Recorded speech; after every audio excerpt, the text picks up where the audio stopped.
Yenzhou Military District. A civilian flying transport gradually drew closer.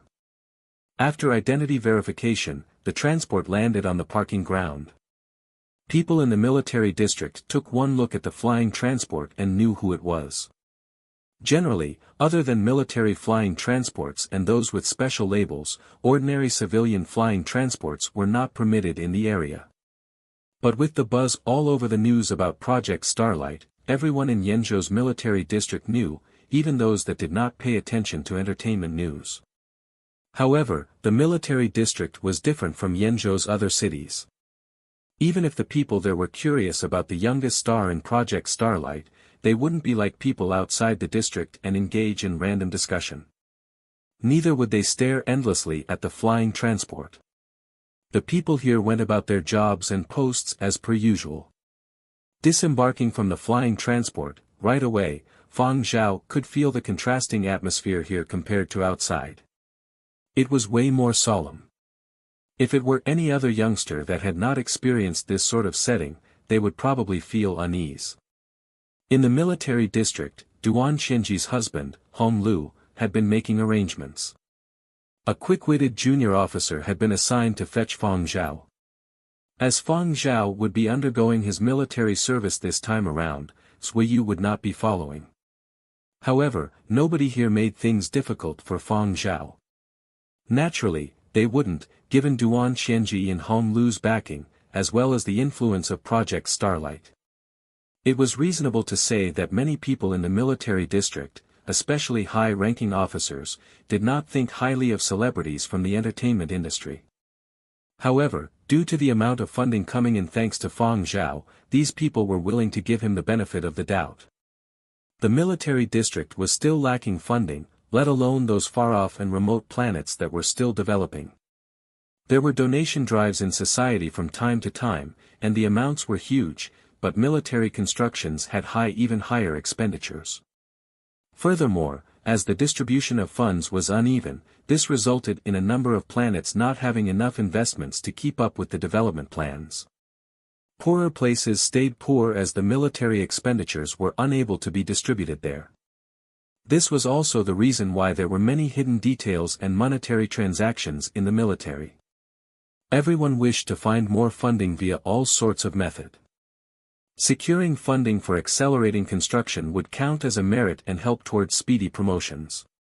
One example was having an instantaneous communication network between planets. Having a formidable communications network and safeguarding it required a lot of expenditure. Each communications installation for accessing this network was also extremely expensive, and the ordinary population absolutely had no chance to use it. Currently, only important military branches and an extremely small number of large-scale enterprises could use it. Some remote planets in the preliminary stages of development only had one such communications installation on the planet. This time, Planet Baiji's high-ranking officers were delighted. Given that Fang Zhao was one of the 5 stars for Project Starlight, as long as he had the ability, he could garner support and donations from fans, and Baiji would have a second communications installation. This was no longer a pipe dream. With an upgraded communications network, problem-solving would get more efficient and construction could be sped up. In line with this thinking, how could they not accommodate this person that was bringing in funding while undergoing military service? Furthermore, this was a plan pushed forward by the top brass. How could they not support it? Therefore, Baiji's highest-ranked officer, Shanta, had specifically contacted a few old friends at Yenzhou's military district to help look after Fang Zhao. Fang Zhao was an artistic youth who dabbled in music and games and was not very tough. If they did not know how best to treat him, then just pamper him like a mascot. After all, after a month, he would leave for Baiji. Those over at Yenzhou's side thought in their hearts, that goes without saying. After all, Fang Zhao was a Yenzhou citizen. Although his military service would not be in Yenzhou, as long as Project Starlight obtained results, Yenzhou's military district would also reap the benefits. Instructions from the top brass were for Fang Zhao to be assigned to the specialized group for military training. The so-called specialized group were people who had technical expertise in certain areas, such as medicine or engineering, and who were headed to the same location. These people with technical expertise had all completed their military service, but at their current jobs, to get promoted, they required more experience and contributions. Following the military service group to a remote planet to participate in construction was a way to gain experience. Though arduous and rather dangerous, the rewards were great, and it was worth the risk. Among the batch about to head for Baiji, of all these technical experts, the youngest was also over 40, while the oldest had just passed 100. However, human lives in the new era were longer, and 100 years old was still considered middle-aged. First Frontline's assigned reporter, Kevin Lin, needed to report Fang Zhao's daily life to his superiors.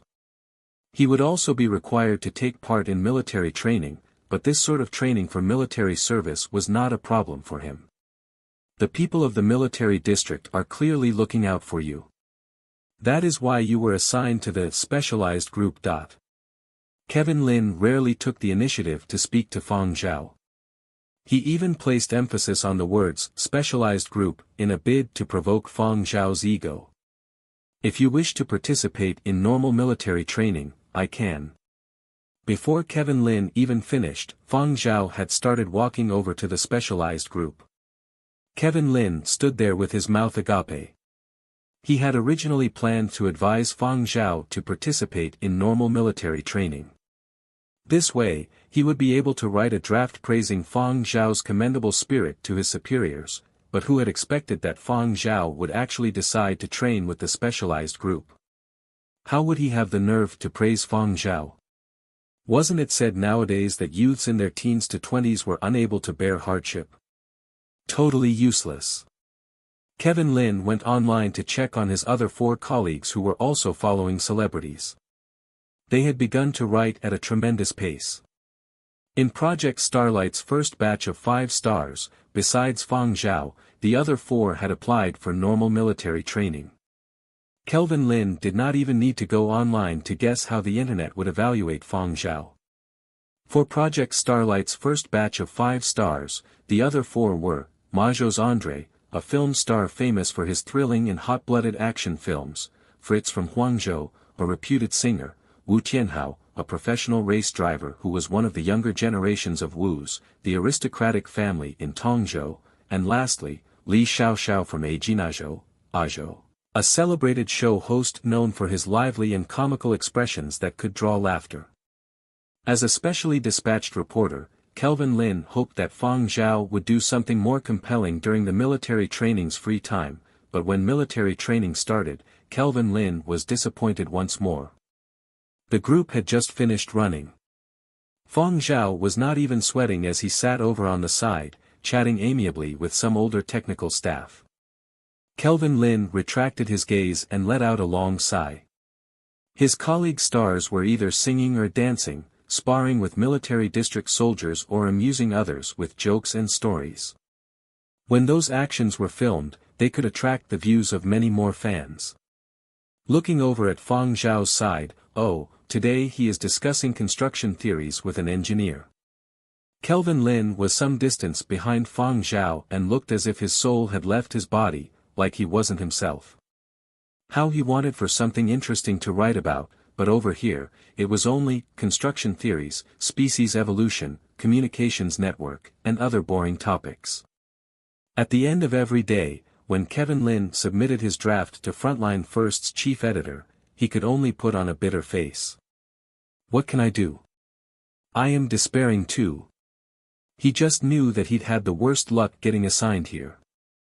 First Frontline had set up a dedicated segment for Project Starlight, codenamed S. There were a total of 5 channels. Ranging from S1 to S5, with each celebrity assigned a codename based on age. Channel S1 was assigned to the oldest among the 5 celebrities, the 67-year-old Li Xiaoxiao. A professional host of light variety shows, Li Xiaoxiao could draw viewers based on his comical expressions alone, but this fella was also a great storyteller. He could draw laughs by spinning tales at will. S2 was the 61-year-old bona fide singer and actor Fritz. 61 was considered one's prime in the new era. Fritz's good looks and polite, eloquent speech evoked gentlemen from the old era, drawing quite a few female fans. S3 was Andrei, who enjoyed mass appeal because of the movies he starred in. He had quite a few fans, especially after having applied to undergo training with the other fresh recruits after arriving at his military base. His excellent training results also won praise from many fans. S4 needed no introduction. Wu Tianhao was already on a pedestal because he hailed from Tongzhou aristocracy. He was also quite competent on his own merits, having made a name for himself in the racing world, but what struck fans was his ability to act pretentious. He spared no moment in proving that he was a style icon. Even when he was taking a sip of water, he acted as if he was starring in a blockbuster, with the precise angle of every single hair factored into consideration.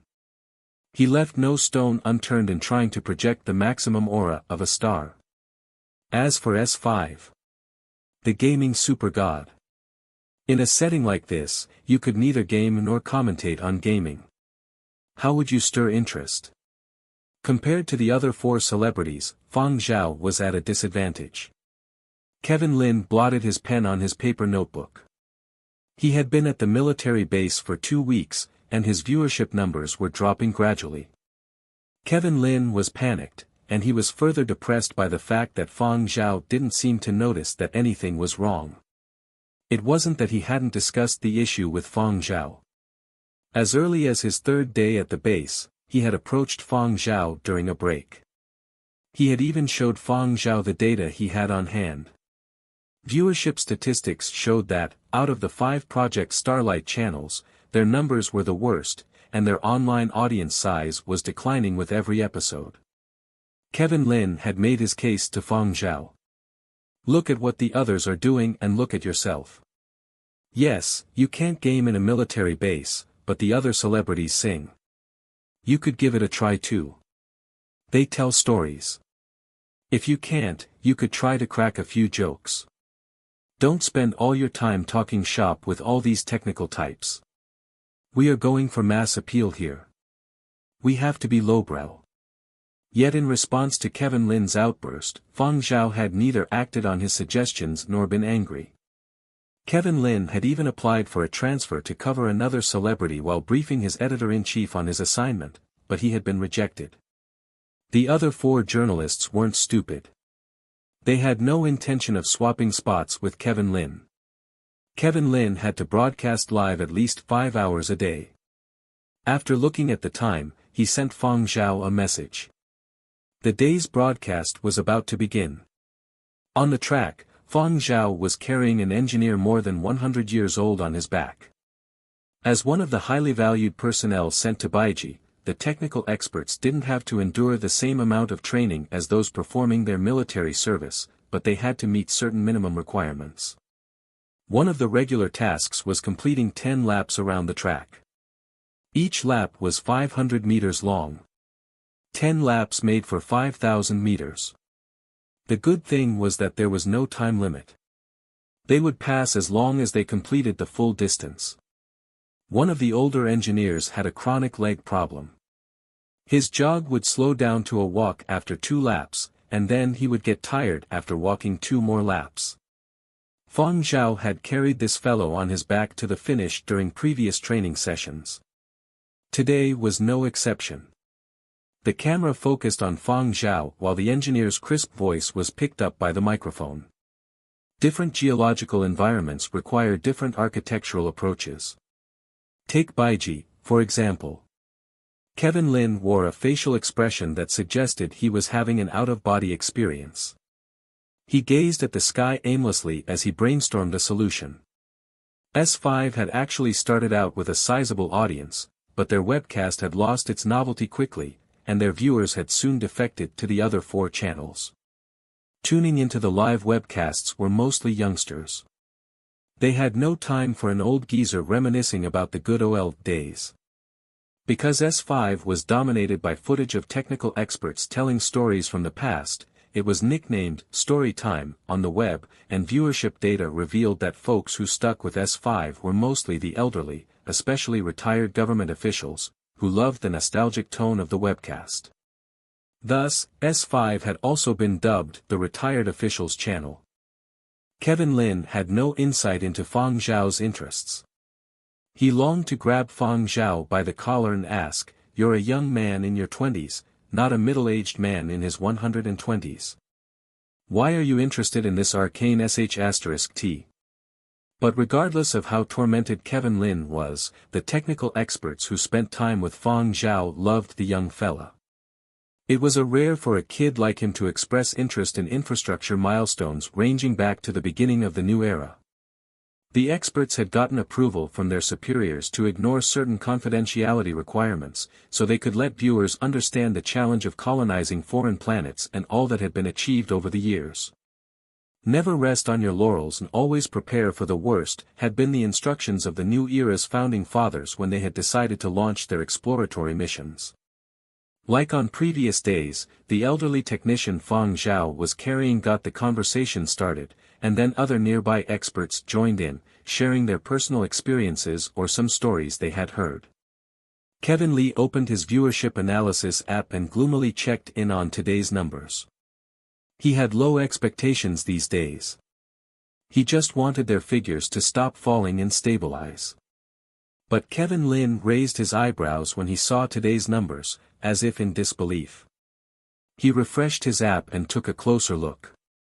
Indeed, there were more viewers online today than yesterday. Was this the plateau they had been waiting for?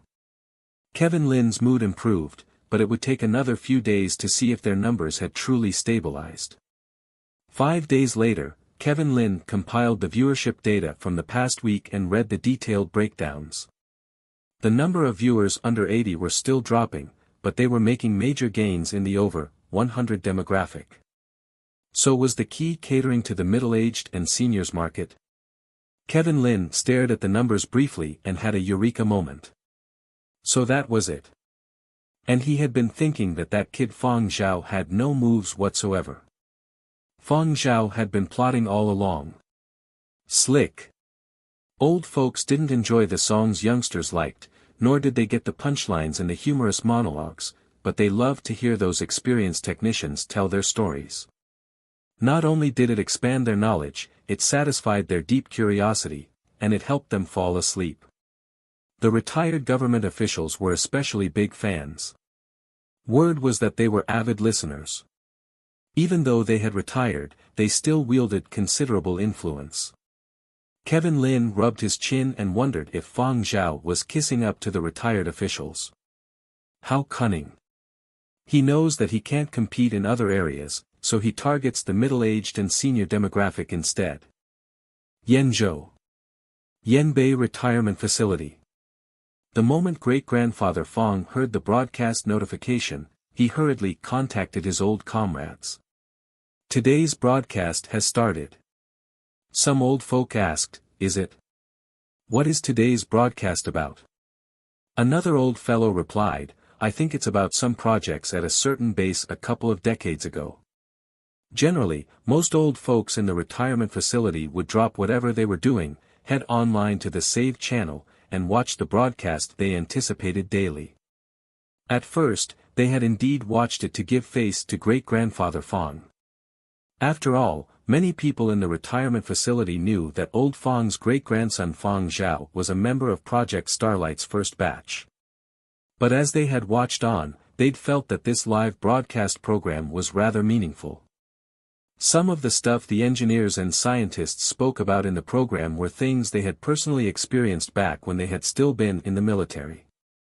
For example, during the previous day's S5 broadcast, a biological research institute talked about invasive species and experimental breeds leaking and how they affected the environment. This really struck a chord with the people of Muzhou. In the past, Muzhou had experienced this when foreigners had brought in experimental breeds, and it had nearly resulted in area's ecology being damaged. During the live broadcast, a Muzhou farm owner posted in the comments section, saying, "In the past, I used to wonder why seeds of modified crops had to be held for so long before being released. So it turns out there was a reason for doing so." After that, other Muzhou farm owners also chimed in. Yes. Those people who steal experimental seeds deserve to be punished severely. Seeds still in the experimental phase had to be held to confirm their volatility and whether they had any long-term effects on the body or posed any threats to the ecology. Space laboratories absolutely prohibited such seeds being released until they were cleared. Stealing these seeds illegally and peddling them was a very serious offense. The previous day's broadcast resonated with many people from Muzhou. As for today, once the broadcast started, quick-witted people thought of a certain unspeakable project from a few decades ago. Back then, active personnel had not dared to mention this topic at all and had felt that no one would mention it in the next few decades. Never had they expected that it would actually appear on a live broadcast. It was clear that the top brass no longer intended to hide it and were using this broadcast as an opportunity to reveal more information. This was the reason why these old veterans were especially fond of this live broadcast. They may have already retired, but they still kept up with events and had keen senses when it came to politics. They had children and grandchildren that held jobs with power, so these old folks with keen senses could use the information divulged by the live broadcast to advise and talk to the younger generations in their family. I said it all those years ago, that the project should not have been carried out. There was just too much malpractice, but nobody believed me. Now the truth has been revealed, and I was right all along. All that manpower and money invested into this project, what a waste. A bearded old man with winter white hair lamented bitterly, but he felt pleased inside. See, wasn't what I said right? Too bad the bunch of idiots just wouldn't listen. I heard Channel 1 mentioning this matter yesterday, although it was just a passing remark and nothing much, another old person added in. Hey, stop watching Channel 1, switch to Channel 5. Channels 1 through 4 are for youngsters. We aren't used to watching those. Channel 5 has the most information. Really? Let me change the channel. In other continents, there were similar occurrences like the one at Yenbei Retirement Facility. For these older folks, what they wanted to watch most was all this previously classified information that had not been released as news. Then, they would speculate the intentions of the authorities regarding these matters. If the live broadcast suddenly broke into song or gossip topics, for these old folks, it was like a long and annoying advertisement that came on as they were engrossed in the program. As for Channel S5, Fang Zhao would neither sing nor raise other topics, and most of the time on the program was given to these technical experts to talk about their issues. Fang Zhao would occasionally make a few comments or guide the topic along to achieve the knowledge he himself wanted to know. Youngsters might find the contents of S5 too boring, but for these old folks that used to hold key appointments or had had roles with some authoritative power, this channel's live broadcast seemed tailor-made just for them.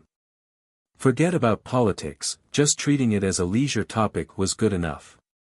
These old folks who spent every day idling at home no longer needed to think of discussion topics every day. Channel S5 provided them with unlimited inspiration.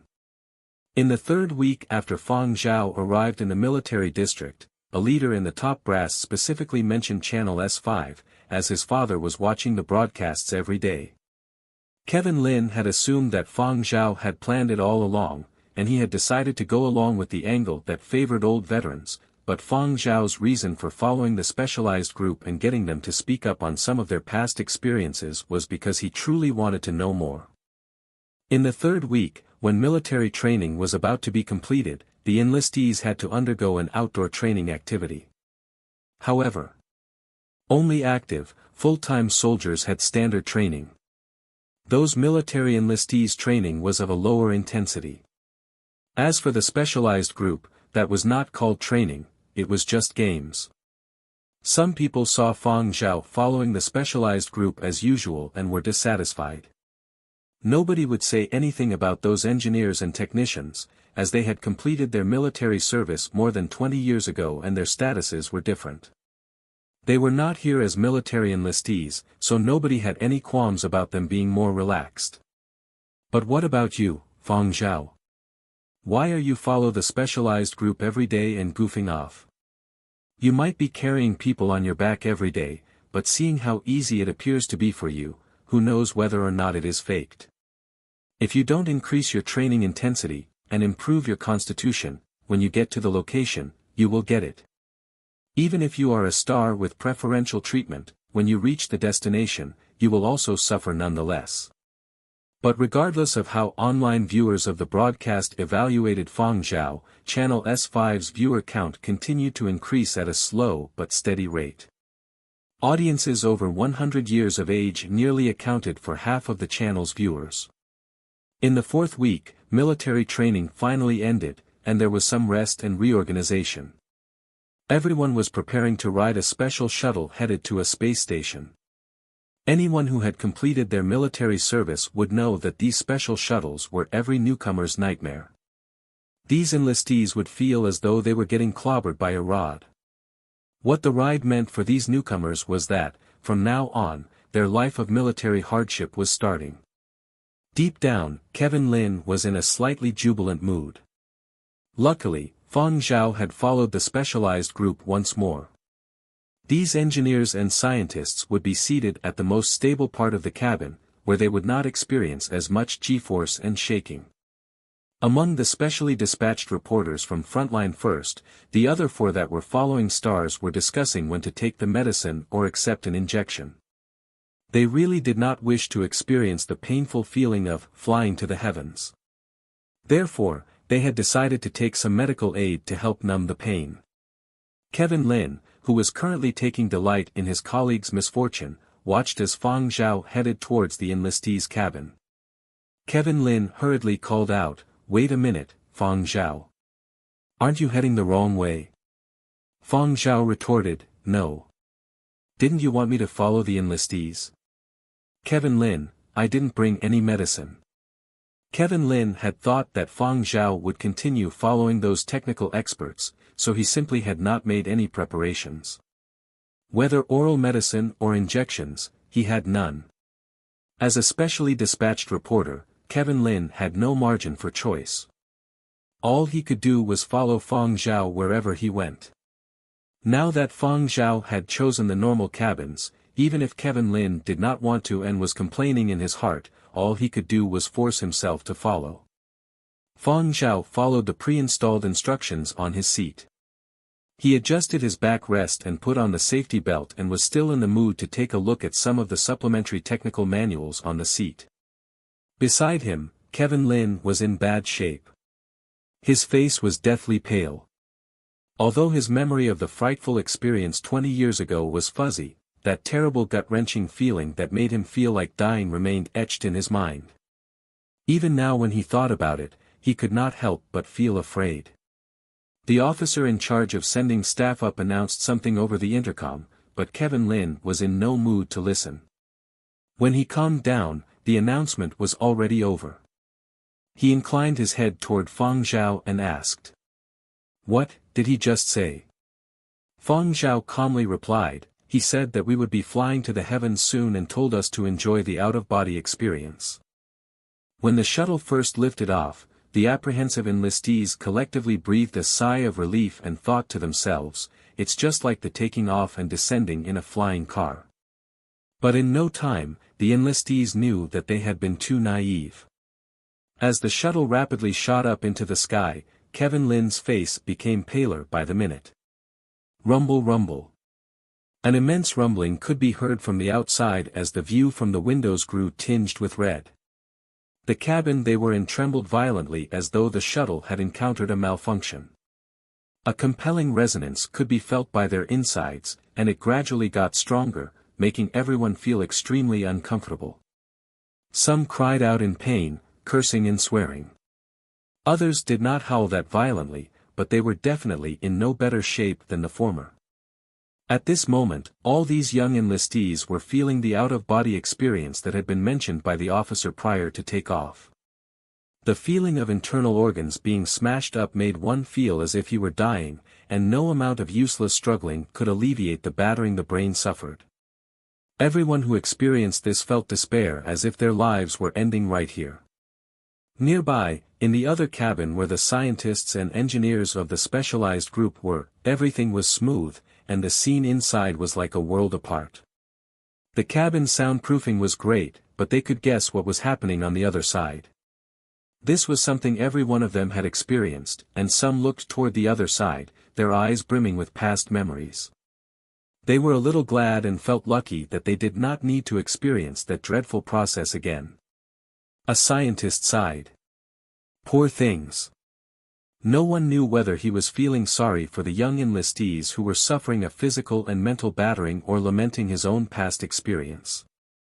Kevin Lin is even more pitiful, said a mining engineer. Among this batch heading toward planet Baiji, only Kevin Lin had to suffer a second round of torture. A 100-plus-year-old engineer said, speaking of which, this is young Fang's first experience. I wonder how is he now? These bunch of people had all received help from Fang Zhao, especially those older scientists and engineers. Their expressions were full of worry, and they hoped that Fang Zhao would not be mentally scarred from this. What was happening in the enlistees' cabin was just a simulation. It simulated the early days when humanity had started their space exploration and the suffering brought about due to technology not being advanced enough. This was not aimed at Fang Zhao or anybody else. It was an unwritten rule in the military service system. The first reason was to let newbies experience a little of what their former generations had gone through and allow them to understand the pain and suffering of the pioneers that had contributed so much to humanity. This was a mark of respect to those pioneers. The second reason was to temper the mentalities of these youths who had just reached adulthood. First, toss them all around and shake them up. Regardless of how wild they behave back home, they better be well behaved and retract their claws, or they will be in for a world of pain. This was the first hurdle that military service enlistees faced. An unavoidable and life-changing hurdle. Even if some enlistees had some form of understanding through online information or perhaps their friends and relatives' recountings, when they experienced it for themselves, the feeling of pain and suffering was beyond words. Luckily, this experience would only last half a minute. After 30 seconds were up, the cabin would slowly settle down. Just half a minute, only 30 seconds, but within that extremely painful situation, every single second was pure torture. The young military enlistees enduring these 30 seconds felt as if they had died and been reborn. When the cabin finally became calm, these enlistees' brains were so fuzzy they could not even determine the date. This sort of situation reflected the difference in constitutions. Those with a stronger constitution appeared way better than those with a weaker one. Some enlistees had already fainted. The stronger ones might not have fainted, but blood was dripping from their nostrils and mouth, and their eyes were bloodshot as they sat stiffly. A month of military training would not result in wholesale changes among the enlistees, but their constitutions would undoubtedly get a little stronger. If the enlistees had not undergone the training, the number of them collapsing would have been even greater. The paramedic team calmly strode into the cabin and applied medical treatment to the enlistees. Through the monitoring equipment on the chairs, they could view the status of the enlistees and thus knew that there were no life-threatening situations. The paramedics were used to this scene that happened every April and October. Kevin Lin was ashen-faced, as if he had just witnessed a life-changing ordeal, but at least he was in a better shape than those with weaker constitutions. Fang Zhao handed a bottle of water over. Drink some. Kevin Lin's head was still spinning from shock when he heard Fang Zhao. Thanks. Accepting the bottle from Fang Zhao, he rapidly gulped down a few mouthfuls and then suddenly froze. Turning his head violently toward Fang Zhao, he started scanning Fang Zhao from head to toe, as if this person was an alien. Fang Zhao's face was not flushed or pale, no different from how he normally was. He was totally unlike somebody who had just gone through a horrible ordeal. Kevin Lin stuttered, "You were sitting there the whole time?" Fang Zhao nodded. "Emicham." Kevin Lin's jaw dropped as a lot of doubt appeared in his heart. Finally, he asked, "How are you feeling now?" Fang Zhao pondered seriously and replied, "A novel experience." Kevin Lin.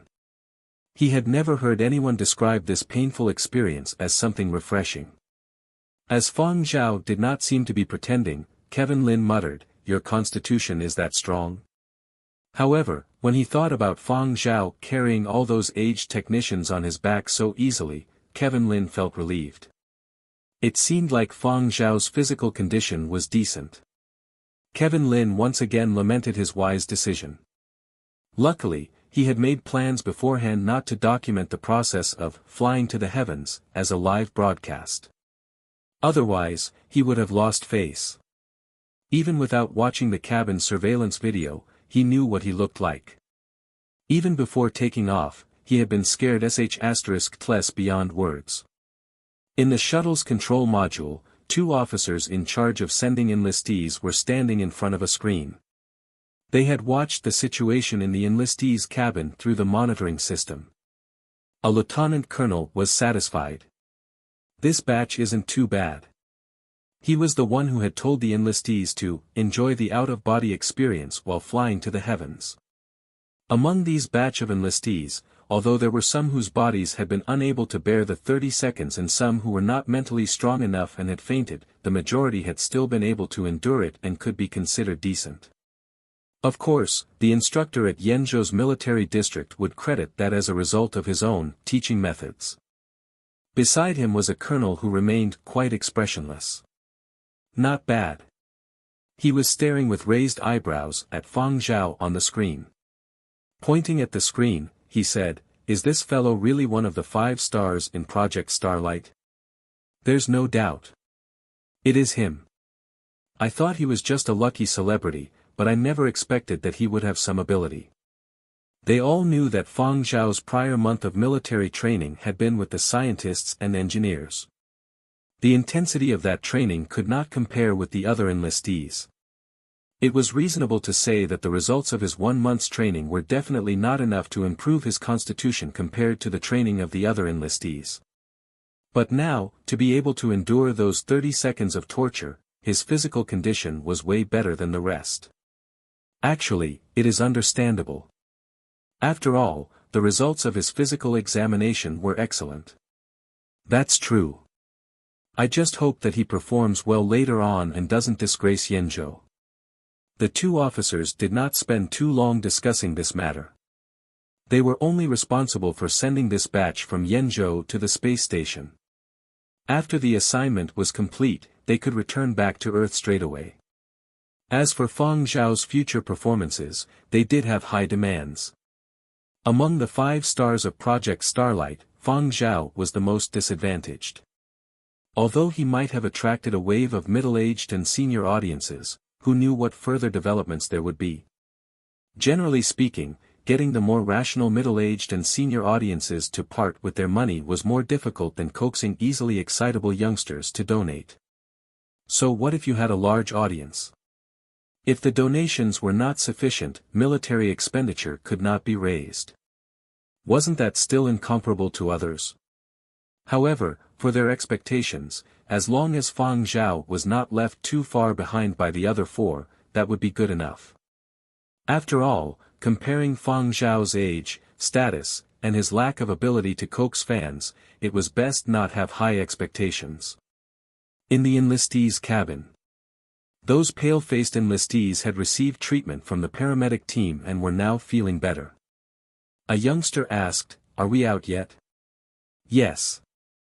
Someone in the cabin weakly said, "We can see Earth from the windows." These people had seen the planet so many times, whether it was from interspace travel or other modes of transportation, it no longer had the novelty factor. Even people seeing this sight for the first time only found it a fresh experience momentarily, they would not be in the mood for long. Nowadays, this sight was very common. They were starting to miss home, and not just their own homes or their homeland. The planet they had grown up on, regardless of whether it was their own continent or a foreign one, would always be their home planet. The soil they had stepped on was truly theirs. Any time they wished to go home, home was but a flight ticket away. But starting now, they were going to be far away from the planet that everyone was so family with. There was a feeling of suspense. After all, these enlistees were still young, and this was the first time they would be so far away from home. When thinking about the arduous life awaiting them in the next year, anyone would feel a sense of sentimentalism, and the entire cabin became silent and slightly stifling. During this period of silence, Fang Zhao walked over to the window and gazed out. Kevin Lin had been about to say something when he noticed Fang Zhao looking out of the window with a sense of gentleness, as if he was watching a unique treasure. Fang Zhao stood there, staring out the transparent window, feeling strongly attached yet shocked. This azure-blue planet was just an insignificant speck in the boundless cosmos, yet it carried so many sentiments and memories. With his own two eyes, Fang Zhao gazed intently at the clear image separated by just a thin window. The planet he had been born on, had grown up, and had fought, struggled, and resisted on. The planet occupied his field of vision, seemingly close enough for him to reach out and touch it. This was the planet 500 years after his death, familiar yet strange. It had recovered, although slightly different from the old era, but at least it now had a healthy color. The sudden outburst of complex emotions made Fang Zhao misty-eyed. Below him was the azure-blue planet, above him were the endless heavens. Countless notes started bouncing around in his mind, like dazzling fireworks exploding in the night sky, seemingly like countless stars twinkling in the boundless universe. Kevin Lin watched as Fang Zhao gazed out the window and drummed his fingers. He couldn't figure out a pattern. Homesick? Kevin Lin asked. From his perspective, Fang Zhao was in his 20s. He was too young, probably unnerved by the experience of leaving home for the first time like the others. Fang Zhao didn't answer directly. His gaze shifted toward Kevin Lin. How long until we reach Baiji? We have to meet up with the folks from the other continents assigned to Baiji at the space station first, then we'll head out together. It shouldn't take long. Just head to bed when we board the spacecraft and we'll be there when you get up, Kevin Lin said. Fang Zhao nodded and pulled out a small paper notebook from his pocket. The notebook had been screened twice when he boarded the flying transport. He had just bought it before leaving for the military base, so it was empty. Kevin Lin peeked over Fang Zhao's shoulder upon seeing that he was scribbling and didn't seem to mind an audience. It was indecipherable. What are you jotting down? Kevin Lin asked in a probing tone. Whatever you put down will have to be vetted by security. It's just a musical score. Nothing to hide, Fang Zhao responded. A score. It was an answer that Kevin Lin hadn't expected. He had thought Fang Zhao was writing a diary entry. All written communications during military service were heavily screened. Diaries were allowed, but they had to be vetted by security, the same with musical compositions. But as long as the content didn't involve any confidential information, there wouldn't be an issue. Oh, that's right. I almost forgot you're a composer. Kevin Lin's curiosity was piqued yet again. That is to say you found inspiration for a new piece. Are you going to compose the whole thing? You can play it for me. I don't have the equipment. I'm just going to jot it down for now and record it after the end of my military service, Fang Zhao responded. There were no professional musicians or recording equipment on hand. All Fang Zhao could do was record his ideas in his notebook. I see. Kevin Lin was very disappointed. He had hoped that Fang Zhao's composing could serve as a gimmick that would attract more viewers. Now that Fang Zhao had vetoed the idea, he could only give up on it too. Others in the cabin had recovered as well. Now that they were feeling better physically and mentally, they approached Fang Zhao for autographs. Quite a few of them were avid gamers, so of course they knew of Fang Zhao. One young conscript said he and his cohorts had been very depressed when they'd found out they had been assigned to Baiji, but after Project Starlight had been announced and they'd found out they would be serving in the same location as Fang Zhao, the band of youngsters' spirits had lifted again. Regardless of whether or not they were fans of Fang Zhao, just the notion that Fang Zhao would be with them made them think that serving on Baiji wouldn't be so bad. But they didn't have much time to shoot the breeze with Fang Zhao. Their flying transport arrived at the space station shortly after. The captain of their ride to Baiji was already waiting. This batch of soldiers would board the spacecraft soon, along with conscripts from other continents, after a short break. Fang Zhao was grouped with the highly valued personnel for more comfortable group dynamics. Lab technicians and engineers had no time to follow gaming news. They only had a vague sense of who Fang Zhao was, or thought that he was a total stranger. They wouldn't be as fangirly as the fresh conscripts. Just as Kevin Lin had said, to save energy, passengers of the spaceship rested in sleeping pods that put them in an unconscious state. By the time they woke up, the ship had arrived at Baiji base. Fang Zhao had long been awake. The sleeping pod hadn't had much effect on him, but he'd feigned sleep to avoid sticking out. He'd passed time by thinking through some things and composing. Kevin Lin climbed out of his pod with a yawn. "We're finally there."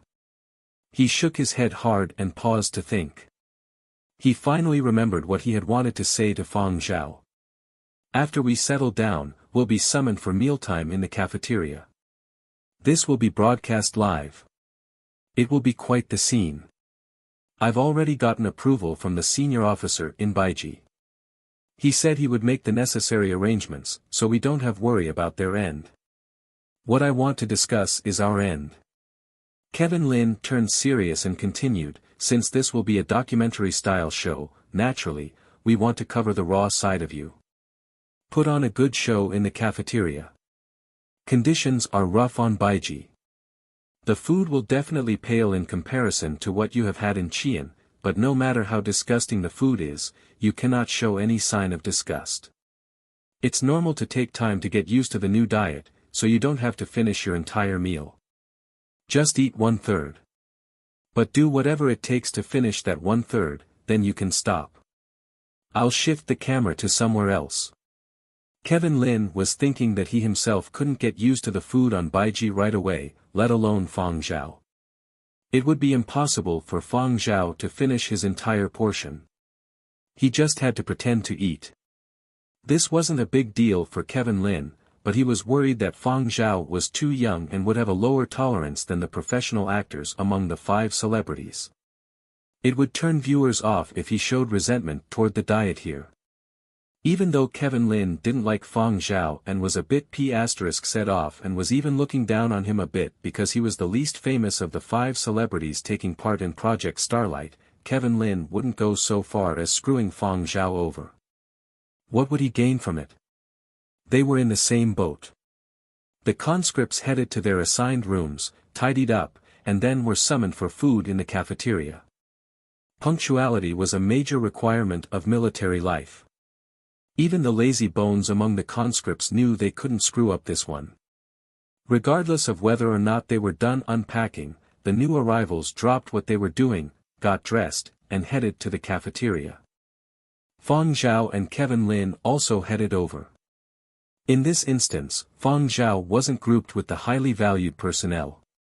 He resumed his role as a regular conscript, heading to the section in the base cafeteria allocated for conscripts' use. Kevin Lin followed the crowd as he gave Fang Zhao the quick lowdown on the Baiji base. "You don't have to worry about anything else here. The base is very secure. As a regular conscript, what you need to remember is that there are 2 types of digestive tolerance you must develop." Kevin Lin had done quite a bit of homework to earn his assignment. He shared this background information with Fang Zhao as well. The first is cultivating a strong stomach. You need to be able to process whatever the base feeds you without developing allergic reactions or puking it up. The second type of tolerance is being able to eat anything. You must be able to ingest all edible organisms on the planet, regardless of what they look like, what kind of texture they have, or what they taste like. In other words, not only do you need a strong stomach, you must develop a wide-ranging appetite. Most undeveloped planets suffered from a rough geological landscape. The variety of plant species was limited, and yet the bases grew larger despite being allocated limited resources. It made sense to go exploring for new food sources to meet daily needs. Anything that wasn't poisonous and could be digested by humans could be turned into food. Anything could appear on the dining table. After entering the cafeteria, Fang Zhao and Kevin Lin found their seats under many watchful gazes. Mealtimes weren't tied to people, but to specific times.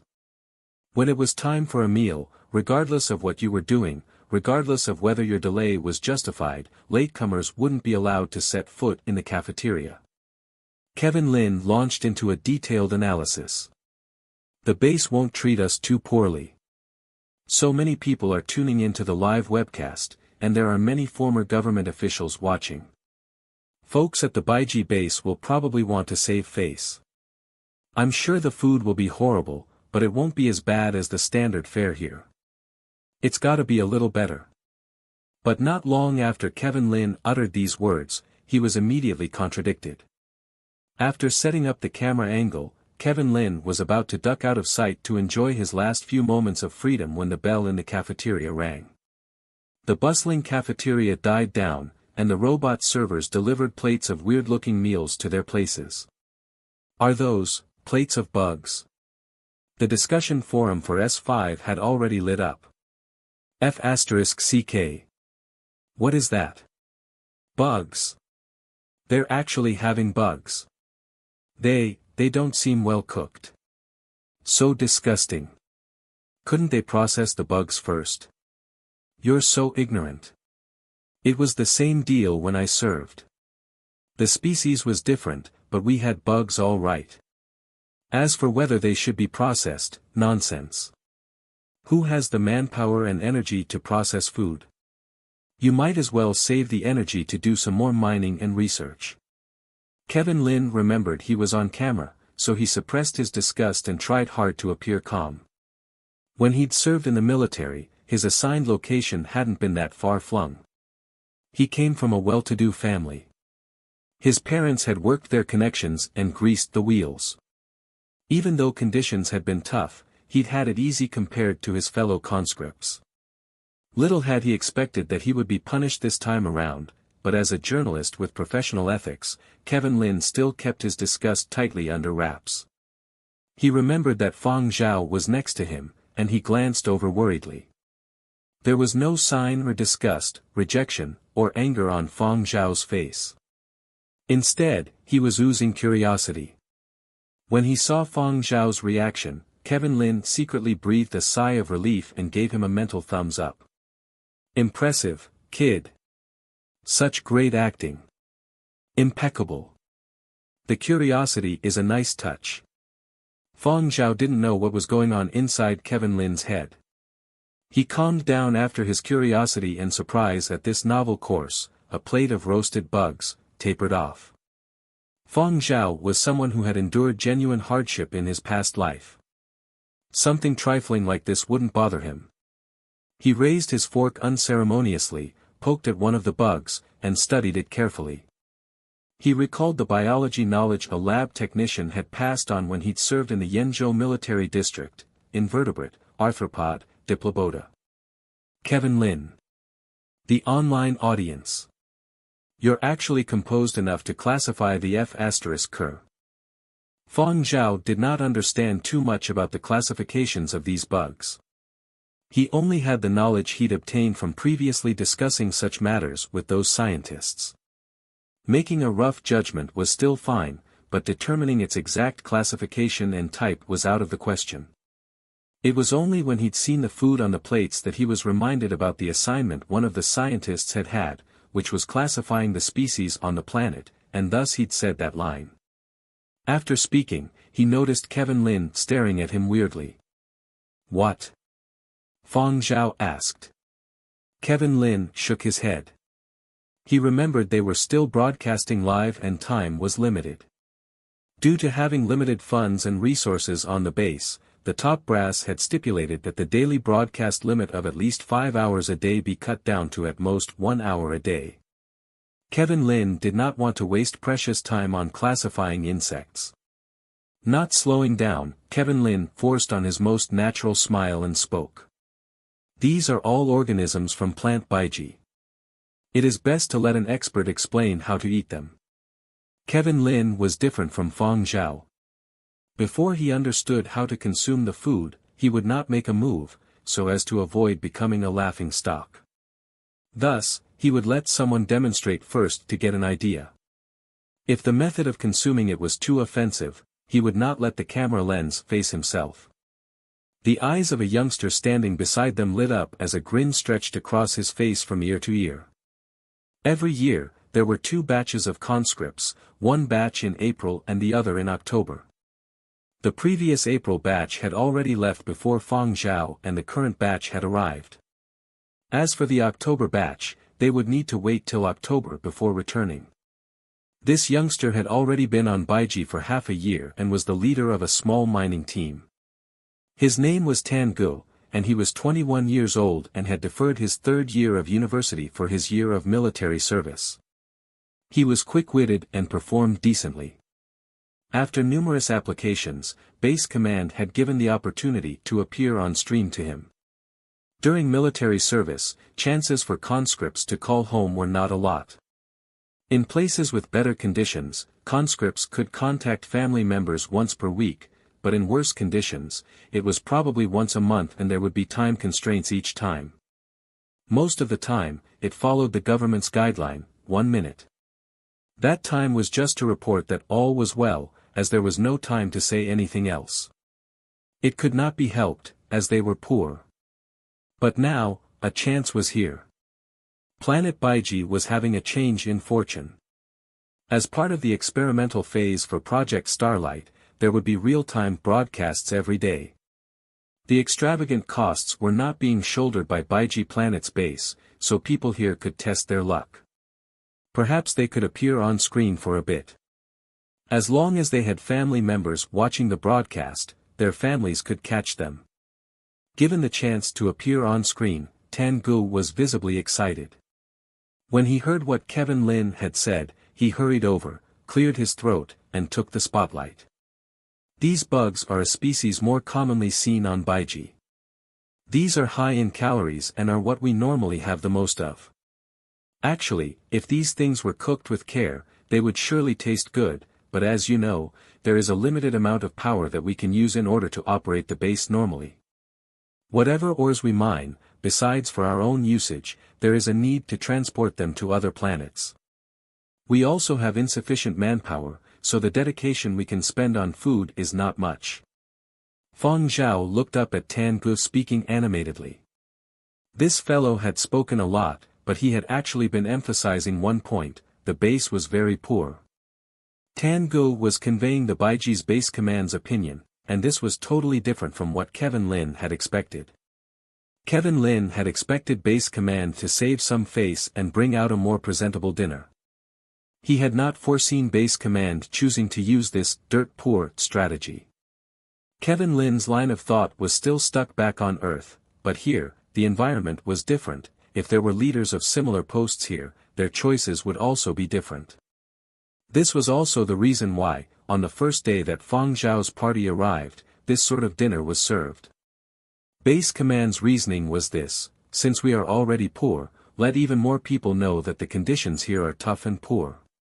Earn more sympathy so that we can get even more benefits from the government, receive a larger share of military expenditures, and garner more donations from the common folk. Tan Gu glanced at the neighboring table while speaking.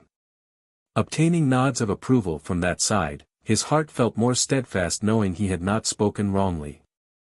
Raising his spirits, he continued, generally we use the most energy-efficient method of disinfecting, and when processed in the sterilizing stove till it's medium rare, it is just enough to kill off hard-to-see parasites, bacteria, and viruses. By saving energy and disinfecting it properly, we don't have to worry about feeling unwell when eating. Given Baiji Planet's poor conditions, quality was secondary. If the food did not kill you, it was good enough. The group of newcomers that were listening attentively. Parasites. Online audiences. We are already starting to feel unwell. The feeling unwell that Tan Gu spoke about was when parasites, bacteria, or other harmful organisms made one fall ill, but the words he'd spoken produced a psychological bashing to online viewers. Sometimes, a psychological assault was even more unbearable than a physical one.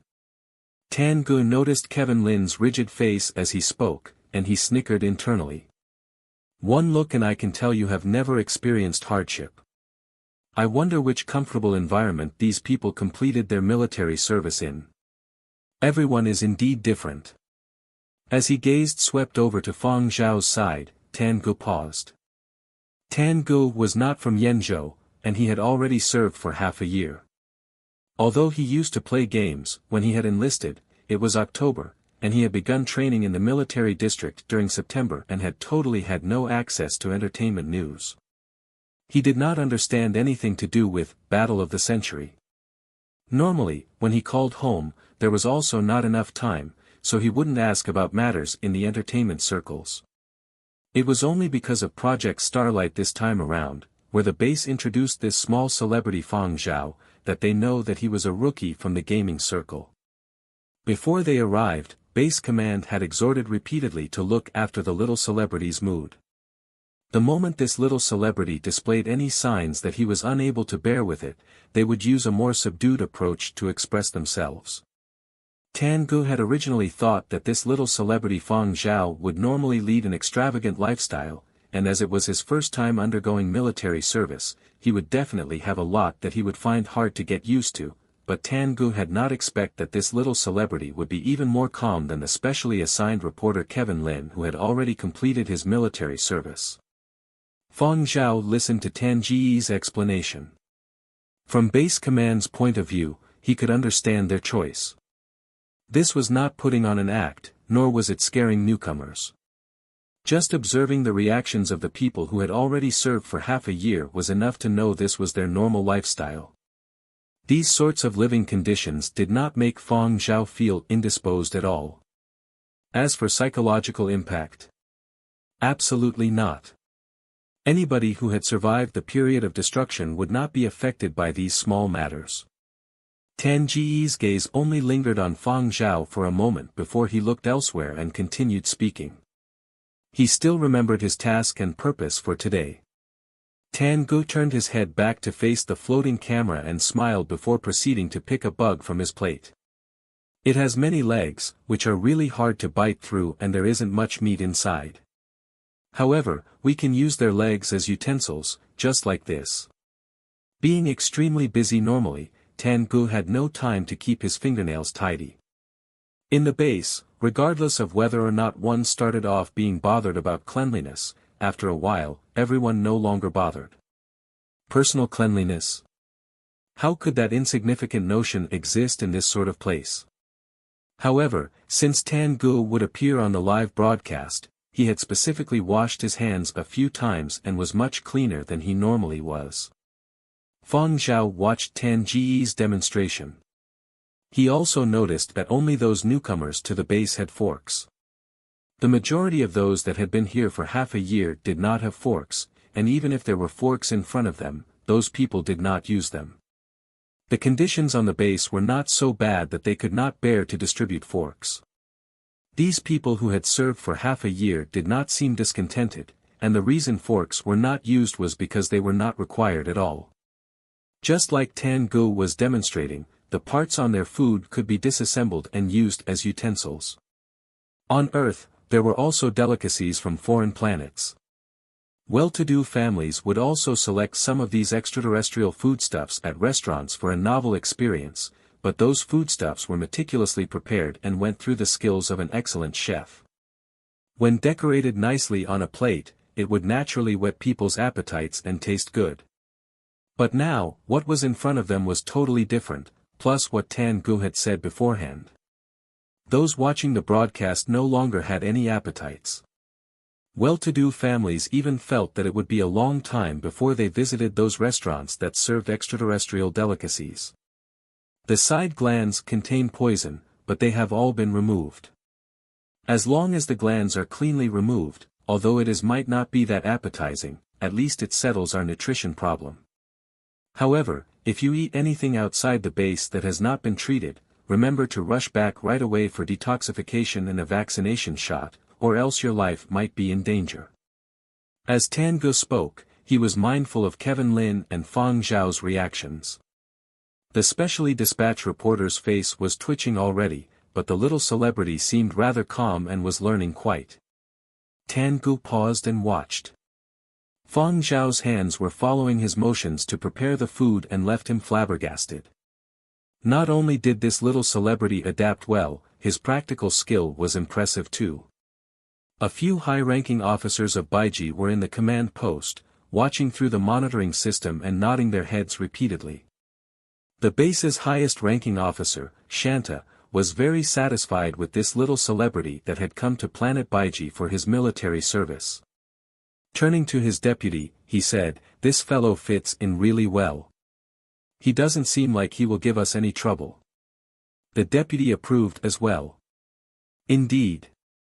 As long as this little celebrity did not cause any problems, they were willing to use whatever base resources to support him as long as he appealed to fans to assist and support Planet Baiji's cause and donate freely. Over at Baiji, they were in urgent need of assistance. Another planet that had developed even later than Baiji had already begun preparations for a second base, as they had sufficient funding and manpower. At Baiji, maintaining one base was hard enough, and who knew how many months or years it would take for a second base on Baiji. All they could do was pin their hopes on Fang Zhao. After Tangu demonstrated the method of dehelling the bugs to the newcomers, Kevin Lin had no more plans to continue broadcasting. Although this was in line with the original plan, the live dinner broadcast should have lasted 15 to 20 minutes, but since the broadcast had started, only 10 minutes had passed, and it was shorter than predicted. Kevin Lin was helpless. If the broadcast continued, there might be detrimental scenes, so he decided to pause it. "All right, many thanks to our young comrade for his explanation." Kevin Lin acknowledged Tangu as he once again put on a forced smile and faced the camera lens. "Following this, we will be having our meal. As time is precious, we will pause the broadcast here. We will see everyone later." Kevin Lin waved at the camera lens and ended the broadcast. The weak smile on his face disappeared, and when he looked at the few half-cooked bugs on the plates, his complexion became even worse. Around him, the new batch of conscripts that were all tensed up finally relaxed after the broadcast ended. They did not want to lose face in the middle of the broadcast and so had endured their urge to throw up. A new conscript muttered to his comrade beside him, "Has the live broadcast ended? It got cut already. Didn't you see that reporter's face turning green? I reckon he feels horrible." "Who? No longer broadcasting is good, it was so stifling. When that guy was explaining, I could feel my gut twisting. I wonder whether the camera filmed us just now. From where we are sitting, we should have been captured, right?" While the newcomers discussed in muted voices, there were some who curiously studied the food on their plates. Not everyone was unable to accept this. There were people that had outstanding adaptability, but they were a very small minority. Kevin Lin watched as Fang Zhao placed the edible portion of the deshelled bug into his mouth and could not help but exclaim, "The broadcast has been cut, we are no longer filming." There was no longer any need to continue pretending. Kevin Lin did not finish speaking as he noticed that Fang Zhao did not seem to have an adverse reaction. Fang Zhao only knitted his brows slightly as he chewed on it but did not spit it out. Kevin Lin could not help but ask, "How is it?" "Not too bad. It has a rather strong, earthy flavor," Fang Zhao replied as he proceeded to work on a second bug on his plate. This time, Kevin Lin carefully observed Fang Zhao's reaction, and he noticed that this young fellow was neither lying nor pretending. A great distance away, in First Frontline's chief editor's office, the chief editor in charge of Project Starlight, Bakary, was reading the reports he had received from his 5 subordinates. A while ago, Kevin Lin, the last to reach his respective destination, had sent news from planet Baiji. Now in his hands were real-time situation reports about the 5 stars.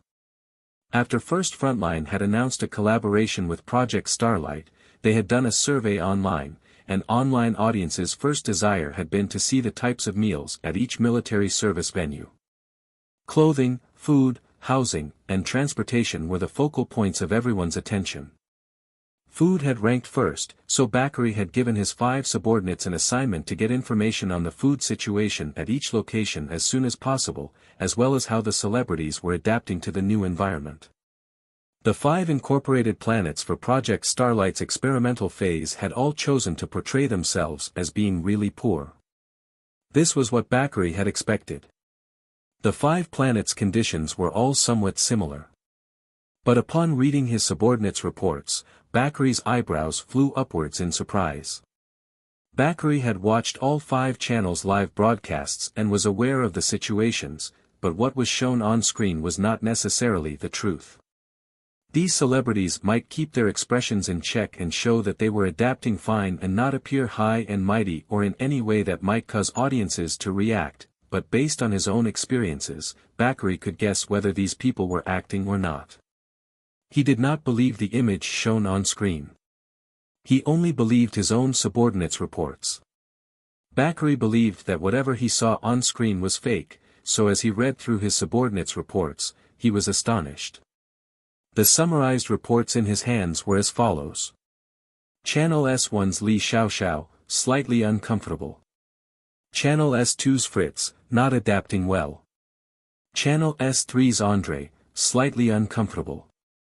Channel S4's Wu Tianhao, slightly uncomfortable. Channel S5's Fang Zhao, adapting well. Bakary stared at the words, adapting well, for over 10 seconds. He had been in this line for many years and knew that these results were surely embellished. Slightly uncomfortable was obviously excluding some stuff, whereas, not adapting well, meant that the person was suffering and felt extremely uncomfortable. But what about adapting well?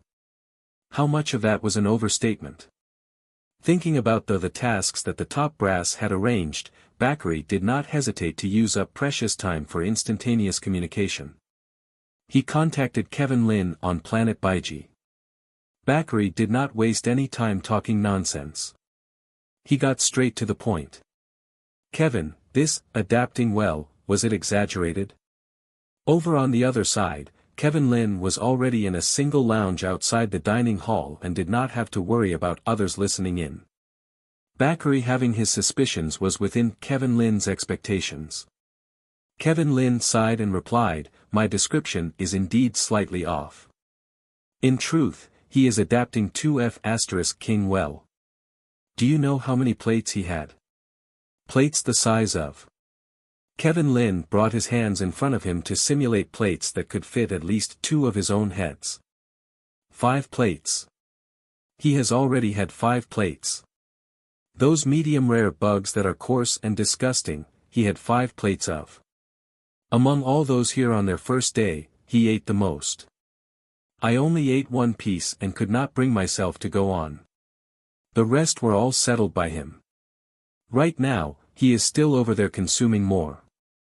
Upon hearing this, Bakary fell silent for a bit. Squinting and rubbing his beard, he asked, how are his table manners? They cannot be considered graceful, but they are not coarse either. He just eats a little too quickly. I had not finished my first piece yet he had already gone through a whole plate. Kevin Lin felt that it was still unimaginable. He had been assigned to follow Fang Zhao for quite some time already, but it seemed like this was the first time he had gotten to know Fang Zhao. That doesn't matter. Do a live broadcast in the dining hall the next time you are there for a meal, Bakary said. Kevin Lin was apprehensive. You really want to broadcast this? Will it lead to a negative reaction from the audience? No choice, these are instructions from the top. The other 4 still haven't adapted enough yet, only the one you are following is able to stomach their cuisine. If we don't have anything to broadcast, people will question this project and compare it to low-end entertainment programs of the past, where what you saw was not what you got. Now the top brass had a clear idea. Shooting many films and movies could not be compared to an instantaneous live broadcast where everyone could see for themselves the hardship in such a place, raising awareness and letting them feel grateful for what they had. At this point, the stars of the other 4 channels had not adapted yet. Only S5 was a special case. Surely this opportunity to show a fine example could not be wasted. Kevin Lin was still unwilling. But won't we lose fans if we broadcast this? Our S5 channel already has the lowest viewership. If we broadcast such disturbing scenes, we will lose more viewers. Of course we have considered what you are worrying about. How about this, if you do a live broadcast of your mealtime, I ask the higher-ups to increase your broadcast time by 5 minutes. 5 minutes alone was short, but in terms of a real-time live broadcast from so far away, even a minute was hard to come by. 5 minutes was also the most Bakary could fight for. Kevin. Bakary lowered his voice as if he was about to reveal a big secret. Project Starlight is progressing smoothly, and the top brass is very satisfied. Nowadays, there are people from all walks of life donating quite a bit. The Ministry of Education even publicly announced that Project Starlight has a groundbreaking educational value, and one such program has a greater impact than 10 movies. Since Project Starlight implemented its 5 channels, 4 channels are reaping in profits, and only 1 channel is only breaking even. Our channel. Kevin Lin sounded dejected. He had been following the amount of money donated, how could he not know? This was something that he kept worrying about. The viewers on Channel S5 were not people who would just fork out large sums of money for donations. Even if those old and retired servicemen wished to donate large sums, would they dare to do it openly? Wouldn't they be worried about online audiences accusing them of corruption? Kevin Lin had to admit that Fang Zhao had already done well getting their channel to break even. Before the project had started, people had already said that if the losses were not too great, Fang Zhao just needed to continue to serve as encouragement for younger people. But the other 4 channels just had to make a profits. As the only channel breaking even, comparing it to the other 4, Channel S5 seemed especially useless. Worrying. Unresigned. Recently, Kevin Lin had been thinking of ways to increase viewership and attract more audiences, but it just so happened that the chief editor wanted him to broadcast content that might not go over well with the audiences. Bakary could tell what Kevin Lin was thinking. He waved his hands dismissively and laughed. It's different from what you are thinking. Although your channel is only breaking even among the 5, but you know the type of audiences that your channel attracts. There isn't any need for me to go into details, right? Don't worry about it just breaking even. Even if it were making a loss, it might even continue as per normal. This is also an important program. Bakary's last sentence was significant. He was telling Kevin Lin that the audience of S5 might not take out money, but what they had was power. News firms had already decided on the characteristics of the 5 channels. The other 4 channels were in charge of profits, while S5 was to cater to the top officials and leaders. In any case, this program was a collaborative effort by the military and commercial sectors. Other than profits, the program had to satisfy certain parties. Originally, satisfying both parties would have been thought to be difficult, but progress was decent, and for the time being, Project Starlight seemed to be developing smoothly. Nothing troublesome had occurred yet. Kevin Lin understood. His line of thinking was similar to the company's. He was only acting miserable in front of his chief editor. Since he could not go against their plans, getting more airtime as well as the attention of the leadership was quite a worthwhile business transaction. Fine, I will try it tomorrow. Every second of instantaneous communications was money burnt. Having received Kevin Lin's guarantee, Bakary was satisfied and ended the call. After ending the call, Kevin Lin suddenly recalled something. Previously, the person in charge had mentioned that he would be showing them around other places near the dining hall after dinner and allow some logistics personnel to appear in the live broadcast. Kevin Lin had forgotten to ask Bakary for instructions. If there were any disputable scenes that might affect audiences, was he going to censor it?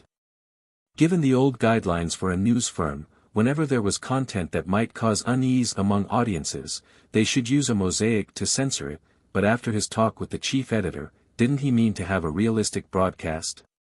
Forget it, they could do without the censors. Fang Zhao ate till he was full. Under the astonished gazes of those around him, he finished plate after plate. The people surrounding him, including Kevin Lin, had no appetite. Some of them threw up after one bite. There was too much remaining on the plates, and Fang Zhao helped those around him clear theirs. "You don't have to force yourself," someone beside him advised. "I'm not," Fang Zhao replied. Fang Zhao himself knew how much he could eat. Earlier on, he had asked for advice on military service matters and so knew that he would be using up a lot of energy even on normal days. All along, he'd eaten more than others, so letting himself eat freely on the first day was to remind others that, I consume more food, so in the future, even if he ate more after a hard day's work, other people would not be overly shocked. As for why he could eat so much today, he had no choice, he was hungry. On the spacecraft to Baiji, others had been in hibernation, but Fang Zhao had played many symphonies in his head till he'd lost track. Using one's brains also consumed energy. The other newcomers in this batch viewed him in a respectful light. He is worthy of being an idol. He can eat so much of these half-cooked and unclean bugs, what an extraordinary person. As for the previous batch that had arrived in October, they were all dumbstruck. How could it be that this little celebrity could eat so much more than them who had already been on this base for half a year? After Kevin Lin had ended the long-distance communications with headquarters, he contemplated in the lounge for a bit before returning to the dining hall. Fang Zhao had already finished eating and was sitting there chatting with some of the base's military service personnel. Kevin Lin's face twitched as he scanned the pile of empty plates in front of Fang Zhao. Kevin Lin called Fang Zhao to the side. "Fang Zhao, let's discuss the live broadcast later. From today onward, we will not censor anything during the live broadcasts in the base. Instructions from the top. There will be less margin for error, so during live broadcasts, we need to be even more cautious." Fang Zhao understood and nodded his head. "Later on, we will be visiting the base's kitchen. There will be even more unappealing sights. Although it seems like you are adapting just fine, we still have to be prudent and remember that your words and actions at all times will be captured by the camera and transmitted to more people. Sometimes, even if you are afraid, you still have to act calm and not make a big fuss. Actions like that might turn off viewers." Kevin Lin told Fang Zhao a lot. There were many past incidents on live broadcasts of variety programs where celebrities had not portrayed themselves well. Kevin Lin remembered a male celebrity who had portrayed himself to be brave.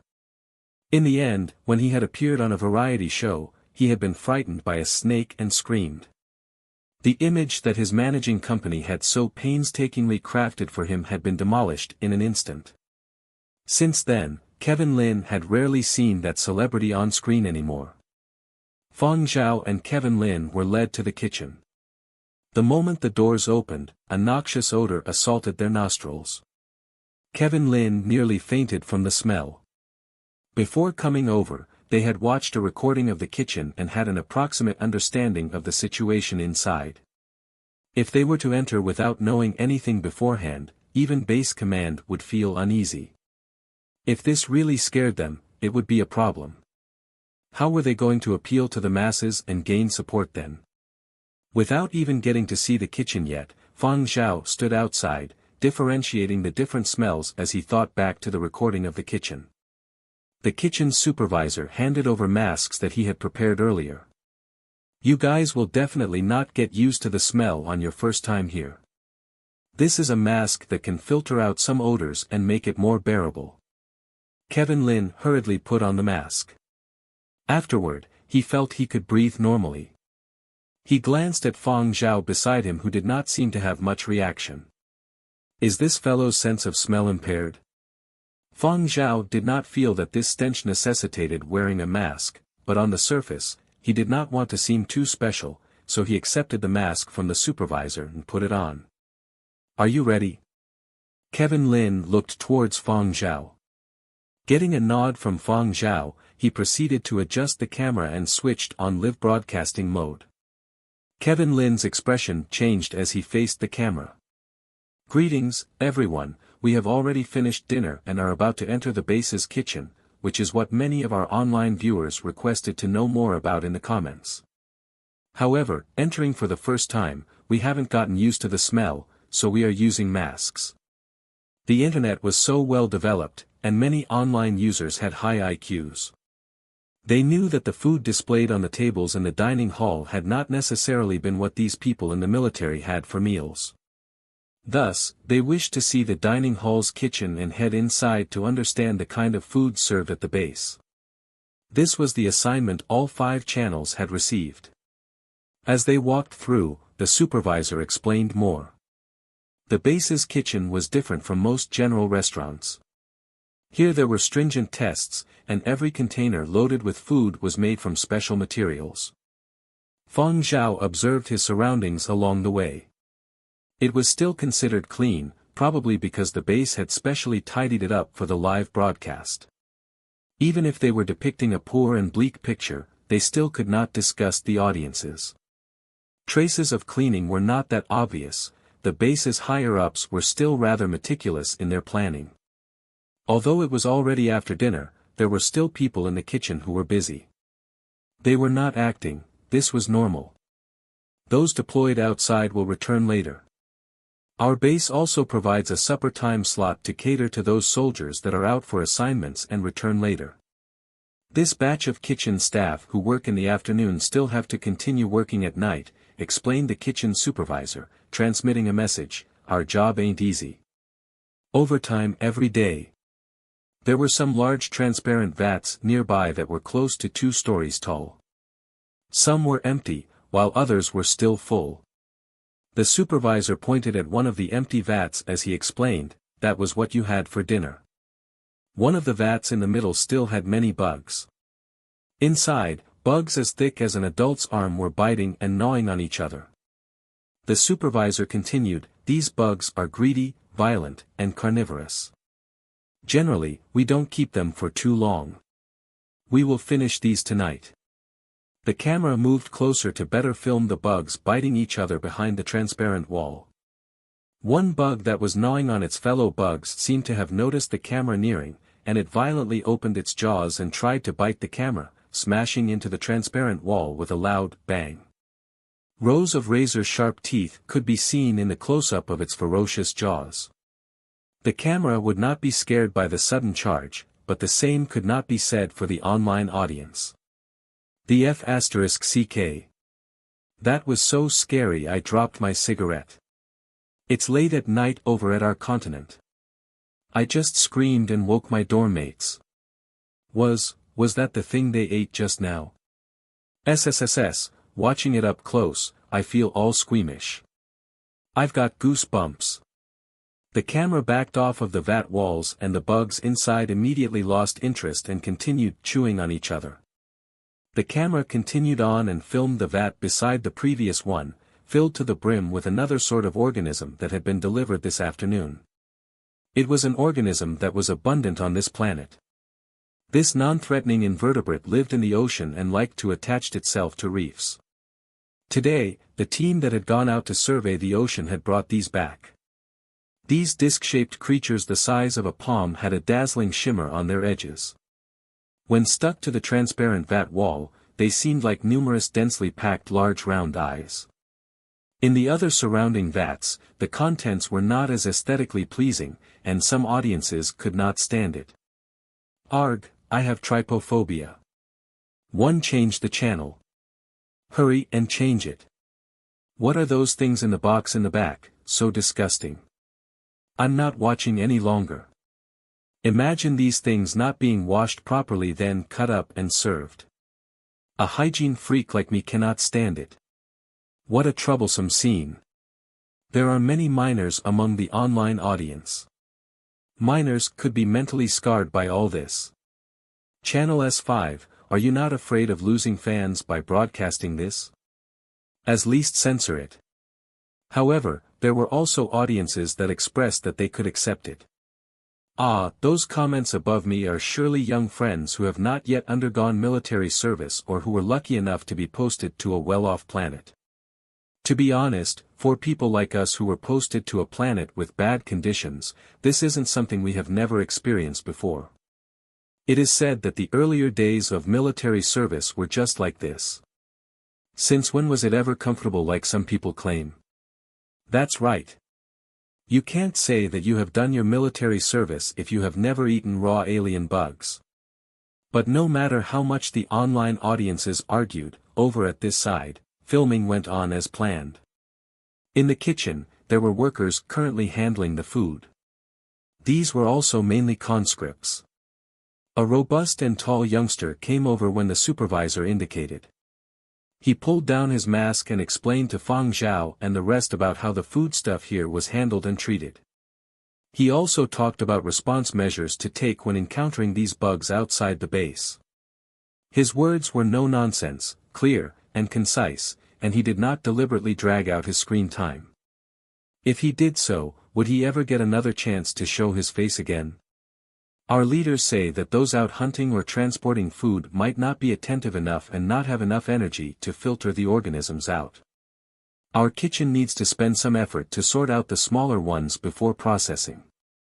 When the time comes, those food transporters bring them out and release them. That's because, in the documents sent by the top, developments on foreign planets have to adopt a sustainable strategy. We are tested on this every month. This youngster was dark-skinned, but whether it was tanned or natural, no one knew. He looked especially simple and honest, and when he spoke, he seemed very sincere. The youngster pointed at an ecology balance chart displayed on the screen in the kitchen. Look, our planet's ecosystem is currently very stable, and its development is considered healthy. A while back, our base received a complaint saying that we had damaged the ecology balance and our data was fake. The Ministry of Supervision even sent someone over to carry out an inspection. The hunting team, the delivery squad, and us in the kitchen, every division was thoroughly inspected, and there were no problems. Our data was all reliable. On that day, to facilitate the inspection, nobody ate and we nearly fainted from hunger. The youngster closed his fingers on his two hands and waved vigorously at the camera. If we get another complaint without evidence, I will cry for you guys. This is no joking matter. It concerns our military service evaluation. There were grades for military service. The entire year's comprehensive evaluation would ultimately be recorded in a file that would follow a person for the rest of their life. As for the ecology balance chart and sustainable strategy, these had not been mentioned randomly by the youngster. After the founding era, when humanity first discovered a hospitable planet and proposed an immigration or colonization plan, ecologists would mention one word: acclimatization. They did not want to mercilessly eradicate every last one of the newly discovered planet's life forms, nor did they want to destroy the ecosystem. Hence, they could only employ acclimatization tactics. They did not want to forcefully change the original ecology of the planet, but rather, by using acclimatization tactics, humans could slowly permeate into an ecosystem devoid of humans and slowly allow the ecosystem to adapt and let humans become part of it. All of these base constructions on foreign planets had met with quite a lot of opposing views. The military wished to take the opportunity of these live broadcast program to tell the masses, we do not forcefully conquer. Rather, we have plans for gentle development. The soil on this plot of land has already undergone treatment, and our leaders have already said that crops can be grown here. There are scientists among the batch of people that came with you guys. They will be in charge of introducing a new variety of crops and monitoring the ecology balance. Our leaders mentioned that the process of introducing a new variety of crops is very important. We can't just grab a handful of seeds and sprinkle them and then expect abundant harvests and full stomachs. If this damages the planet's ecology and causes the ecosystem to change, we might possibly spend even more time trying to fix it. A place without a healthy ecosystem is not suitable for immigration or colonization. He mentioned, our leaders said, many times. There were too many important names of leaders, and missing out any would not be good. If he got nervous and left out any important people and caused a grudge, there would be trouble. Thus, he simply did not mention any names. Although this youngster looked honest and simple, he had a really strong spirit. Otherwise, he would not have managed to land this opportunity to show his face on the live broadcast. As for people with a keen nose for politics, they could learn lots of things just from this broadcast. There were a number of social factors behind this political agenda. For Fang Zhao, who used to be a leader himself, he could naturally catch the hidden agendas behind all these words. However, now that he was only a little celebrity, he would act ignorant on certain issues. Having said what he had been instructed to say, as well as a fair share of bootlicking, the youngster grabbed from the box beside him a bug that had already been slaughtered. He proficiently removed its head and its poisonous side glands before slicing it up into portions and placing it on a conveyor belt. These would be sent into the stove ahead to be sterilized. Fang Zhao and his group also went to the other areas in the kitchen and filmed the sterilizing equipment. Kevin Lin had expressed that this was an important part. Other basic machinery or equipment in the kitchen could be sloppily filmed, but the sterilizing equipment had to be filmed with care. After the kitchen, equipment, and foodstuffs had all been filmed, all the kitchen staff had already gathered and were eating. Their dinner time was slightly later than the others, and when they were done with dinner, they still had to continue working overtime. The tanned youngster who had been explaining held a plate of roasted bugs and raised it over to Fang Zhao and the others. "Want some more? These are fresh from the oven, still hot." Kevin Lin looked at the pieces of bug meat that were not fully cooked and felt his gut flipping. "It's all right, I had a lot back in the dining hall just now," Fang Zhao replied. The other party laughed and lowered the plate, thinking that Fang Zhao was still not used to these. Trying to console the newcomers, he said, "These type of bugs with many segments and many legs live in the ground. You will see a lot of them at the construction sites. At the start, we were all really scared of them, but as we ate and ate more, we were no longer scared. When I first got here, a senior told me that these things might look scary, but the more you eat, the less scary they become. You can try it. After all, you guys still have to survive another year here." Survive another year here. A full year. Kevin Lin felt his heart aching. There was still quite a bit of time left after Fang Zhao and company filmed in the kitchen. Kevin Lin saved it for filming folks returning from trips beyond the base. The soldiers returning in the evening were mostly career soldiers stationed on Baiji, not regular conscripts. Most of the more challenging tasks like hunting, scouting, and so on, were left for career soldiers. It wasn't just the conscripts who wanted to get on camera, the career soldiers did too. They were often away for years at a time and missed their families. But only soldiers who weren't assigned to classified missions could be shown on air. The group that returned in the evening also brought back food supplies, including both plants and dead animals. There were quite a few things that turned Kevin Lin off. He remained at a distance during filming, simply zooming in on Fang Zhao, who had to help the career soldiers unload their cargo. He would also be having a late-night snack with the soldiers.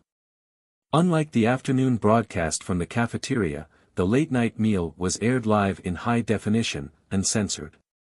After setting up the camera, Kevin Lin found an excuse to bolt. He didn't bother appearing on camera. The first day live broadcasts for the other channels were a completely different story. On the first day of his arrival, famed TV host Li Xiaoxiao, the subject of S1, visited career soldiers and young conscripts already serving on the foreign planet he was assigned to, with gifts in tow. The gifts had been donated by himself, fans, and his sponsors. Many of the career soldiers and many of the youngsters who had been serving there for half a year had grown up watching Li Xiaoxiao's shows. They were quite familiar with the star, so they were quite emotional when they came into close contact with him and shook his hand. Li Xiaoxiao's humorous comments and moves livened up the base, which enjoyed a rare respite from its typically dour atmosphere. The decor in the cafeteria wasn't exactly appealing, and many scenes in the kitchen were likewise off-putting, but these eyesores were alleviated by avoiding the most grotesque items and with subtle camera angles and blurring effects. Coupled with Li Xiaoxiao's sense of humor and ability to lighten the mood, quite a few touching scenes emerged, conveying to viewers that, despite the hardships the soldiers and conscripts endured, there were funny moments too. You had to admit that talent was talent. As the oldest of the 5 celebrities and the most experienced, Li Xiaoxiao was great at taking charge of the situation. Li Xiaoxiao's fans and online viewers were also moved by the jovial mood. Donations of cash and supplies poured in. Financiers also expressed interest in investing in the base. S1's live broadcast was an indisputable success. On S2, the handsome, elegant old-era aristocrat Fritz charted an artsier course. He used soulful expressions and controlled embellishment to turn every moment into a tearjerker. Fritz even played host. Apart from having heart-to-hearts with some of the conscripts, he also interviewed career soldiers with interesting backgrounds. A veteran singer and actor, Fritz knew how to draw out emotion and even put himself in the shoes of his interview subjects, displaying genuine emotion.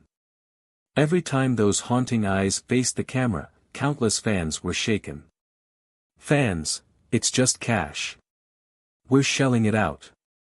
Judging from the audience response and viewership data, S2 was likewise a great success. On S3, as an actor in mainstream commercial films, Andre likewise enjoyed a huge fan base, but while he had sparred with some of the young instructors during training camp, on account of his limited martial arts training, he held back.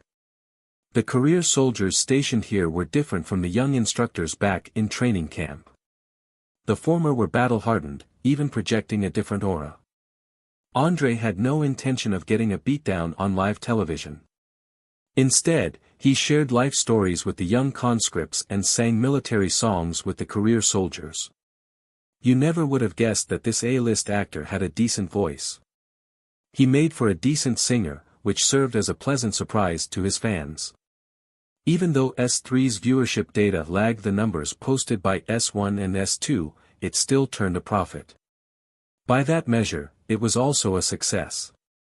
On S4, Tianhao, who hailed from the Wu family of Tongzhou aristocracy, had been born on a pedestal, and his ability to act pretentious was unscathed.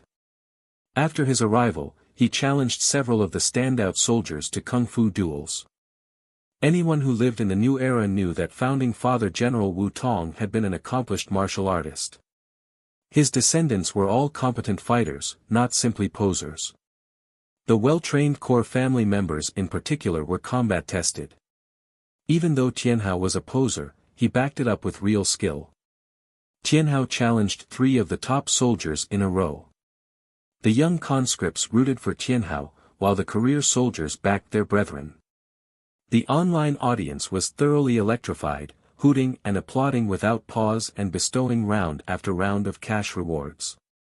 The face-offs spiced up the atmosphere and were embraced by the conscripts and career soldiers alike and drew a big audience.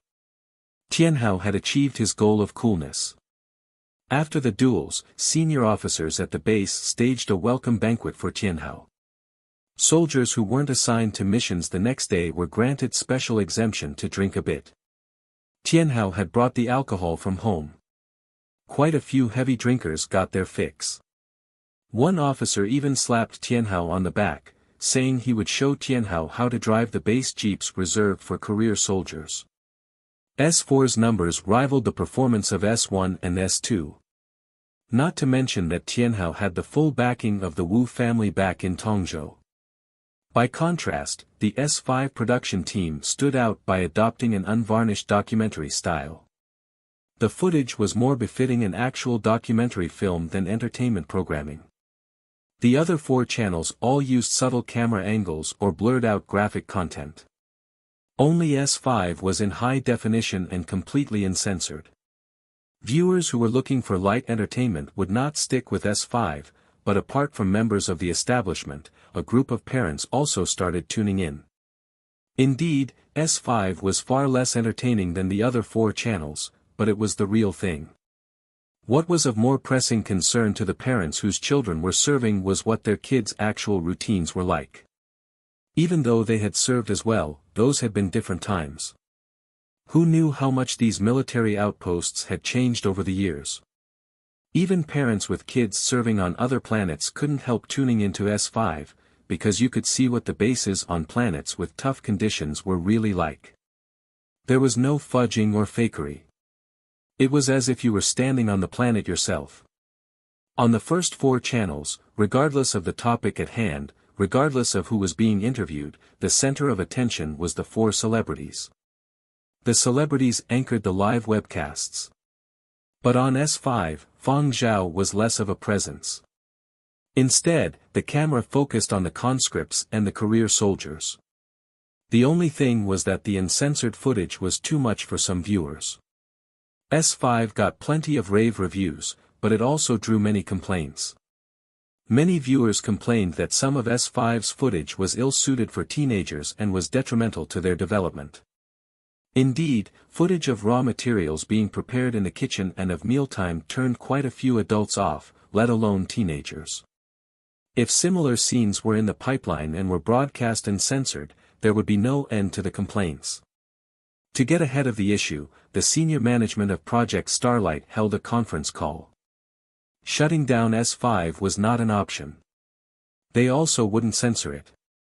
They wanted Kevin Lin and Fang Zhao to shoot more raw footage in the same vein, even record some violent or bloody incidents.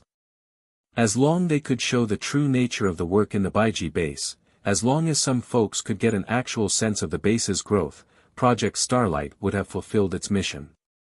The conservatives who had slashed funding for exploratory missions and diverted funds to building up existing bases didn't do so to provide entertainment. They wanted to deliver a clear message to the people. Look at how tough it is to develop the existing bases. Why the hell should we keep exploring? So what if we discover more planets with livable conditions? Can we build bases on them and immigrate right away? Folks who keep dreaming about discovering new minerals that can be used as new energy sources should wake up and get back in touch with reality. Are new minerals that easy to find? The conservatives wanted to shore up popular support, and Project Starlight was the means to their end. To protect S5, the senior management of Project Starlight decided after their conference call to implement a rating system on the 5 channels. But curious viewers didn't care what the senior executives were thinking. Eager fans who followed Project Starlight's 5 channels summarized the tone of each channel with these quips after the 5 channels completed their first day of live programming. S1, how are you, comrades? Well done. Good job. S2, blood, sweat, and tears. S3, there's nothing a little love and tenderness can't conquer. S4, drinking games. S5, danger ahead. Non-combat personnel evacuate. 3 hours after S5 ended its first day's live broadcast, the senior managers at Project Starlight announced they were going to implement a rating system. Many viewers supported the move, thinking it was right thing to do. So be it if they missed out on all the gory stuff on S5. Watching S5's live broadcast made you realize that a rating system was the best solution. But some viewers thought the move was unnecessary. A debate quickly sprung up online. You will have to serve sooner or later. It's best you know the ugly side and be psychologically ready. At least it's better than finding out when you actually serve. That isn't a fair argument. Many kids are tuning into the live webcasts. They've had limited exposure to this kind of material. They will be scarred if they see stuff like this too early. A rating system is necessary. Not to mention that not everyone will be assigned to serve in places like that. That's true. Families who were well off could always manage to land their kids easier assignments. This was an open secret. Such was the state of the conscription system. For now, that was the way things were. Folks who were upset with the system could only be *tch about it. Folks without connections could only hope that service locations currently suffering from tough conditions would get more funding and investments so infrastructure could be improved. That way, the experience wouldn't be so rough by the time they served. By that line of thinking, live broadcasts like this were really worth supporting. If average citizens like themselves couldn't change things, then they would leave it to the celebrities. 5 hours after S5 ended its first broadcast, Project Starlight's senior management announced the provisional age restrictions for its 5 channels. S1 through S4, 7+. S5, 15+. In other words, the 4 channels S1 to S4 were suitable for viewers 7 and above, while S5 would be limited to viewers 15 or older. Was the age limit for S5 set too high? Some parents were upset, arguing that even though the content was a bit disturbing, a teenager was quite mature and could handle the fallout. Folks who grew up in the new era had access to the internet at a young age. They matured earlier compared to children in the old era. Many 14 or 15-year-old kids in the new era were spouting similar views to adults. The Project Starlight managers have their reasons for restricting the channel to 15+.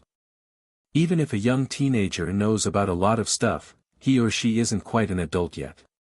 Be it mental strength or problem solving, they still lag behind grown adults slightly. 15+ is okay. For viewers who are 15 years old, they have another 5 years before they need to serve. If they want to find out about this kind of stuff, 5 years is a sufficient buffer. In any case, their parents are watching the footage anyway. Parents who were opposed to the 15+ limit changed their minds after hearing the argument online and pondering the matter. True, the senior managers at Project Starlight must have had their reasons for setting the age limit so high. Even though our kids are too young to watch the show, it's all the same when we as parents get the lowdown and relay the information to them. At this point, some of the Muzhou viewers got a bit cocky. Not to brag, but we Muzhouers are more adaptable than you guys. I don't know if you noticed, but regardless of the planet, 8 out of the 10 folks working in the kitchen are from Muzhou. Only us Muzhouers can handle coming into close contact with foreign planet food sources every day. Folks from other planets are too *T to do the job. They're also not meticulous enough. This comment won a lot of praise from fellow Muzhouers. That's spot on. Just take a look at the live broadcast on S5, out of all the people who appeared on camera in the kitchen, half were Muzhouers. The heavily tanned kid who spoke the most during the broadcast is the son of the owner of a small ranch in Muzhou. During the broadcast, the ranch owner was handing out red packets stuffed with cash left and right in honor of his son. Folks who had served in Muzhou also confirmed this was the case. In terms of getting used to the new diet during military service, Muzhouers were the best. But what they didn't say was how they'd puked their guts out when they'd entered the kitchen for the first time after arriving on base. All they talked about was how they were the most adaptable. None of them had been able to adjust right away. Soon, the "us Muzhouers" spiels in the discussion forum started to piss off folks from other continents. Hey, brother upstairs, this is discrimination against folks from other continents. It's just being able to down a bug. Big deal. Speaking of which, don't you Muzhouers have the tradition of insect banquets? Right. I heard about Muzhouers eating insects a long time ago. Word has it that it's a festival that was started when the new era was founded. When the period of destruction had ended, at the beginning of the new era, Muzhou had been the world's leading food producer, with the largest plots of arable land. Yet Muzhou's first farmers had encountered many natural disasters. Back then, the level of technological development had been quite crude, and anti-pest measures hadn't been very effective. To produce large yields, the farmers had paid a heavy price. The farmers hadn't gotten to enjoy life until farm equipment had been upgraded and the Academy of Agricultural Science had come up with effective pest controls. To remember the forefathers who had cultivated Muzhou's first plots, to honor their efforts in defeating the different types of insects that had infested their crops, certain regions of Muzhou held commemorative festivals. That was when the insect banquets were held. Visitors to Muzhou had long tried to avoid these festivals. If they encountered one, they would steer clear of it or approach for a quick selfie they could show off on their social media feeds and then bolt immediately. Now that the topic had been broached, people started wondering why Muzhours could adjust so quickly when they saw such disgusting food. Is it because they started eating insects very early on?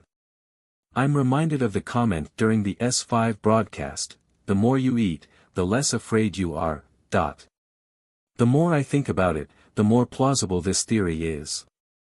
In this regard, Muzhours have an innate advantage. My kid is only 14. I wanted him to tune into S5, but now I can only let him watch the other channels. Still, I want to order insect meals online. Are they still available in Muzhou? Are they available in easy packaging, like a small box or a small pouch?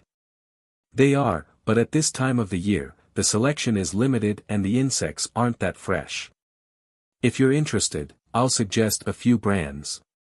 Once the subject of insect banquets came up, Muzhours who practiced the tradition started firing off recommendations, suggesting brands for variety, taste, and food safety standards.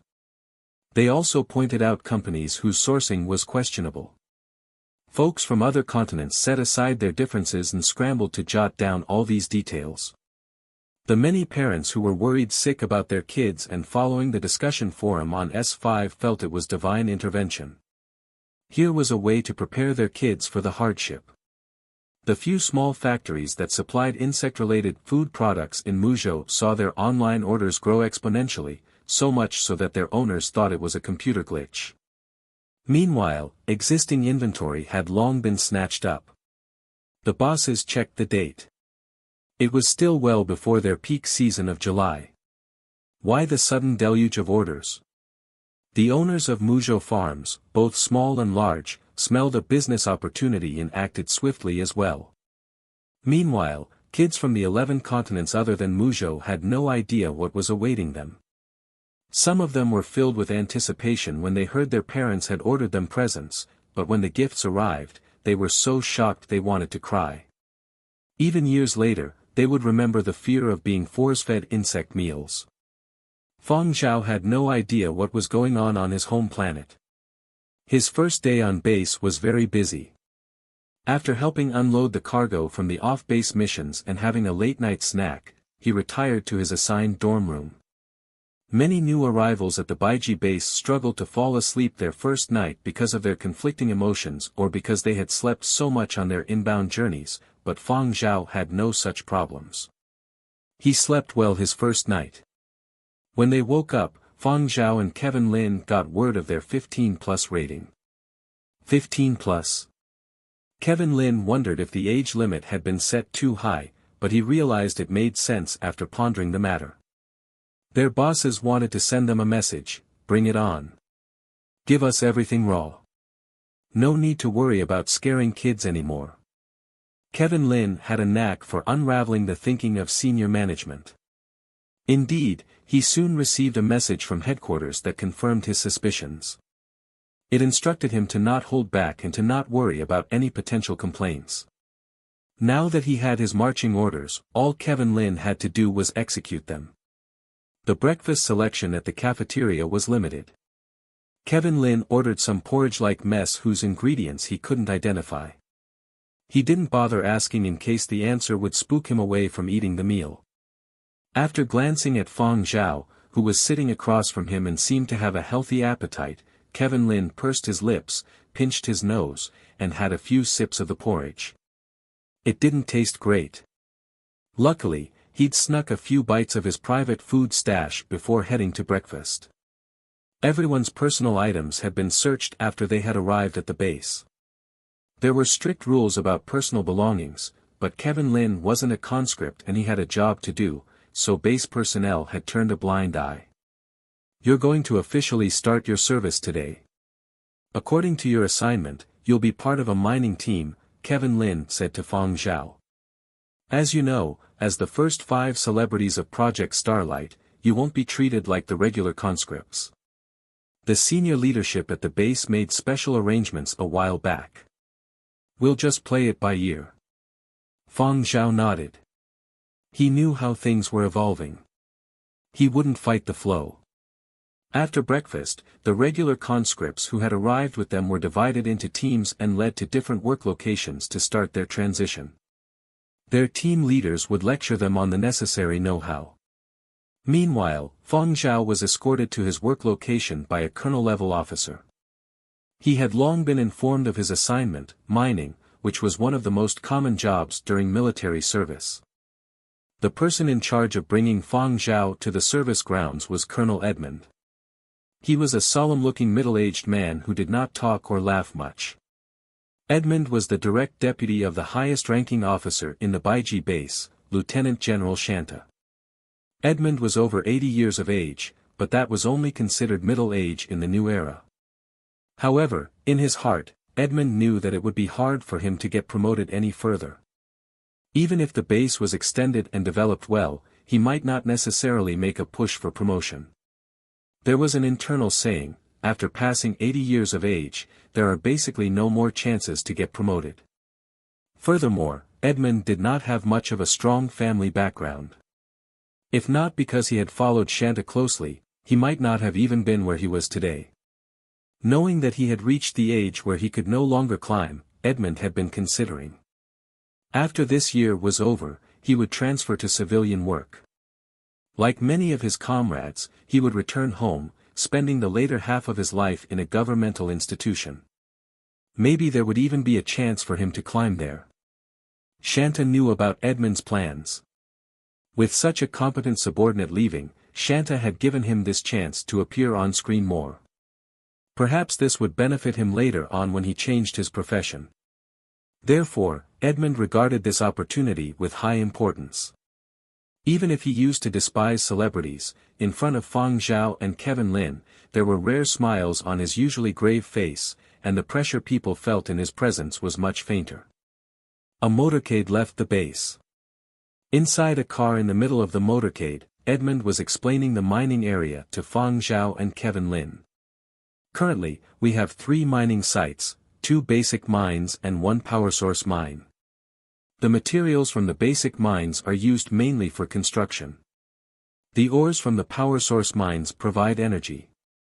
For the basic mining site, we can adopt an automated system that doesn't require much manpower. As for the power source mining site, automated systems are of no use. Apparatuses might suffer interference, and excavating machinery might result in some large damages. Therefore, in mining sites where we are unable to use machinery or equipment, we have to make use of manpower. That is where conscripts come in. Now, we are heading to the power source mine. On screen, Edmund did not show any signs of nervousness, but Fang Zhao could feel that Edmund was tensed, he just wasn't showing it. Fang Zhao could also guess Edmund's thoughts. Great-grandfather and great-grandmother Fang had talked a lot about the military, and given Fang Zhao's own previous history, it was not hard for him to guess. This was also the reason Fang Zhao was willing to coordinate and act, giving Edmund more chances to show off and help Baiji's mining value become more well-known and attract more investors to help shoulder the pressure.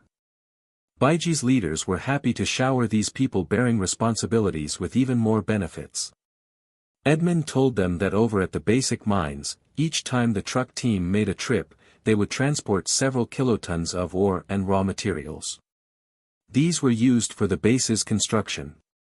Transporting several kilotons per trip might have sounded like a lot, but when compared to bases with abundant manpower and resources, this was totally pitiful and unsightly. In those bases, the volume of freight transported by those trucks was in the tens of kilotons per trip. With low freight volumes and a lack of manpower, the base and the outposts developed at a much slower rate. The motorcade traveled on the most commonly used road and did not encounter any aggressive life forms.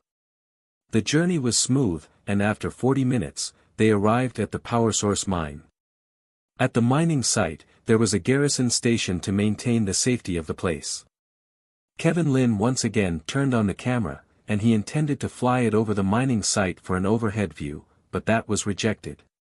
The deployment of the mining site was classified military information, so Kevin Lin could only film the surroundings. Edmund brought them to a mine entrance.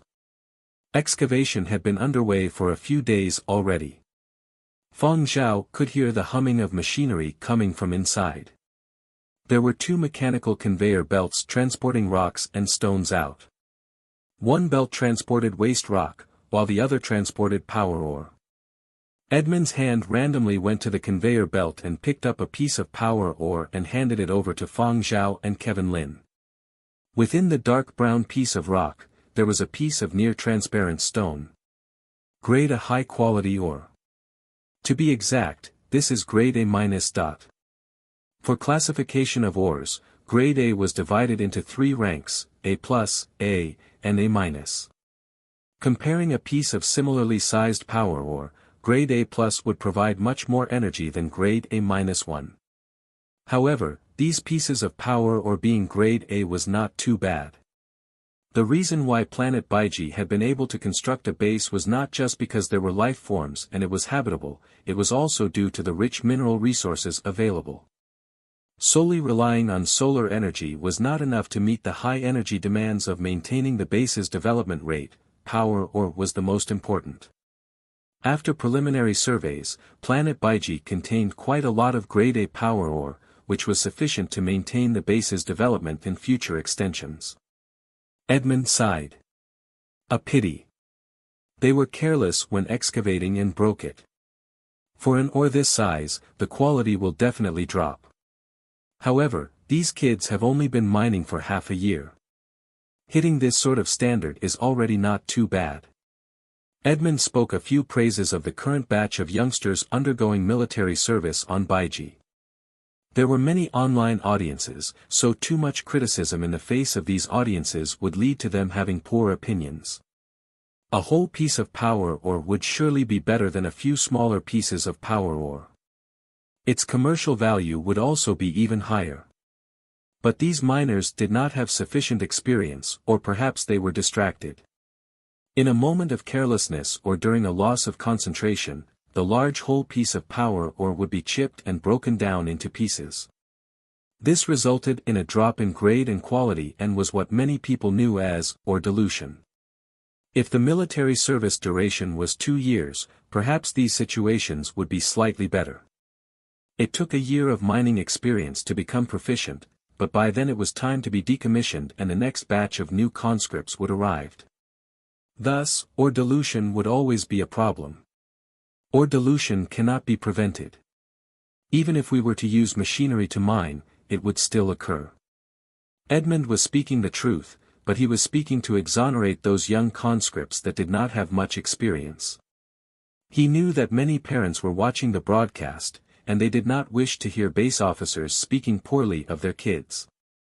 For Edmund to make it to the level he was at, he had decent EQ. Even if he could not make the audiences adore him, he could at least make himself less deplorable. Mining is a technical job. Other than old miners with many years of experience, everyone else will find it hard to avoid such situations. As Edmund was speaking, a person clad in full work attire ran out from the mining tunnel. Removing his helmet, his youthful face flashed a grin. "You guys are here." Excitement was written on his face as he turned to look at Fang Zhao and Kevin Lin beside Edmund. Scanning further at the camera floating in the air, his smile's intensity doubled. He showed some restraint and raised his hand to adjust his helmet hair, trying to make it look better. Edmund could understand where he was coming from and did not say anything. Edmund turned toward Fang Zhao to make introductions. Hayden arrived last October and is the leader of this mining team. After that, he turned to Hayden and pointed at Fang Zhao. "This here is." I know, Fang Zhao. It's an honor to meet you at last. I really love the style of your tunes." Hayden wanted to say more, but he caught a glimpse of Edmund's expression and immediately swallowed the remainder of his words. He reluctantly put on his helmet once again and said, "Shall I lead the way into the mine?" 2 soldiers brought over 2 sets of special work clothes that conscripts wore and helped Fang Zhao and Kevin Lin put them on. "Let's enter." Edmund nodded, indicating for Hayden to lead the way. "Yeah, all right," Hayden happily exclaimed. Through his clear visor, he flashed a "don't worry" expression toward Edmund. Everything had already been planned, and there would be absolutely no embarrassing situations. Edmund felt a little at ease. Hayden was capable. In this team of miners, Hayden's evaluation was the best, and he had some experience with mining. Otherwise, he would not have become the leader of this team. There were lights in the mining tunnel, so it wasn't very dusky. As they walked in, some conscripts were using equipment to mine. Noticing the indicator lights of the live broadcast, the conscripts hurriedly struck a pose, falling over each other trying to give a greeting and, as best as they could, let their voices appear on the live broadcast or show their faces. Although the masks covered half their faces, perhaps friends or families might recognize their eyes or their voices. Hayden indicated for Fang Zhao and the group to stop. There was a case filled with tools, with a number of them seemingly like pickaxes. Hayden fished one out from inside and handed it over to Fang Zhao. "Wanna try?" Fang Zhao accepted the tool. Holding it, he realized these excavating tools were not as simple as they looked. Inside was some precise propulsion device, and it was made of special materials. These tools were not specially prepared for Fang Zhao, all military service personnel used these. With these tools, they did not need to use a lot of strength to chisel bits off the hard rock wall. However, to excavate better quality ores and minimize or damage still required accumulated experience. "Our mining site has lots of ore. You don't have to pick a place, here will do." Hayden randomly pointed to a certain spot on the cave wall. Kevin Lin felt this was funny. "What lousy tricks. Even I won't fall for it, let alone those shrewd merchants." To attract more investors, Baiji's base command wanted to spoon-feed Fang Zhao like a child. Then tell the audience, "Look, this little celebrity's first time mining, and at a randomly picked spot at that, and he excavated or on his first try. Our mineral resources are plentiful. Although the ore quality is not especially high, we have quantity. Interested investors, hurry and join the party." Kevin Lin stifled a laugh and asked Fang Zhao, who was staring at the cave wall, "What are your thoughts?" "Thoughts? I think there is something behind this spot," Fang Zhao replied. Edmund raised his eyebrows as his smile widened.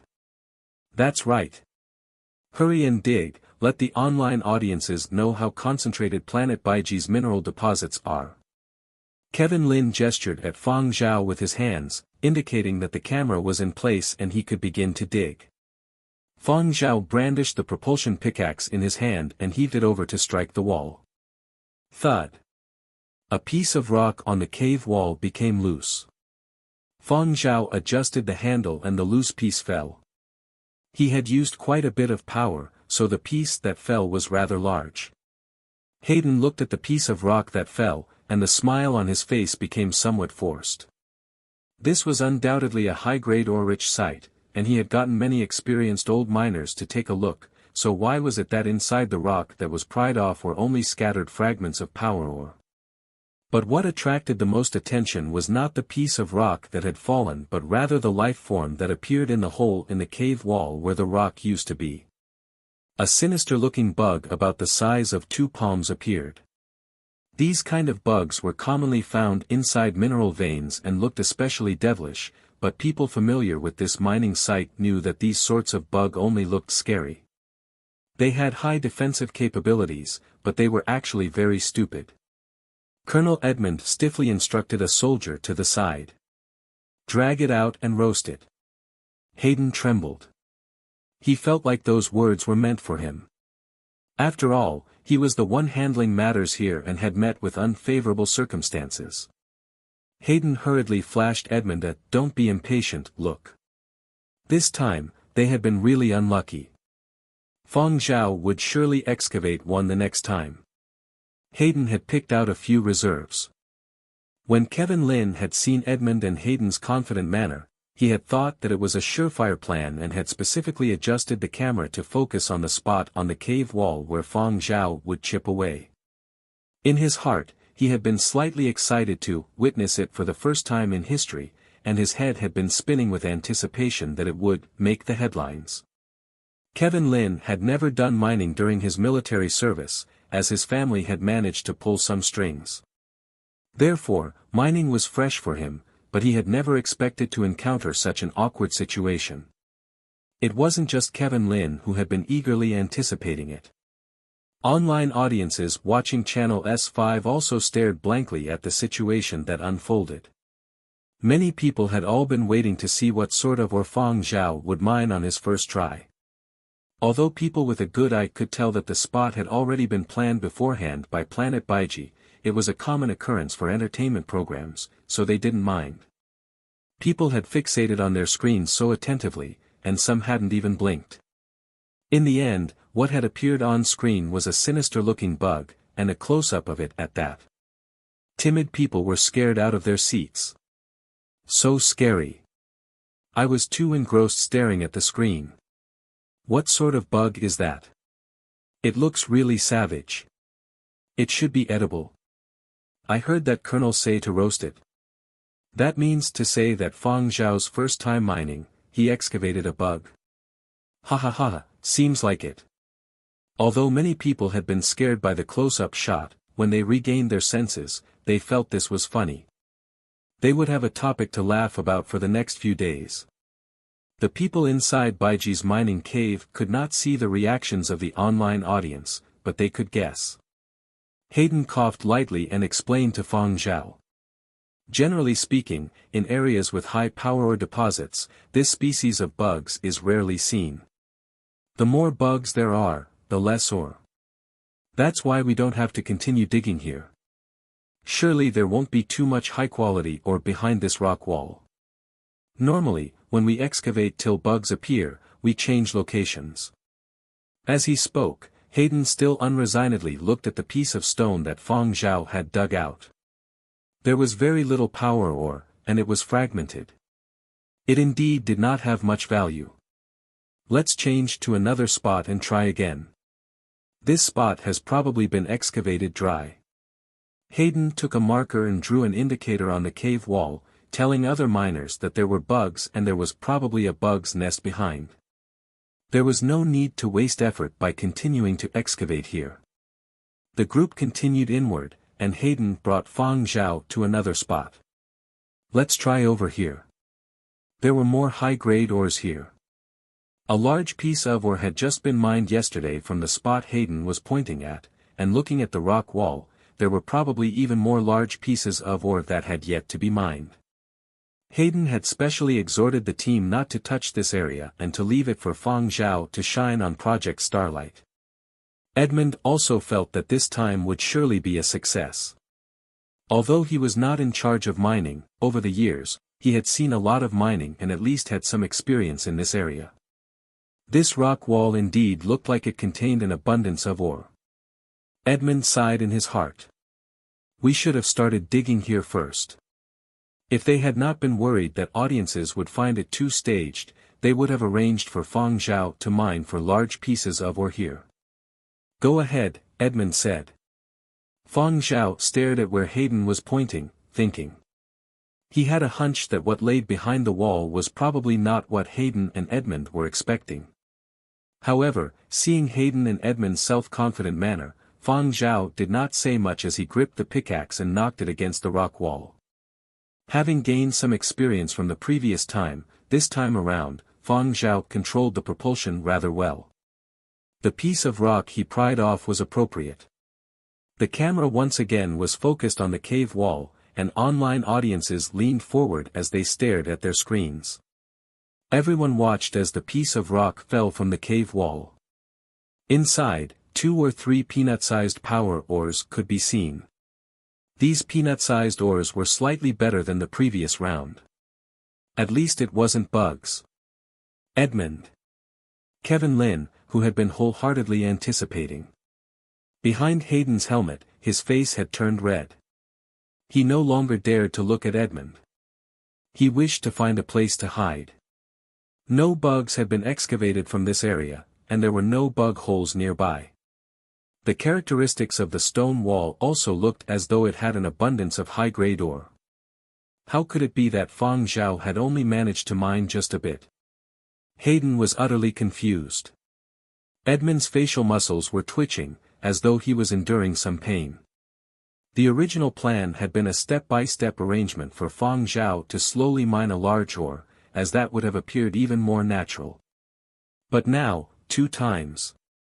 Let alone a large ore, he had not even managed to mine an acceptable one. How about, we go further inside? After all, Hayden was a young guy and had just encountered 2 successive setbacks. Faced with a lot of mental pressure, he could not remain calm and started to stammer. He did not dare to look Edmund in the face, but he could feel the pressurizing aura emanating from Edmund.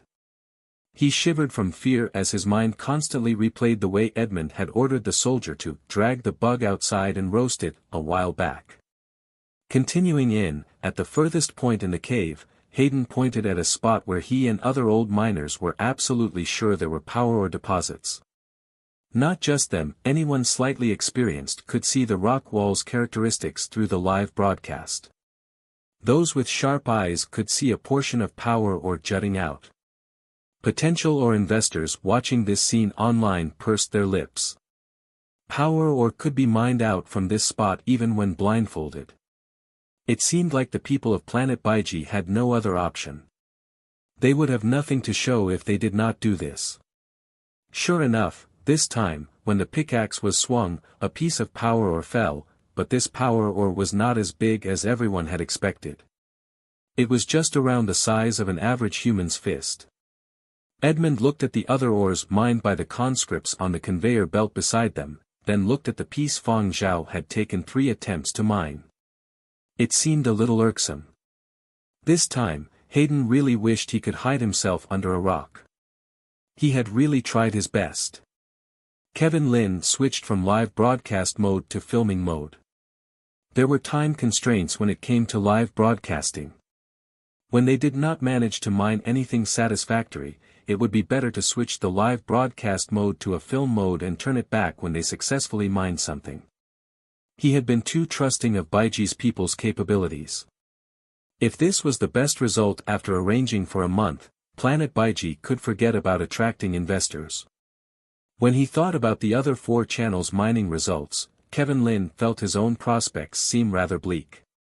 The instantaneous live broadcasts were arranged to be as close together as possible, but due to them being on different planets, it was impossible for the broadcasts to all be simultaneous. Before Fang Zhao's side had started mining, the other 4 had already completed their first day of live broadcasting. Channel S5 had been the last to start. Online, those users that had just watched S5's live broadcast had started to discuss. Ha ha ha ha, it's a pity their expressions could not be seen because they were all wearing helmets. Why didn't the camera turn around? I wish I could have seen the look on that Colonel Edmure's face.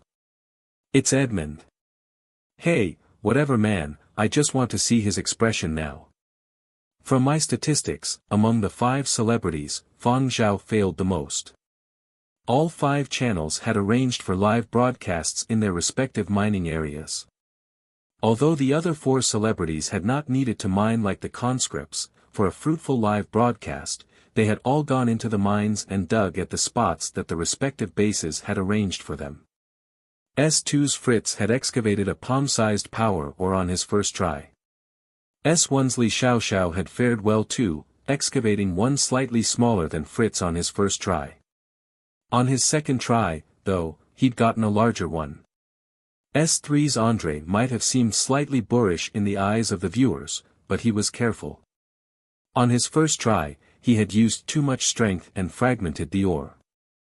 On his second try, when there had been a possibility of ore, under the guidance of an old miner, he had patiently chipped away at the sides till he had excavated the power ore. With a little luck on his side, the ore he'd excavated was the size of an adult's forearm. He had even hugged it and taken a photo, and now it was pinned on Project Starlight's news section headlines. In short, during the first day of live broadcasts at the mining site, although no one had excavated anything larger than Andre's, they had all managed to reap some gains, so it was not too unsightly. S4's Tianhao had had the worst results among the first 4 channels. When he had originally mined the least ore, he had only pulled a long face but had not been stupid enough to blame the base personnel. Only after he had returned to the base had he thrown a tantrum. Now that he knew S5's Fang Zhao's luck was worse than his, Tianhao suddenly felt much better. Tianhao stroked his chin and pondered. As long as someone is below, it doesn't look as ugly. I heard that on Fang Zhao's mining broadcast, he got a bug on his first try, a few peanuts on his second try, and only on his third try did he excavate a small piece of power ore. Say, do you reckon that Baiji's personnel intentionally duped him? The special reporter for S4 who was following Tianhao shook his head. Probably not. Baiji's personnel would not be that foolish. Then that just means that Fang Zhao himself is just plain unlucky and could not mine anything, Tianhao concluded. S4's special reporter nodded his head in approval, at the same time delighting in another's misfortune. He reckoned Kevin Lin would be dying of anger. And for investors watching the 5 channels, after the live broadcasts, their impression of Planet Baiji was the worst. A few investors and surveyors of relevant companies smirked. They expected a staged performance of mining large ores in succession, but in the end, the special arrangements only ended up this way. It just shows how low Planet Baiji's mineral density is. This sort of place even wishes to attract investors. Not a chance. Considering the transportation time and extravagant fees for setting up a communications network, as well as paying taxes, only fools would consider investing in Baiji. If there were any future advertisements from Planet Baiji's base, they would not believe the advertisements. Also watching the live broadcast was Planet Baiji's highest-ranking officer, Shanta. At this moment, he was not looking too well. None of the other high-ranking officers at the base were smiling. This beginning was no good. Their perfect plan had only just begun and yet they had encountered setbacks. What were they going to do in future? Did they have to show that they were an extremely destitute place and beg for donations? Which large base had risen to prominence through development from donations? They all relied on pulling in large investments from enterprises. Over at the mining site, the people here could sense the abnormal atmosphere. They were especially well behaved and did not goof off, as they were afraid of incurring the wrath of Edmund. Hayden was on the verge of tears. It was really not deliberate. He really had not meant any of this and had not wished to have Fang Zhao embarrass himself on the live broadcast. He also did not dare to do anything that would have harmed themselves even more than Fang Zhao. At the same time, Hayden wanted to explain to Colonel Edmund. Edmund was the highest-ranked person in charge of the power source mining area. Hayden's military service only concluded in October. He still had to be under Edmund for another half a year. Edmund silently looked at Hayden before turning around and leaving the cave. He had decided to write his application to transfer to civilian work. Hayden stood rooted to the ground at a loss. Fang Zhao sighed and patted Hayden's shoulder. I know you didn't mean for this to happen. Hayden felt that Fang Zhao was a really nice person. Despite being embarrassed live, Fang Zhao could still calmly console him. Don't worry about all the other stuff. Tell me more about the rock's characteristics. How do you judge whether there would be ores here? Fang Zhao asked Hayden. Hayden was woken from his daze when asked about his expertise. He explained all he knew in detail, and as he talked, he demonstrated. Holding up the pickaxe, he chipped away at the rock, combining theory and practice. He chipped off a piece of ore around 20 centimeters in length. He continued digging and excavated another large piece of ore the size of half an arm. He was actually just randomly mining yielded large ones. Hayden. It's really not deliberate. Afraid that Fang Zhao would get the wrong idea, Hayden immediately tried to explain. Fang Zhao did not get angry over this matter. He knew that Hayden had not deceived him. He could only blame his own luck for not mining a decent-sized ore. Everyone would have reckoned this was the case. Fang Zhao laughed as he thought about it. All along people had said that his luck was good. This time, it was rare for him to be so unlucky. "It's all right, go on," Fang Zhao replied. Hayden breathed a sigh of relief when he noticed that Fang Zhao was not angry. He told Fang Zhao about all his experiences and everything he had learned in his half a year here, hoping that Fang Zhao would mine a larger ore next time.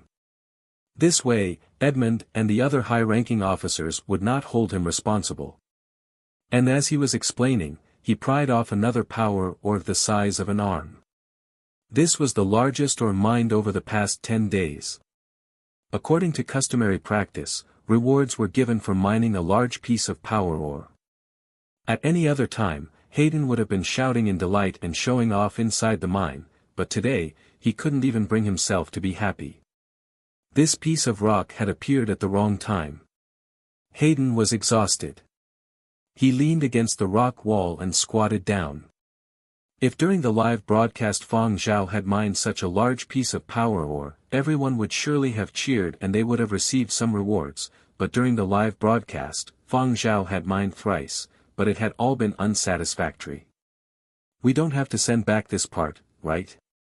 Kevin Lin asked Fang Zhao in a low voice. After switching to film mode, the video captured saw Hayden randomly mine such a large ore. If it was sent back for audiences to see, it would further prove that Fang Zhao was useless. Fang Zhao would not be affected by such a trivial matter. "Send it. Send it back and let everyone know that Planet Baiji has plenty of power ores, and that it's worth investing in." A dejected Hayden, who was squatting down, heard this and looked toward Fang Zhao gratefully. Baiji's top brass's biggest desire was to attract investors. Fang Zhao was willing to bear the negative image and let the video be released. He was willing to let Planet Baiji shed the tag of barren place, and Hayden was really thankful for that. Hayden sincerely exclaimed, "Thank you. You can surely mine a large ore too." Fang Zhao laughed. "Right, I think so too." To prove that he wasn't lying, Hayden went out of his way to invite a few veteran miners to join them.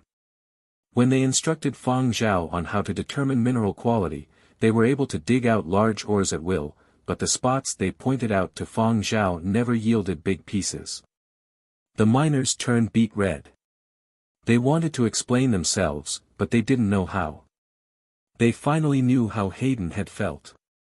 Standing to his side, Hayden couldn't help but tell Fang Zhao, "Your luck is truly terrible." Even Kevin Lin, who had been observing the process all along, shook his head in resignation. He was angry and amused at the same time. Fang Zhao's luck was so bad that he didn't know what to say. Now Hayden and the veteran miners didn't dare suggest spots for Fang Zhao anymore. After passing on their knowledge, they shut up and stood to one side. "Really, as long as you remember what we taught you, you'll definitely be able to dig out a bigger piece of ore than Andre on S3, Hayden reassured Fang Zhao. But Fang Zhao wasn't as devastated as the others thought he was. All he did was study the wall in front of him carefully. He was surrounded by other miners who were digging. The ore they dug out and rock debris kept being shipped out via conveyor belt. Fang Zhao kept inspecting the wall and replaying the excavation strategies Hayden and the old miners had taught him in his head. He also had a very special feeling. Mines generated strange energy fields. Ordinary people who spent significant amounts of time in mines typically suffered physically. That was why miners wore protective clothing. After all, they spent most of their days inside the mine.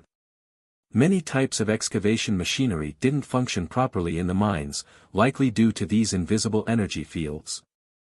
This phenomenon occurred in 90% of mines. There were excavation devices resistant to the energy fields, but they were too expensive. Maintenance was also costly. Places that were ranked on the bottom end of the development order drafted by the Global Alliance, like Baiji, would never deploy those types of machines. Also, the conscription system provided plenty of manual labor. They didn't need the machines. Fang Zhao had read a few books about power ores. The discovery of power ores had marked a quantum leap in technological development. It had ushered in the era of immigration to foreign planets and the beginning of space exploration. Every power ore released an energy field. The strength of the energy field depended on the quality and size of the ore. Despite wearing protective clothing, Fang Zhao could still feel the invisible energy fields that surrounded him. This was something the others couldn't detect. A normal person shouldn't have been able to feel the energy field so acutely while wearing protective clothing under regular circumstances. That was what the professional manual said.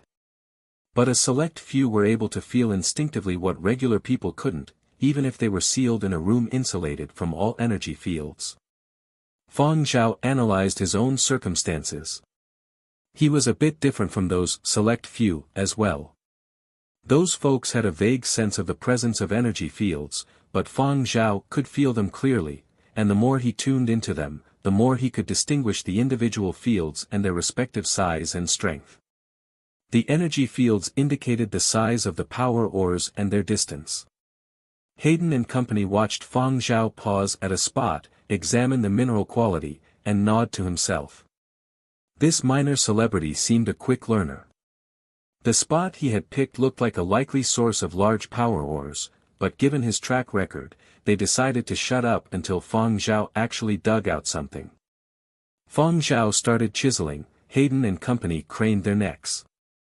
As pieces of rock debris dislodged, the wall revealed an edge whose texture stood out. Wait. Hang on. Hayden and the others cautioned Fang Zhao, worried that he might chisel too hard. Hayden rushed over to take a closer look. He excitedly declared, "Indeed, it's an ore. Check out its edge. It's definitely not a small rock. It's gotta be a big one." "Really? Let me take a look." The veteran miners rushed over as well. The miners were even more excited than Fang Zhao. Indeed. The miners surrounded Fang Zhao and offered up instructions. "It's probably a big piece. Dig it out quickly. Use some finesse and take your time. One bit at a time. It's okay if you take more time, but you have to make sure it's intact. If it's broken up, that will affect its pricing."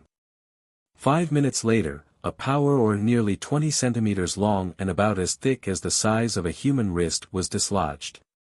It came with useless gang that obscured the actual ore, but all the excavated ore would be sent to a central location and processed together. The miners didn't have to clean it up. One of the veteran miners inspected the ore and nodded his head in approval. "Indeed, it's intact.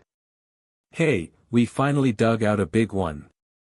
Hayden and company finally breathed a sigh of relief now that this minor celebrity had finally landed a big piece of ore. "Let me take a look."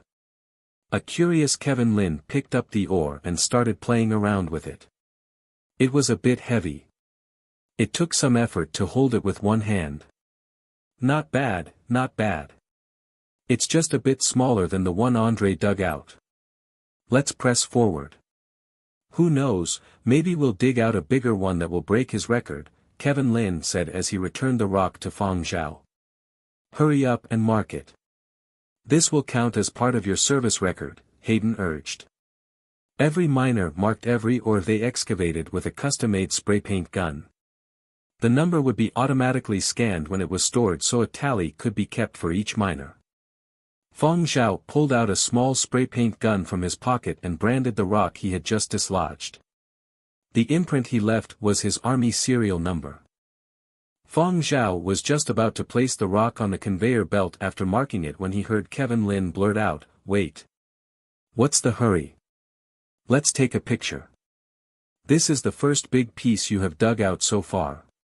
Come on, strike a pose. Don't be serious all the time. Smile."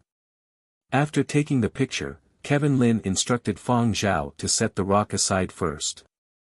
He wanted to accumulate a few more rocks so they could take another photo. Fang Zhao was a different person after digging out the first rock. He followed up with 3 large ores, each larger than the other. The fourth piece stood out in particular. It was clearly larger than the one featured on S3.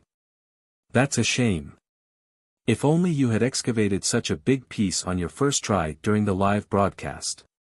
Kevin Lin knew that even if Fang Zhao dug out a bigger rock now, it wouldn't make a big splash unless it was a super big piece. But if they could shed Fang Zhao's image as the worst miner of the five, another live broadcast was worth a shot. Seeing that Fang Zhao was on a roll, Kevin Lin and Fang Zhao decided to go live again. "We'll be fine as long as you keep up your momentum. Hold on. Hayden, can you gather the 4 pieces that Fang Zhao dug out already? I'll do a close-up." Fans scrambled to tune in when they saw that S5 had gone live again. Fang Zhao's going live again. Did he finally dig out a big ore? That must be the case. Otherwise they wouldn't go live. The first shot after the live broadcast resumed was the 4 rocks that Fang Zhao had dug out. Wow, those are mighty big pieces. They're bigger than the one Andre dug out. So they staged 4 pieces and said he dug them out, but who knows? Maybe someone else did the work and is letting him take credit. The ores are marked. Just because they are marked doesn't mean that he dug them out. As far as the viewers were concerned, ores that weren't dug out live didn't count. Look, he's about to dig again. Ha, he actually had the gumption to go live. It must be because someone scouted a prime location for him. I wouldn't be surprised if he digs out a giant rock. Meanwhile, Kevin Lin was manning the camera in the mine. He was quite nervous. Finishing with such a meager pile wouldn't fly on the first day of their mining broadcast. Having seen Fang Zhao dig out 4 ores in a row, he didn't want to give up just yet. Hayden and the veteran miners were also watching nervously. Their gazes were glued to Fang Zhao as they gauged the mineral quality of the wall where Fang Zhao was digging. Fang Zhao paced for a bit and stopped. The veteran miners frowned. They thought Fang Zhao had picked a spot 5 meters ahead. Judging from the mineral quality, it was a likely source of big ores, but Fang Zhao checked out the spot and came back. The mineral quality there doesn't look like it will yield big ores. It's not too bad. Maybe there will be a few small pieces, definitely not a big piece, one of the miners mumbled. Kevin Lin hesitated before deciding not to speak. He heard what the veteran miner had said and knew the comment was intended for him, but considering that the miners were a poorer judge of mineral quality than Fang Zhao, he decided to believe Fang Zhao for now. He didn't end the live broadcast or interrupt Fang Zhao. The miners exchanged glances and let out an imaginary sigh. Forget it. If they won't accept the favor, there is no point in saying any more. They had said what they could. If Fang Zhao came up empty during the live broadcast again, they had an excuse when they briefed their superiors. Ding! It was the sound of striking gold. An experienced miner could tell from the sound alone whether any ore was present. The miners wore an expression of disbelief. The camera zoomed in as Fang Zhao dislodged a large rock from the wall. There was no sign of power ore, not even an inkling. The mineral quality in the spot was different from what the regular miners preferred. When experienced miners came across a similar spot, it was as if they had dodged a landmine. They would mark the location and steer clear of it. Embarrassment all around again. Kevin Lin didn't know what to think. Does this kid have bad live TV karma? Lord knows how many viewers are cracking up right now. He started brainstorming for explanations for his boss, anticipating a likely dressing down from the first frontline editor-in-chief. But standing before the camera, Fang Zhao didn't avoid the spot because of the apparently poor mineral quality. Instead, he wiped the opening a few times. A few small pieces of debris fell off, and Fang Zhao saw a small corner exposed. Fang Zhao decided to stick with that spot, as he felt the energy field increase in strength. The energy field was the strongest there and the closest, even though the mineral quality seemed suspect. The veteran miners approached to take a closer look. They thought it was Gang again but didn't speak up. Gang was useless. If Fang Zhao dug out Gang again during a live broadcast, it would be a bit embarrassing to bring it up. Fang Zhao picked up his pickaxe and chiseled away again, digging out the small piece and chipping away the clutter around it before examining it up close with a flashlight. The irregularly shaped rock was about the size of half a pinky finger. It had a bright metallic texture, but it looked a bit different from ordinary metal. "What kind of mineral is this?" Fang Zhao asked. One of the veteran miners shook his head. "Metallic mineral. But it doesn't look like it." He had never seen this type of mineral before. "Use the device in your waist pocket to find out. It can analyze mineral quality," Hayden reminded Fang Zhao. Fang Zhao removed a palm-sized device from his pocket. He opened the lid of the device to reveal a small cavity. The size of the hole was big enough to contain the small rock that Fang Zhao had dug out, so he didn't chip at it again. When he saw Fang Zhao press the test button, Hayden blurted out, "No, you haven't switched modes yet. The default mode is energy detection, not mineral content analysis." Before Hayden finished his sentence, he could hear the device beep. This was the sound the device made when it was analyzing the quality of an energy ore. The beeping was accompanied by a bar on the tiny screen on top of the device. The surrounding crowd went silent as their eyes became fixated on the small display. The beeping increased in frequency, as did the surrounding heartbeats. Power ores of the same size were classified into several grades based on the amount of the energy they could supply, in accordance to a classification system devised by the Academy of Science. Most power ores excavated on Baiji in the past had been ranked grade A- or below. Samples collected from various locations had never been rated higher than A-, but now, with Hayden and the veteran miners watching on, the barometer on the screen exceeded the A- mark and kept going. As the onlookers held their breath, the beeping of the device became even crisper. As the barometer finally stopped at A, the beeping halted as well, signaling the end of the test. The miners working nearby had long dropped their tasks on hand. They were quite familiar with the beeping sound of the mineral analysis device and its rhythm. They could tell from the pace of its beeping what kind of rock the device was examining. The beeping they had just heard was much faster than what they were accustomed to. What did this mean? Underscore underscore underscore underscore underscore underscore underscore underscore underscore underscore. Edmund sat on top of a hill near the mine, frowning and absorbed in deep thought.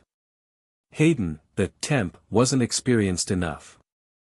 That was why the base leadership had assigned scouting duties to several experienced veteran miners as well. That was also why everyone had been so confident. A whole team of veteran miners had all thought the spot would yield big pieces of power ore, so he had believed it too. But could you blame Fang Zhao for failing to land any big rocks? Edmund knew that even if that was what he thought, even if he believed that Fang Zhao's luck was the problem, the base leadership would only accuse lowly staffers like Hayden and company of lack of effort, inexperience, incompetence, and poor judgment. It would not be PC to accuse Fang Zhao just yet. Otherwise he would quit or stop his fundraising efforts. The base would be in an even tougher spot. Sigh. Edmund sat on a piece of rock and gazed at the sky. I really want to transfer into a civilian post. I can't stay here any longer. Apart from that. His head drooped. Edmund glanced at the document he was writing. 2 hours had only yielded 27 words. There was an unspoken rule that officers of his rank had to churn out at least 10,000 words in their applications for a civilian post. He excelled at leading a platoon and wiping out the enemy, and he was a competent miner, but when it came to paperwork, that was a major headache.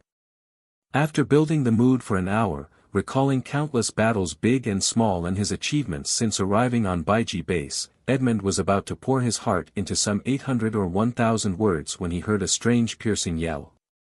It sounded like the painful, frantic yelp of someone under threat after enduring a major shock. Boss! The sudden yelp interrupted Edmund's mood and sent his hands shaking. He accidentally deleted the 27 words he had eked out after 2 hours of labored brainstorming. So be it if he had deleted his work. It was only 27 words, and his lost work could be restored, but the mood he had worked so hard to cultivate had been eviscerated by the strange yell. Edmund sat there, his demeanor resembling a furious beast. His eyes were bloodshot, and every hair on his body perked up. But even an Edmund in that kind of state didn't scare off an emotional Hayden, who only calmed down slightly when Edmund grabbed him by the collar and lifted him up. Hayden glanced at the ballistic Edmund, his teeth clattering. "BBB boss?" Edmund's facial muscles twitched as he struggled to contain his anger. However, he knew Hayden wouldn't have abruptly interrupted him if it wasn't something urgent. "Something go down with our little celebrity?" That was the only reason Edmund could think of. Celebrities were a major hassle. "Yes, something went down." Hayden nodded with a blank look before recovering his senses. No. Boss, the minor celebrity dug out a grade A power ore." Edmund released Hayden from his grip. "Oh, heaven sake. It's just A."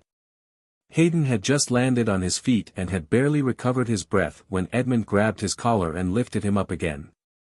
"What did you just say?" The question came out in bits and pieces, like squeezing a nearly empty tube of toothpaste. "I said that minor celebrity. He dug out a piece of, grade A." "Grade A?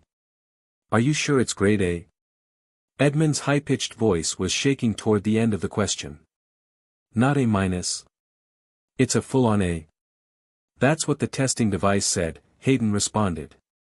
Bang! Hayden finally landed on his feet again and was desperately catching his breath. Nearby, Edmund took deep breaths, his nostrils looking like they were spewing fire. Taking in Edmund's reaction, Hayden could empathize with how his boss was feeling. The development order of the various foreign planets devised by the Global Alliance was based on the grade of the energy ores they produced. The higher quality its power ore, the higher a planet's military base was ranked and the more resources it would be allocated. Baiji had quite a low ranking. At their current pace of development, Baiji might not meet the requirements for mass human migration some 100 years later. Edmund wouldn't gain much from staying on Baiji. That was why he wanted to switch to a civilian gig. But if Baiji produced grade A power ores, and a significant number of them at that, then Baiji's ranking within the Global Alliance's development order would take a major leap. Edmund took a deep breath and charged toward the mine where Fang Zhao was working. There were two things he needed to ascertain immediately: first, that the power ore was definitely grade A, and second, how many similar rocks could be excavated. As for his transfer application, TSK, who cared? Edmund frantically ran into the mining tunnel. Watching the senior officer behave this way, soldiers stationed at the mining site thought that something big had happened inside the mining tunnel, perhaps a dangerous organism being unearthed, but when they had time to think it through, that did not seem possible.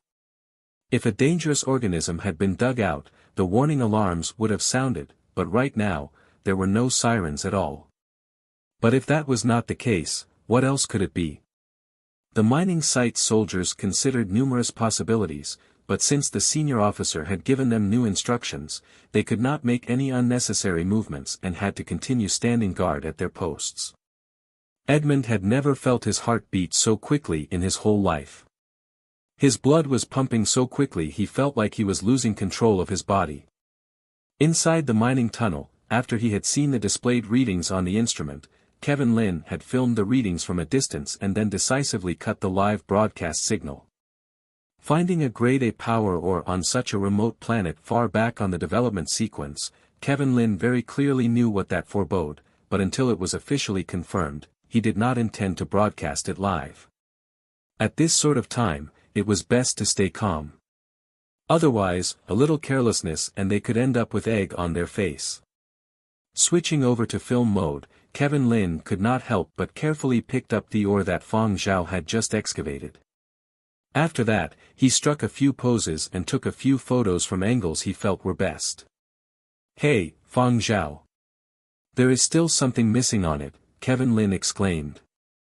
You haven't made a mark on this piece of ore. Kevin Lin was only satisfied after Fang Zhao had used a spray gun and marked out the serial number. Picking it up, he continued to take selfies and let the camera take clear photos of the serial number. Edmund strode over. Where is it? He scanned around as if he was using radar before fixing his gaze on the small ore that Kevin Lin was holding. Edmund took the ore from Kevin Lin's hands. This is it. This piece of ore was indeed too small. It seemed especially delicate in Kevin Lin's palm. But all those lower-grade power ores had no chance of comparing with it. Edmund trembled slightly, as if afraid that his coarse hands would tarnish it. He carefully tilted his hand to let the small piece of ore roll around in his palms as he fervently stared at the tiny rock. Edmund looked toward the few old miners beside him. Has it been confirmed? An old miner understood and replied, we have all used our own instruments to appraise it. The machine should not have been faulty. We even readjusted the instruments once more and even cross-referenced it to other ores. The result is, undeniable. Undeniable. The word echoed non-stop in Edmund's head like the roaring of thunder. Being prudent, or perhaps unwilling to believe this extraordinary occurrence unless he saw it with his own two eyes, Edmund got everyone to take out their instruments, and he personally appraised it. Watching the reading on the instrument rise to grade A, Edmund relaxed a little. Following that, he used his comms device to contact the base's commanding officer, Shanta. After he had briefly explained the matter, he turned to the soldiers stationed at the mine and issued new commands. From now on, the entire planet is on high alert. Outposts scattered everywhere have raised their vigilance, and more people will be immediately dispatched to the mining area. Planet Baiji Base. A few conscripts that were staying in base due to injuries or for other reasons watched as many soldiers who were supposedly off-duty fully suited up and boarded a flying transport. Not just that, the laboratory also dispatched a flying transport and a cargo transport. Inside were the base laboratory's engineers and scientists. The entire base's atmosphere seemed a little strangled. This made those conscripts staying back feel curious. What happened? Given the direction, they are probably headed toward the mining area. Something happened in the mines. Today is Fang Zhao's first official day of military service, right? I heard he was posted to the mining site. Then it's highly likely that something happened there. Otherwise, the base would not have so much activity. Online. Many people had witnessed for themselves how Fang Zhao had excavated that tiny piece of rock, watched as he had placed the rock in the appraisal instrument, and seen the reading rise to a grade A. And at that point, the live broadcast signal had been cut. After that, the internet had gone abuzz. The F***CK, grade A. Is it real or fake? Probably real. Would they dare to fake this? Forget about others, for power ore, they probably wouldn't dare to falsify it. Hard to say. No one knows for sure what happened. These days, all these variety programs love to deliberately mystify things to attract more viewers. They might do anything just to obtain viewers. But this isn't an ordinary variety program. Don't forget who proposed Project Starlight. Wouldn't they be afraid of the consequences if they tried to make a joke out of this? Wait a while more. Whether it's the truth or not, there will surely be a follow-up report. At the same time, First Frontline's press headquarters had become busy on all fronts. This was not just Project Starlight's program, it had already become a major event. They were frantically trying to contact Kevin Lin to verify the truth, but the communications could not get through. What lousy internet. Planet Baiji needs to upgrade its communications network. Not just the media, other parties had started move as well, especially those mining companies. At this time, they were even more anxious than others about verifying the authenticity. If it was true, they would seize the investment spots. Planet Baiji. Shanta had already rushed over to the mining area. En route, he had already received 3 communications from headquarters, but he had not received all the details yet, so he could not give a proper answer. Now he was also anxious to know the truth. If these people dared to have staged obtaining a grade A power ore, he would rather not have investments or donations. He would personally send these people to prison. Ever since the base's prison had been built, it had not yet received an inmate. Kevin Lin was already standing outside the mining tunnel's entrance, controlling the camera to film the situation in the air. A number of military flying transports and a cargo transport descended. Machinery and instruments were carried out. Anybody who was not in the know would think that these were preparations for a war. The soldiers stationed at the mine saluted Shanta. Commanding officer. Although their faces were serious, they were all dying of curiosity inside. These people stationed at the mining site still did not know what was going on, but they knew it was something big. Shanta and a few of the base's other high-ranking officers headed straight for the mining tunnel Fang Zhao was in. At the moment, Edmund and Fang Zhao were already waiting at the tunnel entrance. As Shanta took large strides over, Edmund handed the ore and the instruments over to him. Shanta held the tiny piece of ore for a bit before beckoning for the scientist to bring the equipment over. These machines brought from the lab were definitely more accurate than the instruments the military conscripts used. Noticing the large, displayed on the equipment, Shanta's lips curled upward. He wanted to laugh heartily but managed to control his mood. It was not yet time to laugh his heart out.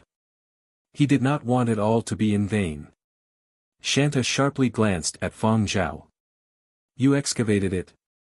Although he had not seen the situation during the live broadcast, he had seen the video, but that segment had too many doubts. Fang Zhao did not feel nervous under Shanta's gaze. Yes. I initialed it. Shanta stared at Fang Zhao for 2 more seconds, then turned toward an engineer.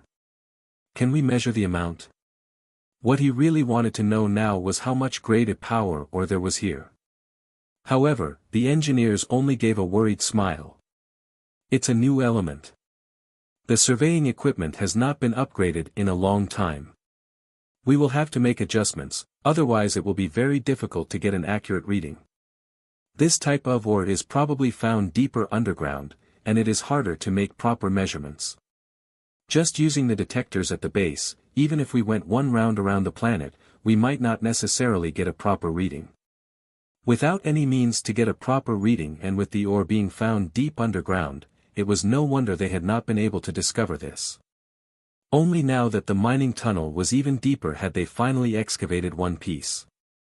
An engineer asked, your base's equipment is lacking too much. How long has it been since it was upgraded? Shanta shrugged helplessly. No choice. We are poor.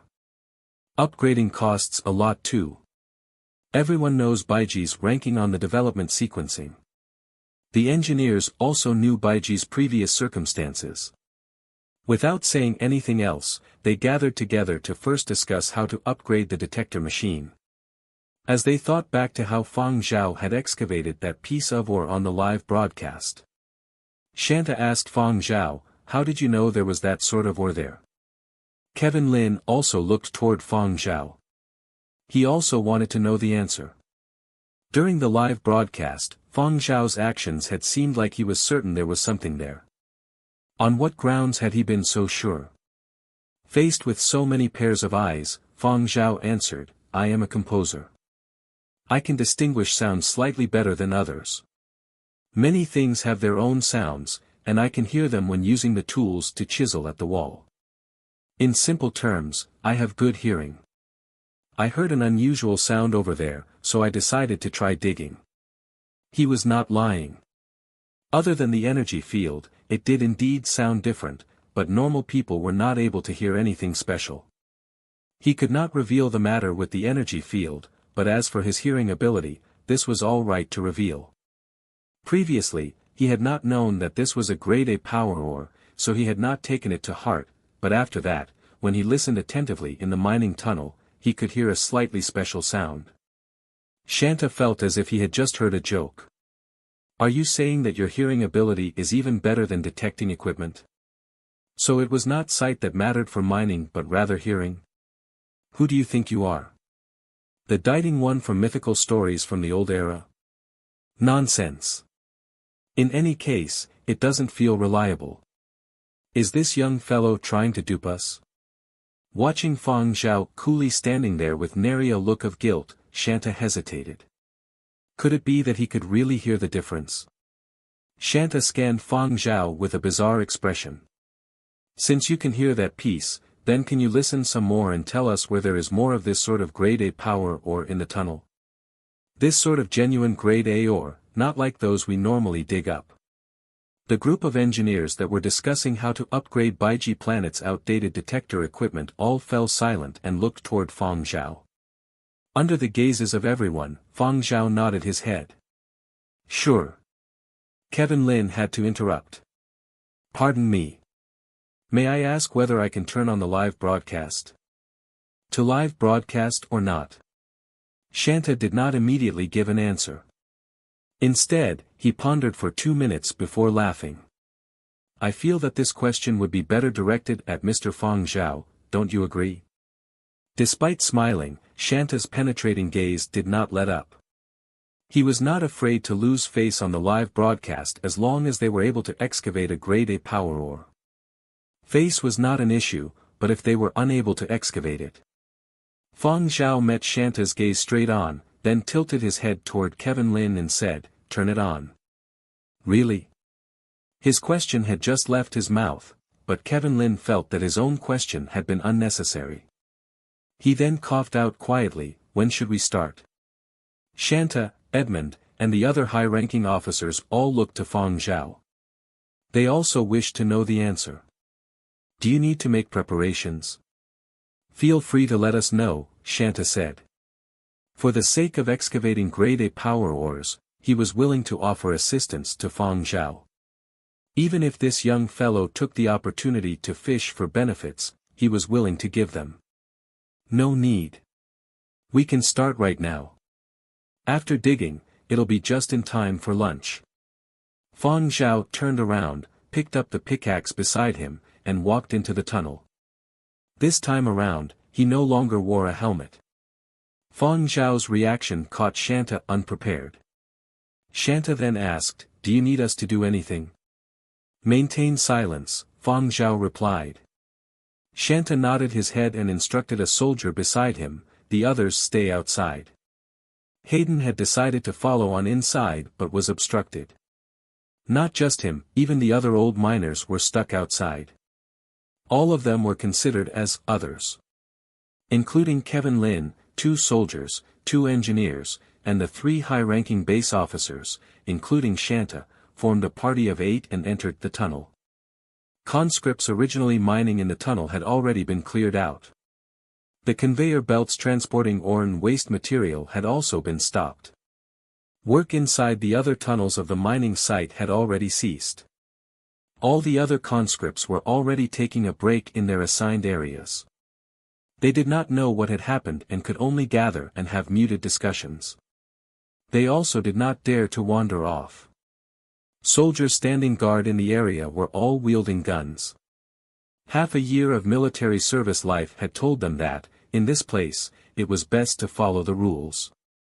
In their hearts, everyone was thinking the same thing, something big definitely happened. Online, God knew how many people were monitoring S5's latest news. The moment Kevin Lin had turned on his live broadcast mode, many people had switched over to watch. Whether they were bragging or chatting idly in whichever forum, the moment a live broadcast notification was received, they all flooded to Channel S5's comment section. Finally, the live broadcast has started again. Hurry, hurry, hurry, tell me whether the situation where Fang Zhao excavated a grade A power ore is true or not. No media outlet has a definite answer. Channel S5, what are they doing? Is this inside the tunnel? Is the person in front Fang Zhao? Why is he alone? Where are the rest? What is Fang Zhao going to do? Where is the grade A power ore? Is it real or fake? The camera followed behind Fang Zhao, and the lens focused on him. In the shot, only Fang Zhao was there. There was nobody or any activity around him. Clang. Clang. Bang. The sounds of successive pounding rang out. Fang Zhao held the pickaxe and walked deeper into the tunnel. As he walked, he used the side edge of the pickaxe to knock against the uneven surface of the rock wall, creating a clanging and banging sound. Online audiences were a little stunned. This pounding beat makes me feel like doing a little rap. No wonder he has a composing background. Even knocking against the rock wall can produce such feeling. But why is he knocking against the wall? I just want to know if he is alone over there. The scene looks kinda suspicious. If this were in a movie, this would be the part full of suspense in a horror flick. Has Channel 5 gone with a supernatural style? As though the discussions of the online audiences could be heard, the camera made a 180-degree turn, and the people following Fang Zhao appeared within the image. Right at the front was Shanta. The general star on his military uniform told the online viewers of his status. Dang! There are so many following behind him. Look at the star. That is probably Planet Baiji's commanding officer, Lieutenant General Shanta. So many people following behind Fang Zhao. What are they up to?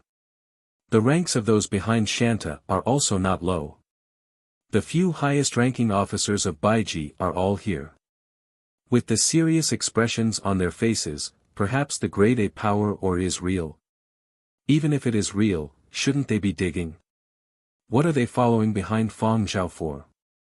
Listening to his musical performance of knocking on a stone wall. None of the people shown on the live broadcast made a sound. Kevin Lin could guess the doubts online viewers were having, but he did not explain. He was afraid Fang Zhao would not excavate a grade A power ore, and if he had explained to everyone beforehand, it would not turn out well.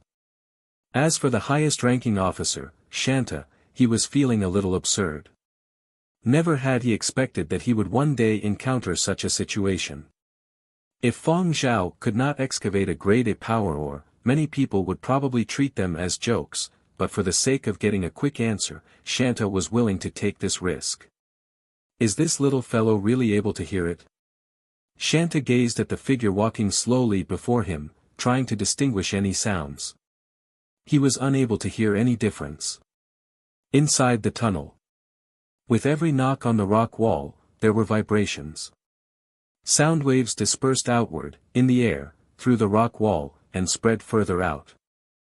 There was an echo within the tunnel, but under the special rhythm, it did not sound at all clamorous. Fang Zhao continued on deeper into the tunnel. As there were no longer any other conscripts inside, the tunnel's lighting was much worse and it became dusky. In an environment where his sight was not as effective, his hearing was stimulated by the environment and became even more active. Whatever noise there had been in the tunnel seemed to have settled. Only the sound of striking remained, one after another, as if it was an undulating rhythm, bringing about a hard-to-describe air of mystery. For Edmund, this mining area was something he should have been very familiar with. However, at the moment, he felt as if this was his first time entering the tunnel. Everything had started to seem strange. There was a feeling of novelty, and his mood and thoughts seemed to be being pulled along to the sounds. The striking frequency was changing. The tempo was no longer as it had been when entering the tunnel. The sounds that drifted into the ear seemed to have an elegant crispness and were deep and resounding. The resounding echoes as the sound bounced of the tunnel walls created a strange harmony.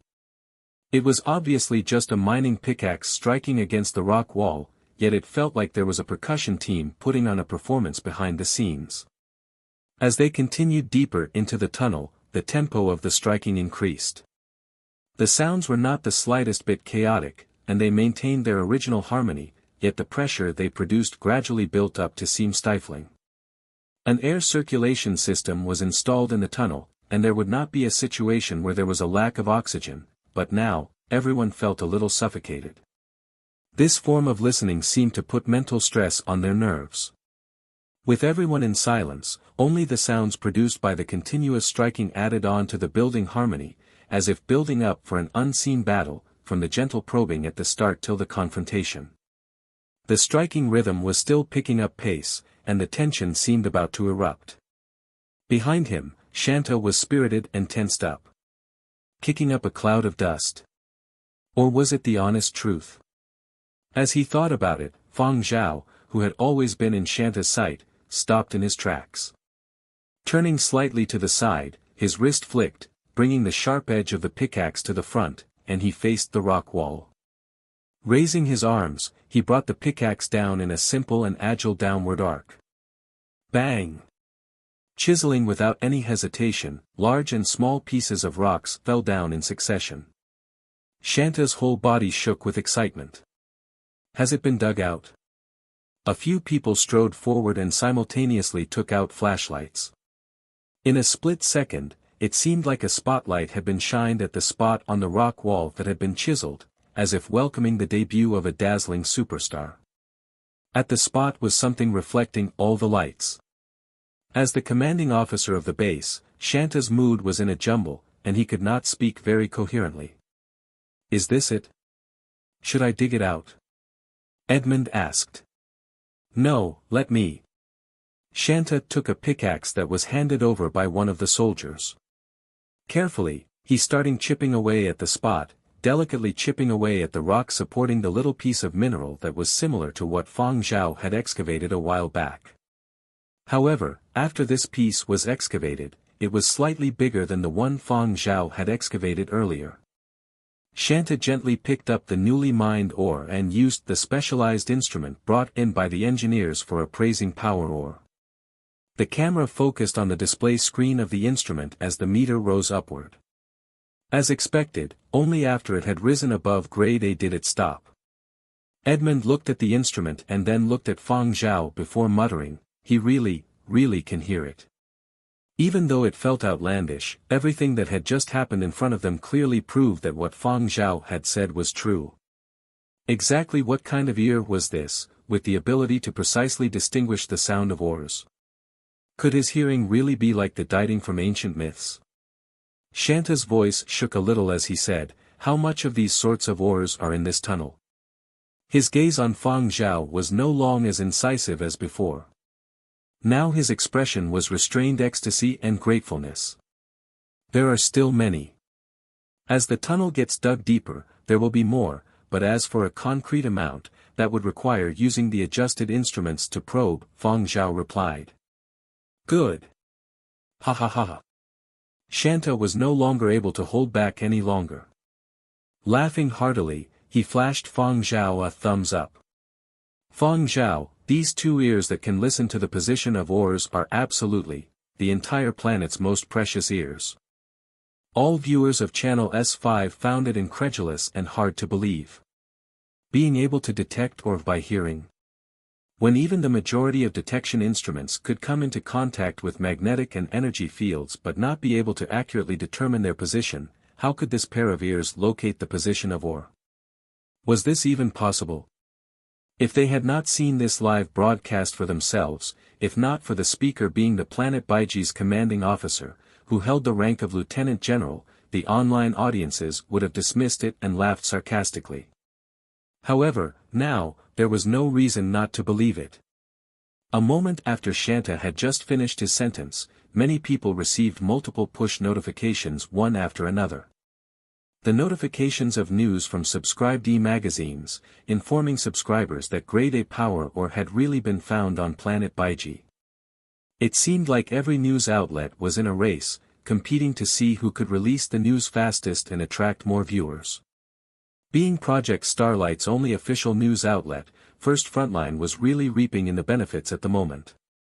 The first piece of news they released pertaining to Planet Baiji's grade A power ore included many photos and video that had been captured by Kevin Lin inside the tunnel. A large portion of these had not been shown on the live broadcast. One of the photos had been taken after Fang Zhao had excavated the first piece of grade A power ore. In the photo, beside Fang Zhao and Kevin Lin were Hayden and a few old miners. This piece of news gave a more detailed report on the finding of the ore. After it was released, almost immediately, other large media outlets cited it, just removing the headline and sending it out. When Hayden found out about it, he was happy beyond measure. He had never imagined that a nobody like him would actually appear in news headlines in his lifetime. Although he'd only had a minor role, that was enough for him to brag for decades.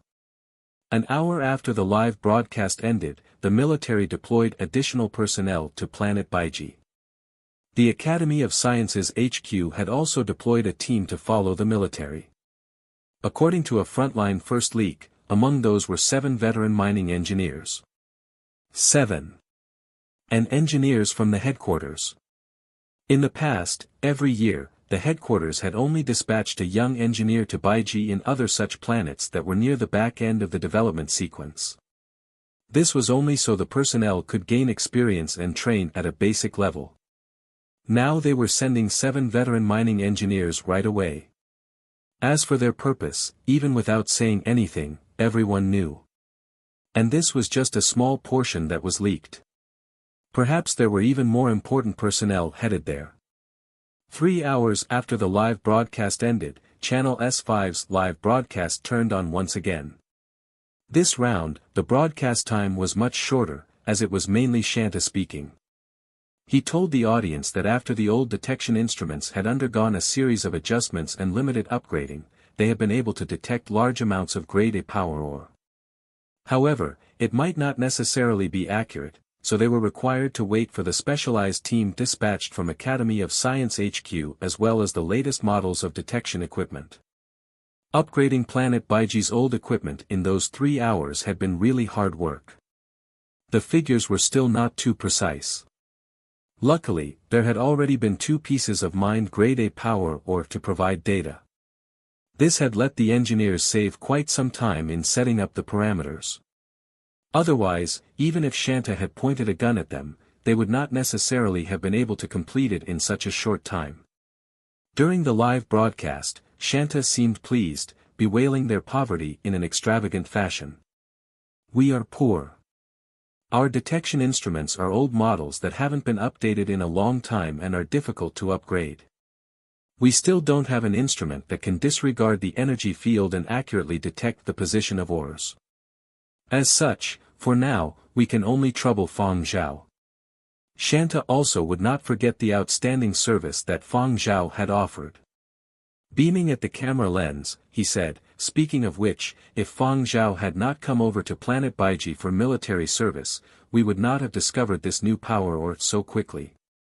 Given the extent of the mining area, if they continued digging deeper, it was possible that, one day, the ore would be discovered by a random military conscript, but nobody could say for certain how long that would take." Edmund, who had originally planned to transfer to civilian work, was rejoicing even more. Fortunately, Fang Zhao had arrived at Planet Baiji for his military service this year. If there had been no Fang Zhao, he might have transferred straight away. That cushy job would be better left for someone else. Shanta had shown off rather excessively, but inside, he was deeply moved. Guarding this harsh land for all these years had not been easy at all. The development sequence of planets were classified according to their power sources. Previous data had ranked them at the back of the development sequence. Planet Baiji's position on the development sequence was too far behind.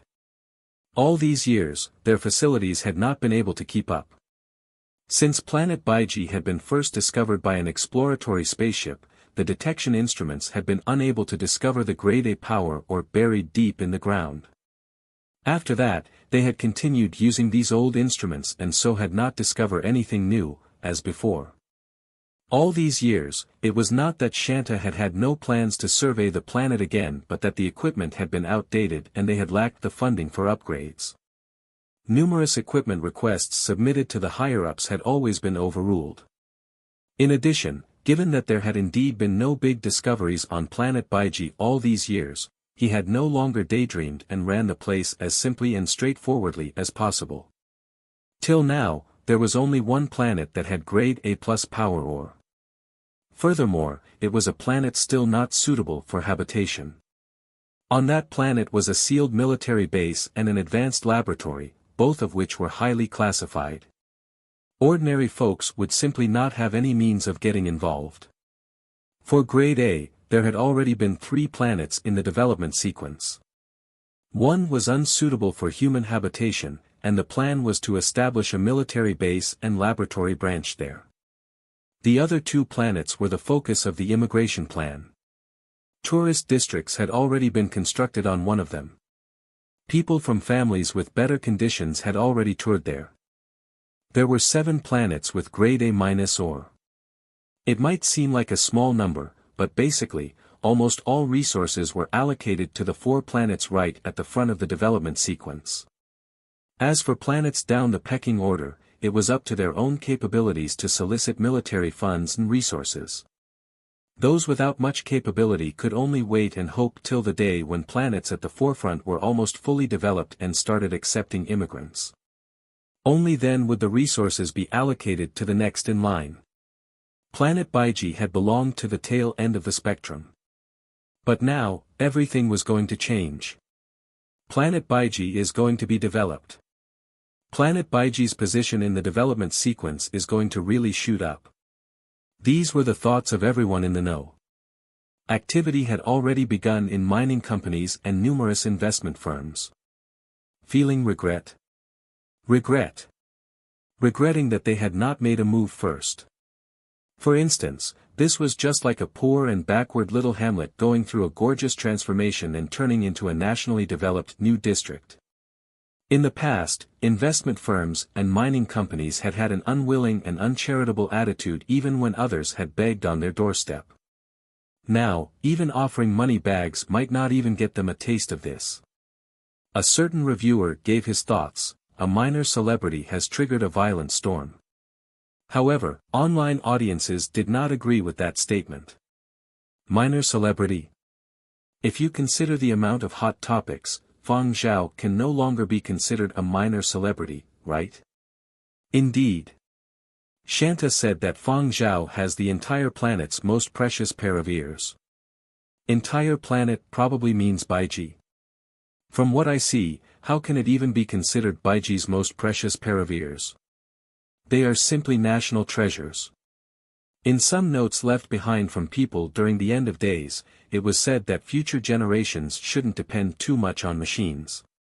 When a day came when machines no longer worked, and when the time came when the assumed omnipotent advanced technologies couldn't lift a finger against the miracles of nature, a person's own capabilities could be the difference between life and death. Now, Planet Baiji's situation had proven this point. Without Fang Zhao, Planet Baiji's Grade A power or would not have seen the light of day so early. How much do you people reckon Fang Zhao's pair of ears is worth? A while ago, there were people comparing Fang Zhao to the mythical Diding in ancient stories. Although it's not as exaggerated as those fables, it is indeed exceptional. Ha ha ha. I just saw a picture of Fang Zhao fused with a beast. I will send it to you guys so you can take a look. Someone with itchy hands had painted a drawing of Fang Zhao. However, this time, he was no longer muscular. Now he did not even look human. The curious online audiences clicked to view it. A tiger's head, a lion's tail, a dragon's body, a cheetah's legs, ha! Wasn't this the mythical Diding from ancient legends? Below the drawing, the creator had left a remark: Fang Diding Zhao. Fang Zhao's Diding moniker, along with that drawing, was circulated in many forums. This time, Silver Wing had not even acted yet when news of Silver Wing celebrity Fang Zhao excavates a Grade A power ore had spread all around the world. As Zhu Wen was browsing news online, he asked the others in the office, why is the commotion when boss undergoes his military service even bigger than when he wasn't serving? Jinro and the others had just come out of their gaming studio. In their hearts, they thought, only Fang Zhao is able to create such a big commotion. This is only his first official day of military service. He still has a year to go. Do you think there will be anything else big happening in the future? Schwarzer asked. Jinro wanted to reply with, how could there be so many big occurrences, but as he was about to speak, he stopped. The entire virtual projects department suddenly quieted down as everyone fell into a strange silence. When everyone outside was making a big fuss, Fang Zhao received a real-time communication from Duan Qianji. As of now, Planet Baiji had relaxed the restrictions on real-time communications. As Fang Zhao had provided outstanding service this time, he had priority to use real-time communications. Duan Qianji was clearly in a good mood in the video. A few old friends have contacted me. After you complete your military service, they wish to invite you to appear on their programs. Oh, there is also an invitation from Fiery Bird. Next year, they wish to invite you to shoot a commercial for their new model of earpieces. People who were able to contact Duan Qianji directly were definitely not nobodies. Whether it is variety shows or invitations from large manufacturing firms, we can talk about it when you return. They have taken a fancy to your ears. Now, your ears are worth a lot. They promise that if you are willing, they will help you insure your ears for a considerable sum. They only hope that when the time comes, after your military service, you will consider them first. Duan Qianji spoke briefly about the matters of commercials. Following that, her smile faded and became slightly serious. There is still one more thing. Fang Zhao indicated that he was listening attentively. Go on. In First Frontline's report, it said that there was a new element found in the Grade A ore. Fang Zhao nodded. My main point is this. New elements need to be named. The Academy of Science HQ has a rule. The first person to discover an element has the naming rights. The HQ has already dispatched people over. I also do not know who they are or their character. When the time comes, you have to be vigilant and not be cheated. Make sure to keep the naming rights in your own grasp. If it is really impossible to do so, at least trade it for some benefits for yourself. Duan Qianji had just ended the video conference with Fang Zhao when she received a video call from her husband Hong Lu. There was a trace of anxiousness in Hong Lu's voice. How was it? I have said all that had to be said, Duan Qianji replied. That means to say that you have not raised the matter with him. Duan Qianji sighed. Now is not a suitable time to raise matters on your side. I know what sort of person Fang Zhao is. He actually understands a lot. This time, when I spoke to him, besides the stuff that I talked about, there were some hidden meanings that I'm sure he understood. Hong Lu did not believe it. Are you absolutely sure he understood? How old is he? There is a limit to what he can understand. If you don't raise it, how would he know? Can he understand the twists and turns here? Wife, how about you give him another call? Duan Qianji did not say anything. She just looked helplessly at Hong Lu. Hong Lu sighed. All right. He also knew that it was impossible. Duan Qianji surely had her own misgivings too. Although the whole world knew that Fang Zhao was signed to Silver Wing, they did not know that Fang Zhao's contract was different from other artists. At first, his contract as a composer had been more restrictive, but after he had developed, Duan Qianji had had no choice but to change the terms in his new contract. Now, to her fullest extent, Duan Qianji was trying to keep him at Silver Wing. Duan Qianji had told Hong Lu before that Fang Zhao did not care much about wealth, but if you showed him sincerity, he would also return the good faith. Just wait, and we will know the answer, Duan Qianji said. Sigh, so anxious. Everyone has started to make their moves. Many of us at Yenzhou's military district wish to join the mix. The allure of Planet Baiji is just too great now. You also know that bloke Shanta is refusing to acknowledge anyone. He even ignores higher-ranking personnel, let alone me who is ranked lower than him. He isn't even replying when I use my family connections. Currently, Shanta had the entire planet under his control. Forcibly stepping in was difficult. Those people that had just been dispatched were connected to him.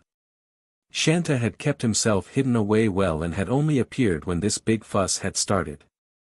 He had endured so many years on planet Baiji and had reckoned there were no prospects for development. Now that a chance had come, Shanta would surely hold on to Baiji till death. No matter what benefits were thrown his way, he would not be removed. There was a rumor in the military that Shanta would pick a few cooperative partners in each continent's military districts. That's why many parties were in an uproar. Hong Lu believed the saying that the pavilion closest to the water enjoyed moonlight first. Since Fang Zhao was an artist signed to his own wife's company, in times where Shanta was uncontactable, he could get information from Fang Zhao's side. However, Duan Xianji had preached patience, so all he could do was wait. He could only blame himself for not being close to Fang Zhao. Shanta was pleased with himself. He was grateful to all the people who had neglected planet Baiji for so many years. The troops garrisoned at planet Baiji were all his people. Those that were coming later might not be considered trusted aides but were also on the same side. Now, all authority of speech in planet Baiji was his. If those old heads in the top brass wanted to forcibly remove him, he would never yield. He had indeed decided to pick a few cooperative partners from each continent. In theory, it was picking out cooperative partners, but in reality, it was just pacifying all parties and stopping them from voicing dissent. The choices would not be made right away. He needed to arrange his own personnel first and maintain control over Baiji. Nobody else but him should even think about prying open the planet he defended. And when Shanta bragged, he had the tendency to make others dislike him. In the next live broadcast, Shanta even said, really thankful that the two exploratory spaceships Arcturus and Formalhaut did not accept Fang Zhao's kindness. Shanta had learned from Fang Zhao that when Fang Zhao had been submitting his applications, he had started applying to the most difficult vocations. If Arcturus and Formalhaut had not rejected Fang Zhao's request, he would never have come to planet Baiji. Conveniently, Shanta also flaunted about how he had rejoiced when he had received Fang Zhao's application. Otherwise, he would be included among the people that were regretting today.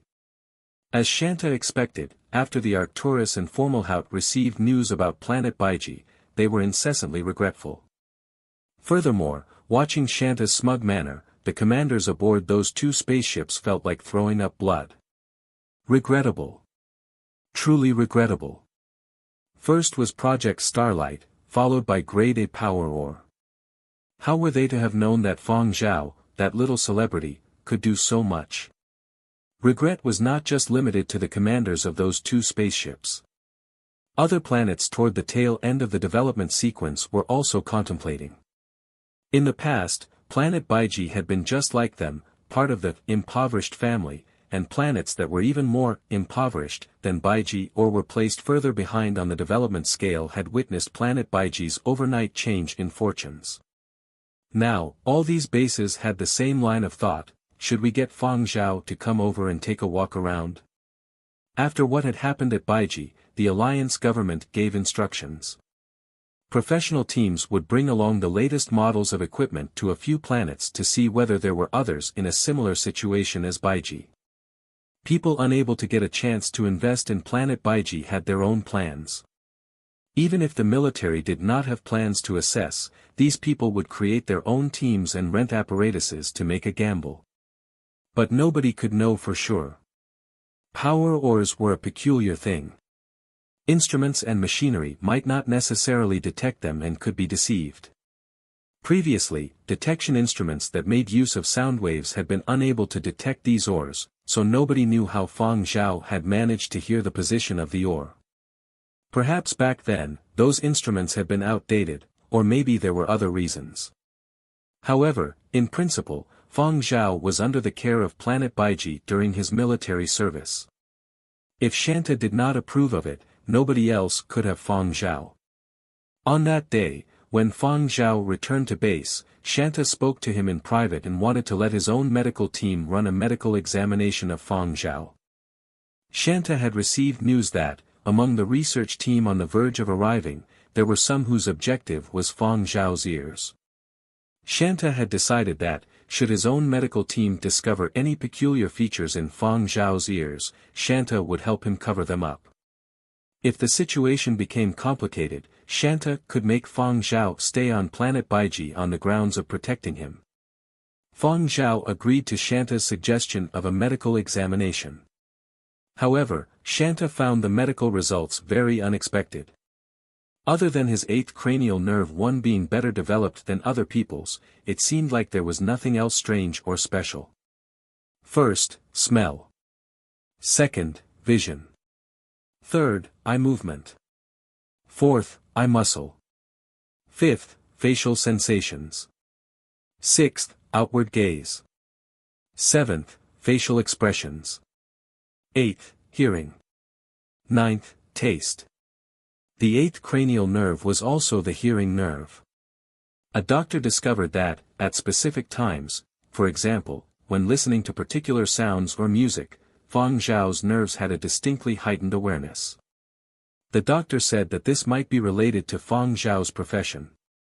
Having obtained this result, Shanta could not tell whether to feel relaxed or sorry. On the contrary, Fang Zhao did not find this unexpected. Back when he had realized he might be different from other people, he had examined himself. There had been a number of examination equipments back at home. He had not discovered anything too peculiar. In addition, he had gone for another medical examination before his military service had started. Other than having a slightly higher rating, there was nothing extraordinary. Fang Zhao, since this is the case, why don't you return to the base and rest first? Those people would be arriving soon. Do you know the matter about the naming rights of a new element? Shanta asked. Yes. All right then. Go and think of a name. Once the detectors were upgraded, there would not be a need to trouble Fang Zhao. In the last 100 years, Fiery Bird's game consoles had already been developed to the 10th generation. For these sort of detectors, they had gone through close to 100 iterations, almost one upgrade per year. Anyone could see how much manpower and resources were put in given the fast-paced upgrades of these detector instruments. When the dispatched troops and research team arrived at Baiji base, Fang Zhao was in his room writing song scores. An old man with snow-white hair and kind eyes came looking for Fang Zhao. His name was Shika, a vice president of the Academy of Science HQ. He came personally to invite Fang Zhao over to the laboratory and discuss the new ore. There were more instruments and machinery in the experimental area. When Fang Zhao stepped into the ore analysis lab, he saw a few people wearing lab coats he had never seen before. Not all of them were mining engineers. One person's gaze was fixated on the display screen of an instrument, and he was mumbling to himself. He was watching it fanatically, as if it were his secret lover. Beautiful, so fascinating. Don't mind him. He is always like this when it comes to ore, Shika told Fang Zhao. On the display screen was a chart of the power ore's chemical breakdown. In it, a new element was shown, a metallic element previously thought to be impossible. Have there been a lot of new elements discovered since the new era began? Fang Zhao asked. Shika laughed. How could that be? As Fang Zhao did not understand this area, Shika patiently explained it to Fang Zhao. Every time a new element is discovered, it brings about an enormous number of possible technological changes. But new elements are not so easy to discover. Ever since the Academy of Science was founded, some new elements have been synthetically created, though these new elements only have a code but no name. Shika pointed at the diagram displayed on the screen and told Fang Zhao, actually, this sort of element was synthesized in our institution in the past. However, it could only exist for a short time, and the difficulty of duplicating it was high. The experiment results were not recognized, so till now, it only has a code and has yet to get an official name. In the new era, humankind had discovered some new elements. Some were discovered on other planets while exploring the cosmos, while others were man-made. And of new elements that were acknowledged, there were only 2 found on other planets. One was an element that existed in grade A+ power ores, and the other was the newly discovered element found in grade A ores. This was also the reason the Academy of Science had mobilized such a task force. Its appearance here could be due to a certain period in this planet's history. Perhaps, during that period, certain exceptional conditions that are beyond human technology caused it to be created, leading to the stable condition of this sort of chemical compound. When Sheikah looked at the screen, his eyes seemed fanatical yet restrained, unlike those young scientists that were so caught up in their obsession. Noticing Fang Zhao seemingly pondering something, Sheikah asked, "What are your thoughts?"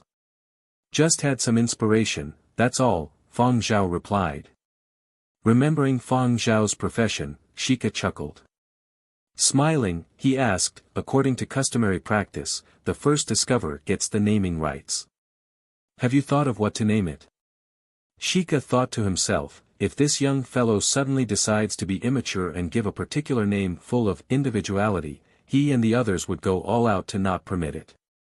"I have already thought of it," Fang Zhao replied. "Oh. That's good. Let's have a meeting to discuss." Sheikah notified his team, and together with Fang Zhao, they had a 2-hour-long meeting. Kevin Lin was not permitted to join the meeting and could only wait outside.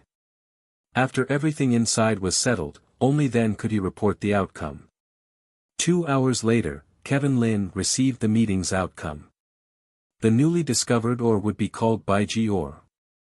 As of now, it was only found on planet Baiji.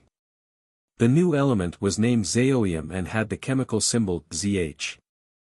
The discovery of a new chemical element that had something to do with energy or was bound to spark heated discussion in many fields. Articles and pieces in the mainstream press on the naming of the new element listed about a dozen people with naming rights. As the person who discovered the power ore, Fang Zhao had first naming rights and was ranked first. Members of the Academy of Science team that had just arrived on Baiji had made an offer to buy his naming rights, which Fang Zhao had rejected, but he had agreed to adding a list of advisors to the naming document. In accordance with Academy of Science guidelines, their personnel files would be marked with the honor of having contributed to the naming of the element ZH. Of course, given the amount of public scrutiny, it was hard to get away with landing naming contributor honors based on connections alone. In an age where information flowed freely and rapidly on the internet, even if that was what you wanted to attempt, you had to lay the proper groundwork. As such, the listed contributing namers mostly comprised genuine scientists, including the several lab technicians addicted to studying new elements Fang Zhao had met. That was why Fang Zhao hadn't rejected the idea of contributing namers offhand. He had already secured his interests as the first namer, not to mention that his discovery of a new power ore and a new element had been a stroke of luck. He'd had nothing to do with scientific research and hadn't produced any concrete results, so when it came to issues other than naming the new element, Fang Zhao decided to step aside and make way for the professionals. Little was known about the new element. There was scarcely any information about ZH in existing literature. As researchers made more progress, the science textbooks would fill with more details, but that would come later. What the general public cared about more for now was Fang Zhao and the new power ore. If only I were as lucky as Fang Zhao, maybe I could become famous overnight. What you're lacking isn't luck but Fang Zhao's hearing. That is to say that the following line will be added to Fang Zhao's personnel file, discoverer of the Baiji power ore and namer of the ZH element. Sounds pretty kick-ass. This is the first time I've seen a celebrity cause such an uproar while performing military service. If serving in the military generates this much buzz, then celebrities won't dodge the draft anymore.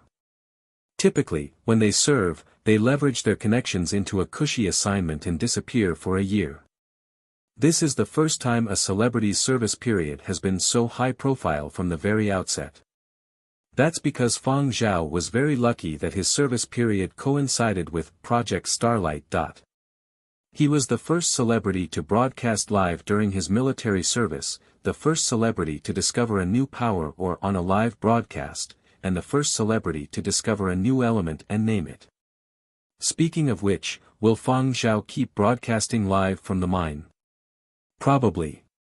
He is still completing his military service, after all. He won't enjoy as much leeway as the other 4 celebrities. People had to bust *SS during their service period. As a public figure, it was even harder to slack off. In any case, even if he played hooky in private, it was impossible for Fang Zhao to take things easy during his live broadcast every day. Meanwhile, while everyone was busy discussing the new power ore, the new element, and related topics, Fang Zhao was holed up in his room, composing. Every conscript on the base had been given 3 days off, although they had to remain on base. It was a rare extended vacation for the conscripts.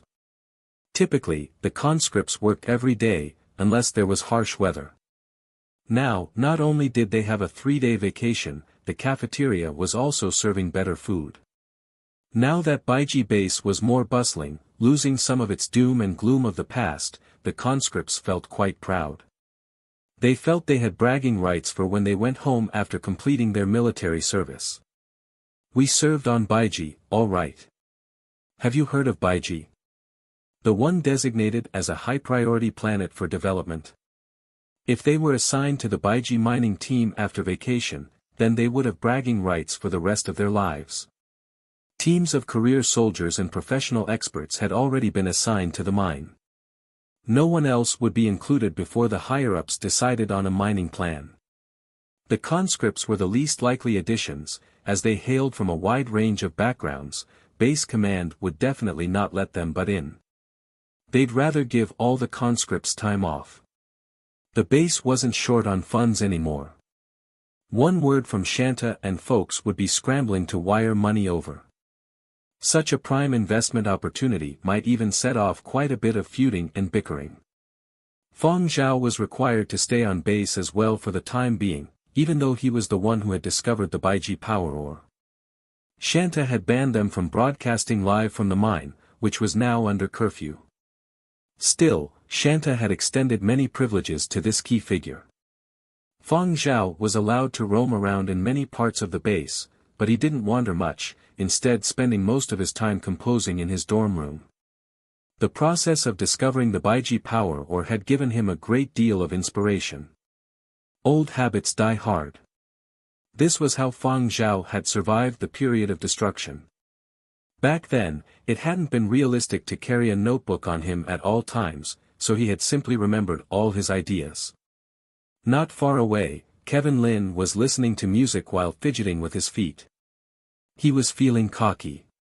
His boss had already promised that he would be rewarded handsomely when he returned to Yenzhou.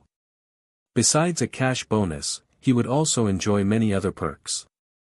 But Kevin Lin's mood soured when he thought of the several reporters for the military publication that had arrived on Baiji with the new batch of soldiers. They enjoyed better access than he did. Journalists like him were part military, part paparazzi, while the new arrivals were full-fledged soldiers and were trusted by Shanta and his staff. He could predict now that any scoops about the Baiji power ore and the new element from now on would definitely come from them.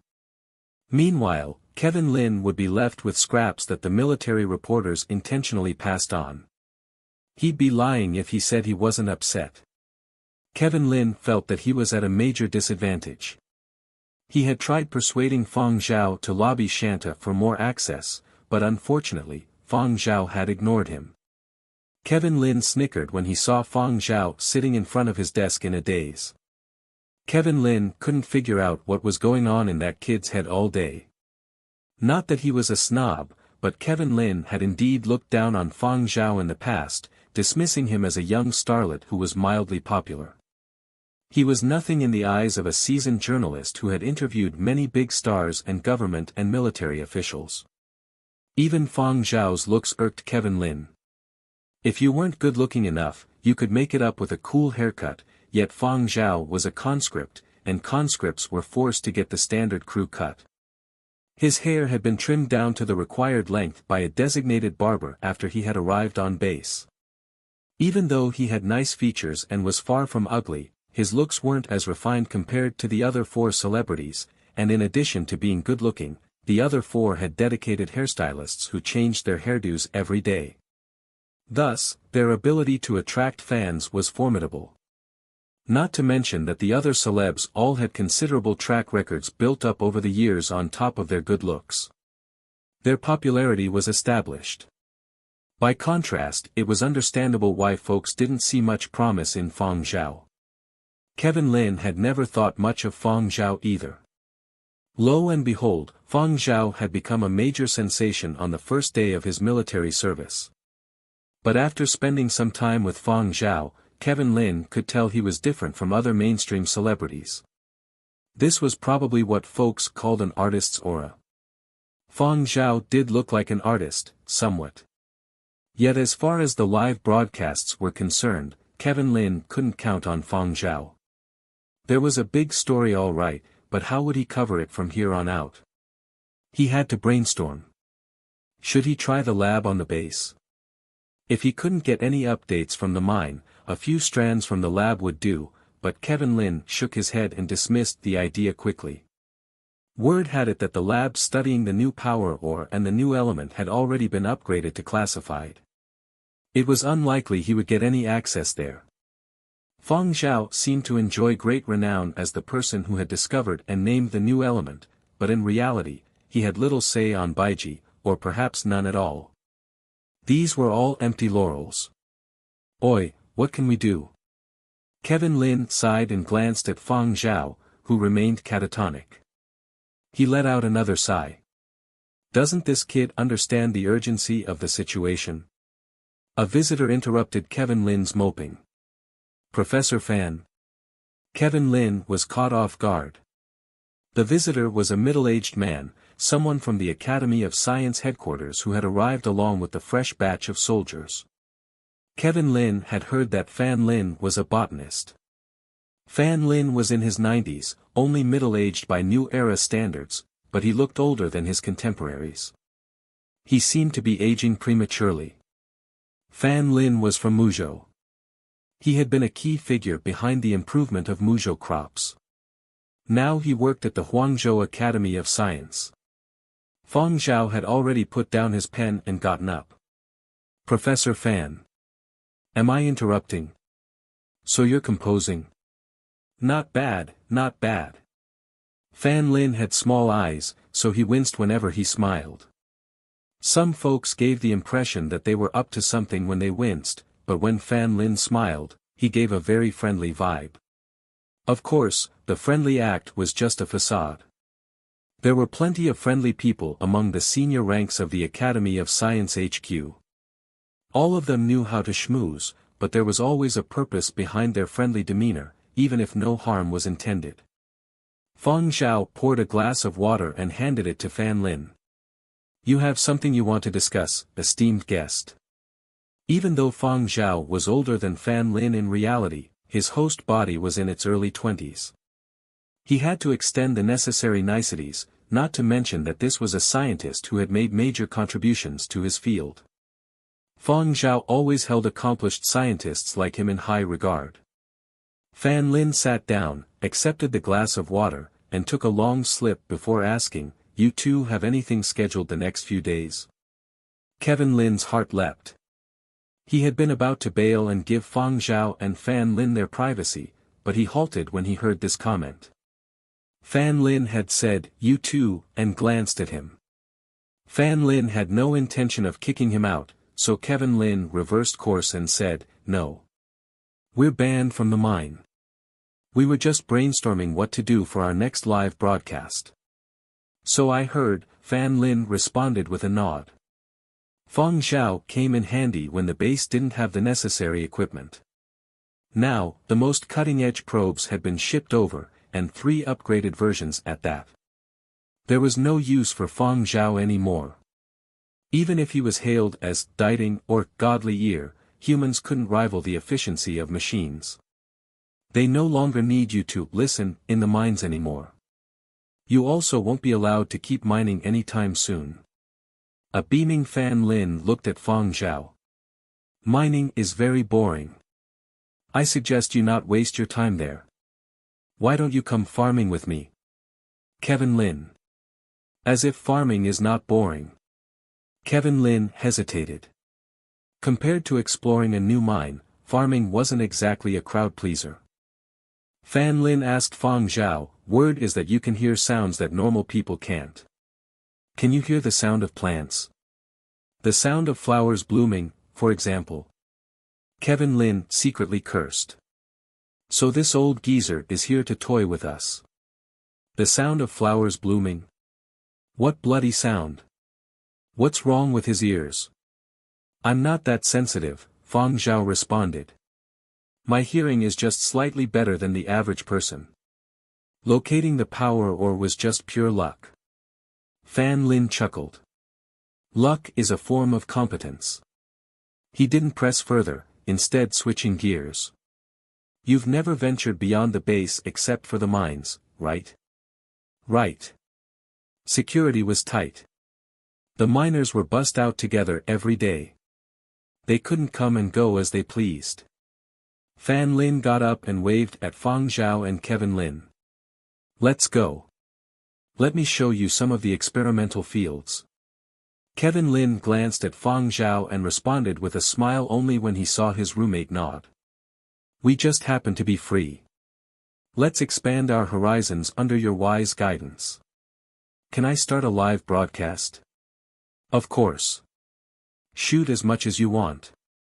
You can shoot freely when we get to the experimental fields too. I'll do my best to cooperate, Fan Lin said as he led the way. Kevin Lin arched his eyebrows. Is this old geezer looking for free advertising? As far as he knew, most farming projects on foreign planets were related to food or medicine. Projects that were still in the experimental phase were normally kept secret. The fact that Fan Lin was letting them cover his project meant a product launch was imminent, or at least in the pipeline. The thought of a new food or medical product launching on his home planet got Kevin Lin excited. This was no grade A power or a new element, but at least it was news. Professor Fan, you have an ongoing experimental project here? Kevin Lin was so excited that he asked a stupid question. Why else would this senior academic travel all the way to Baiji if he didn't have a project going on? He doesn't specialize in power ores. Yup. One of the lab technicians who arrived with you is attached to my project. Come to think of it, the project has been ongoing on Baiji for more than 30 years, Fan Lin responded. 30 years was long enough for an experiment to reach fruition, to reap the necessary technical know-how and complete risk assessment. A market launch was around the corner if there weren't any safety concerns to address. Kevin Lin got even more excited. Is it a food project? Or medical? Fang Zhao asked. Both. It's a fruit with high medicinal value. It wouldn't make sense to spend so much money, time, and manpower on an experimental plant on a foreign planet if it didn't have high medicinal value. We started with an experimental plot, but in the meantime, the plots on the base have been improved, so we'll start planting the fruit at scale here. If we're successful, maybe you'll see the first batch on store shelves by the time you go home next year. Fan Lin was beaming, his smile widening as he spoke. That's great timing. We can advertise the fruit for you first. Fan Lin wasn't shy about his intentions. I approached you guys exactly because of your exposure. Muzhou was the major food producer on their home planet, but many of their crops were not local species, more than half had been mixed with DNA from foreign plants, through crossbreeding or genetic engineering. There were also species that didn't thrive on their home planet and were cultivated on foreign planets. The crops that Fan Lin was growing on Baiji were genetically mixed, half of their DNA was from the home planet and half was from Baiji. It did not grow well on the home planet, only on Baiji. Fan Lin led Fang Zhao and Kevin Lin to his lab to pack. Fan Lin's team had already started packing. Teacher, we're ready. We can give them a heads up, one of the lab technicians told Fan Lin. Fan Lin inspected the gathered equipment and nodded. Good. Contact the flying transport and get ready to head to the experimental plot. Oh, I almost forgot this. Fan Lin walked to a corner. I almost forgot to bring you. Fang Zhao glanced over and saw Fan Lin pick up a small water tank. In it was a white blob that resembled a rabbit, except it didn't have eyes, a nose, or any other facial features. Oh, is that a choppy hair? Is it one of the bigger ones? Kevin Lin was intrigued. The choppy hair he referred to was a type of pet sea slug. It looked like a white rabbit curled up together, its two ears floating about. The most common type of pet, choppy hair, was only about a finger's length long. The one in Fan Lin's water tank was the size of a human palm. If your hands were small, you wouldn't be able to cover it with one hand. Sea slugs weren't well known in the old era, but they were quite common in the new era. Many organisms had gone extinct during the 100-year period of destruction, sea animals included, but lo and behold, this tiny organism that hadn't been on anyone's radar had proliferated in a major way during those 100 years. They had grown in size as well as numbers. Scientists who studied the period of destruction had hypothesized that the extinction of certain sea organisms had something to do with the rise of these small creatures. They were a major force behind the curing of many major diseases left over from the period of destruction. Sea slugs were the default lab animal for new era scientists when it came to studying mutation and disease because they were abundant in number and could reproduce quickly. They were also a hot commodity. Many researchers bred pet sea slugs of all sizes, shapes, and colors on the side when they conducted their experiments. Sea slugs were one of the most popular pets in the new era. Kevin Lin had a few pet sea slugs at home. They were even better looking than the one before him. New breeds that were quite big in size had also showed up on the market. They were no longer a rarity, but as far as choppy hairs were concerned, the blob before him was a bit large. This is not a purebred choppy hair. Fan Lin chuckled. It has half Baiji DNA. Fan Lin lifted his hand and tapped the water tank. Don't fall asleep. The sea slug's ears shivered, and its body started to glow. It's even brighter than a flashlight, Kevin Lin said. This is a purely natural energy-saving lamp, Fan Lin responded as he tossed a food capsule into the tank. Fang Zhao watched the blob lying in the tank extend its body slowly, open its mouth, ingest the capsule, and curl up again. I get antsy watching it. It's so slow, Kevin Lin said. Compared to his pet sea slugs, this one was turtle speed. But the advantage of the one before him was that it was a steady light source and was more practical. It's not very sensitive, because the little fella is resting. The water temperature is quite low, so it's not very active, Fan Lin said. Kevin Lin was puzzled. Why not warm it up? The pet sea slugs he kept at home were a bundle of energy. He loved watching those beautiful sea creatures swimming in his large water tank. Fan Lin pursed his lips. It's a big eater. This was a reason Kevin Lin couldn't argue against. We'll bring it so we have a light source in case the electricity supply at the experimental plot runs low. When electric grids went down or were unable to power lighting equipment, or when someone was venturing into an area where electric lighting was impractical, these natural light sources that glowed but didn't heat up were a good alternative. As Fan Lin had put it, it was 100% natural, energy-saving, and easy to breed. Sounds like a great species. Why don't you guys breed some more? I'm sure they would sell well too, Kevin Lin said. I'm not an expert. From what the researchers who bred this one told me, they wanted to breed more too, but they ended up with only one in 30 years. Fan Lin turned to Fang Zhao and smiled. It's even older than you are. It actually lived this long. I heard that pet sea slugs live for at most a few years, 10 years max. Their life expectancy was supposedly even shorter in the old era, Kevin Lin said. Still, I'm a bit scared of animals with foreign planet DNA. You've watched too many sci-fi movies, haven't you? Fan Lin gave Kevin Lin a sideways glance, paused, then handed the water tank to Fang Zhao instead. Can you give me hand? Don't be scared. It's harmless. Fang Zhao took the water tank and observed the rabbit as it seemed to go back to sleep. Harmless. Sea slugs had been able to multiply exponentially during the period of destruction. Even though they made for the most popular marine pets these days, you couldn't erase their track record of wanton killing in the ocean. Fang Zhao had once seen a group of sea slugs swallow a poisonous Portuguese man-of-war.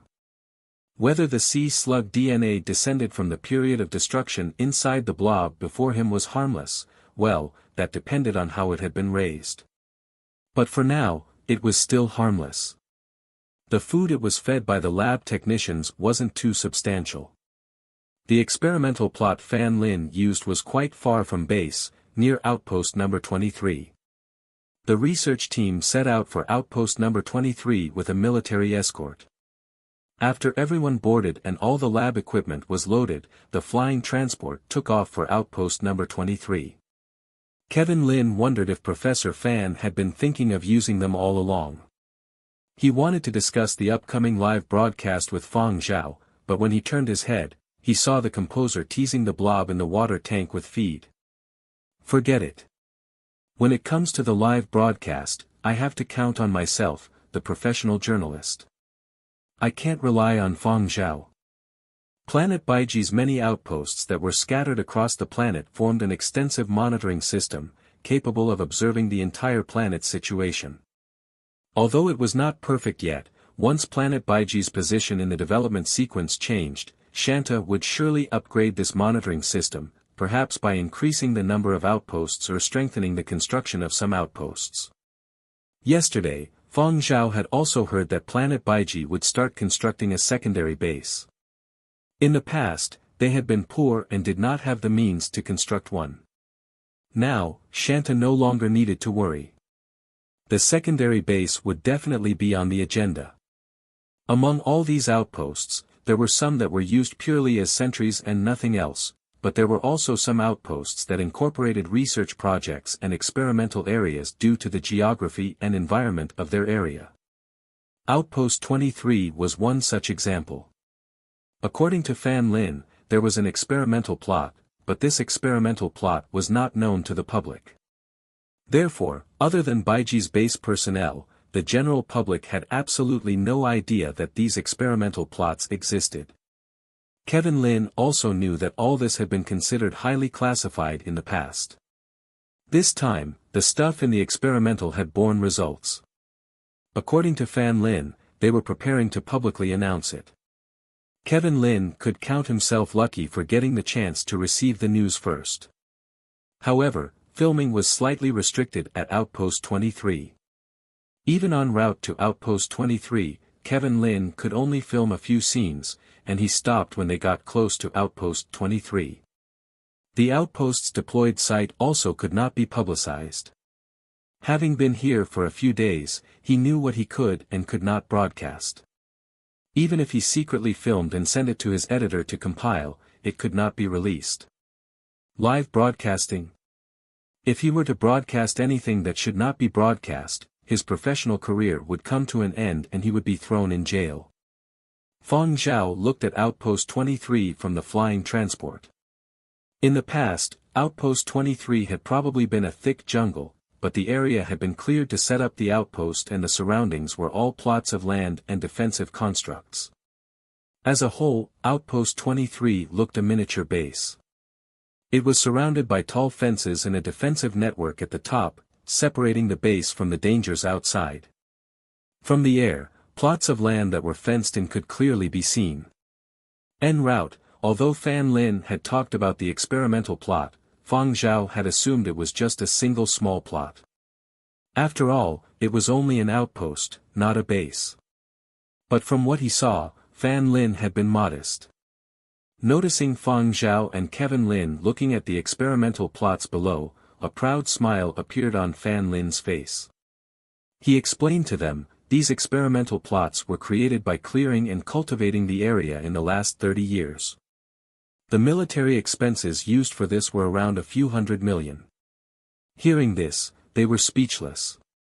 From what Kevin Lin knew, a few $100 million was already an extremely big investment. That much in the last 30 years meant that tens of millions had been invested every year. Given that Planet Baiji used to be at the tail end of the development sequence, it was indeed a huge investment that was hard to come by. No wonder Baiji base personnel treated Fan Lin so well. Given that he had his own specialized team and flying transport, one look and they could tell it was not the first time. But could there be any returns from throwing such large amounts of money here? Kevin Lin was doubtful. On the contrary, Fan Lin was not at all worried about this. He had thrown all the research funding here and even coughed up quite a bit from his own pocket. Baiji Base had only provided manpower, not money. He had also given the soldiers at the outpost who helped keep watch on the experimental plots some extra allowance. Of course, he was doing what he should. The outpost's soldiers were happy to earn some extra income, and this was all approved. But as long as his items successfully hit the market, within 3 years, the investments could be recouped. The flying transport arrived at Outpost 23 and began descending to the parking space. When the cabin doors opened, Fang Zhao noticed a few people clad in full combat attire running over. The leading person of the group got on the flying transport and enthusiastically instructed the other outpost soldiers to help shift the things. "Professor Fan, you have arrived. This time around, lots of things have been brought over. Seems like you will be in for a long stay on Planet Baiji this time." His eyes quickly scanned Fang Zhao and Kevin Lin. "Not going out hunting today, small yen?" Fan Lin jested. "Cough, according to what you said, we have stringent restrictions for when to head out hunting. Instructions from above say that we aren't allowed to hunt wantonly. Above 3 times and it is considered poaching. Also, we have a limit each time we hunt. Today we will just drink our nutritional dose." Yen Biao felt a little gloomy. Why did Professor Fan always pay attention to their hunts? Could it be that he wanted to catch their shortcomings? Only once had they accidentally stepped on a few experimental sprouts, and he remembered it even now. Back then, it had been a younger scientist stationed here. In the end, that scientist had turned around and complained to Fan Lin, who deducted some of their allowance. However, because Fan Lin's experimental program had brought about some benefits to their outpost, they had not bickered over it. Fan Lin did not care about what Yen Biao was thinking. He introduced Yen Biao to Fang Zhao. "Small Fang, this is the outpost team leader, Captain Yen Biao. Small Yen, this is Fang Zhao, Project Starlight's representative and the one who discovered Baiji ore." The words had just left Fan Lin's mouth when all the other outpost team members who had come on board stopped what they were doing and looked toward Fang Zhao, as if they were taking the measure of a rare creature. Over at the outpost, their information was somewhat restricted. Other than orders from base, they were not able to hear any sounds from outside, let alone the situation online. Even when it came to Project Starlight, they only knew a little from the reports sent by their superiors. Every day, they could only view military news sent over by the base. They knew little about entertainment news and could only hear such things through word of mouth from the scientists here.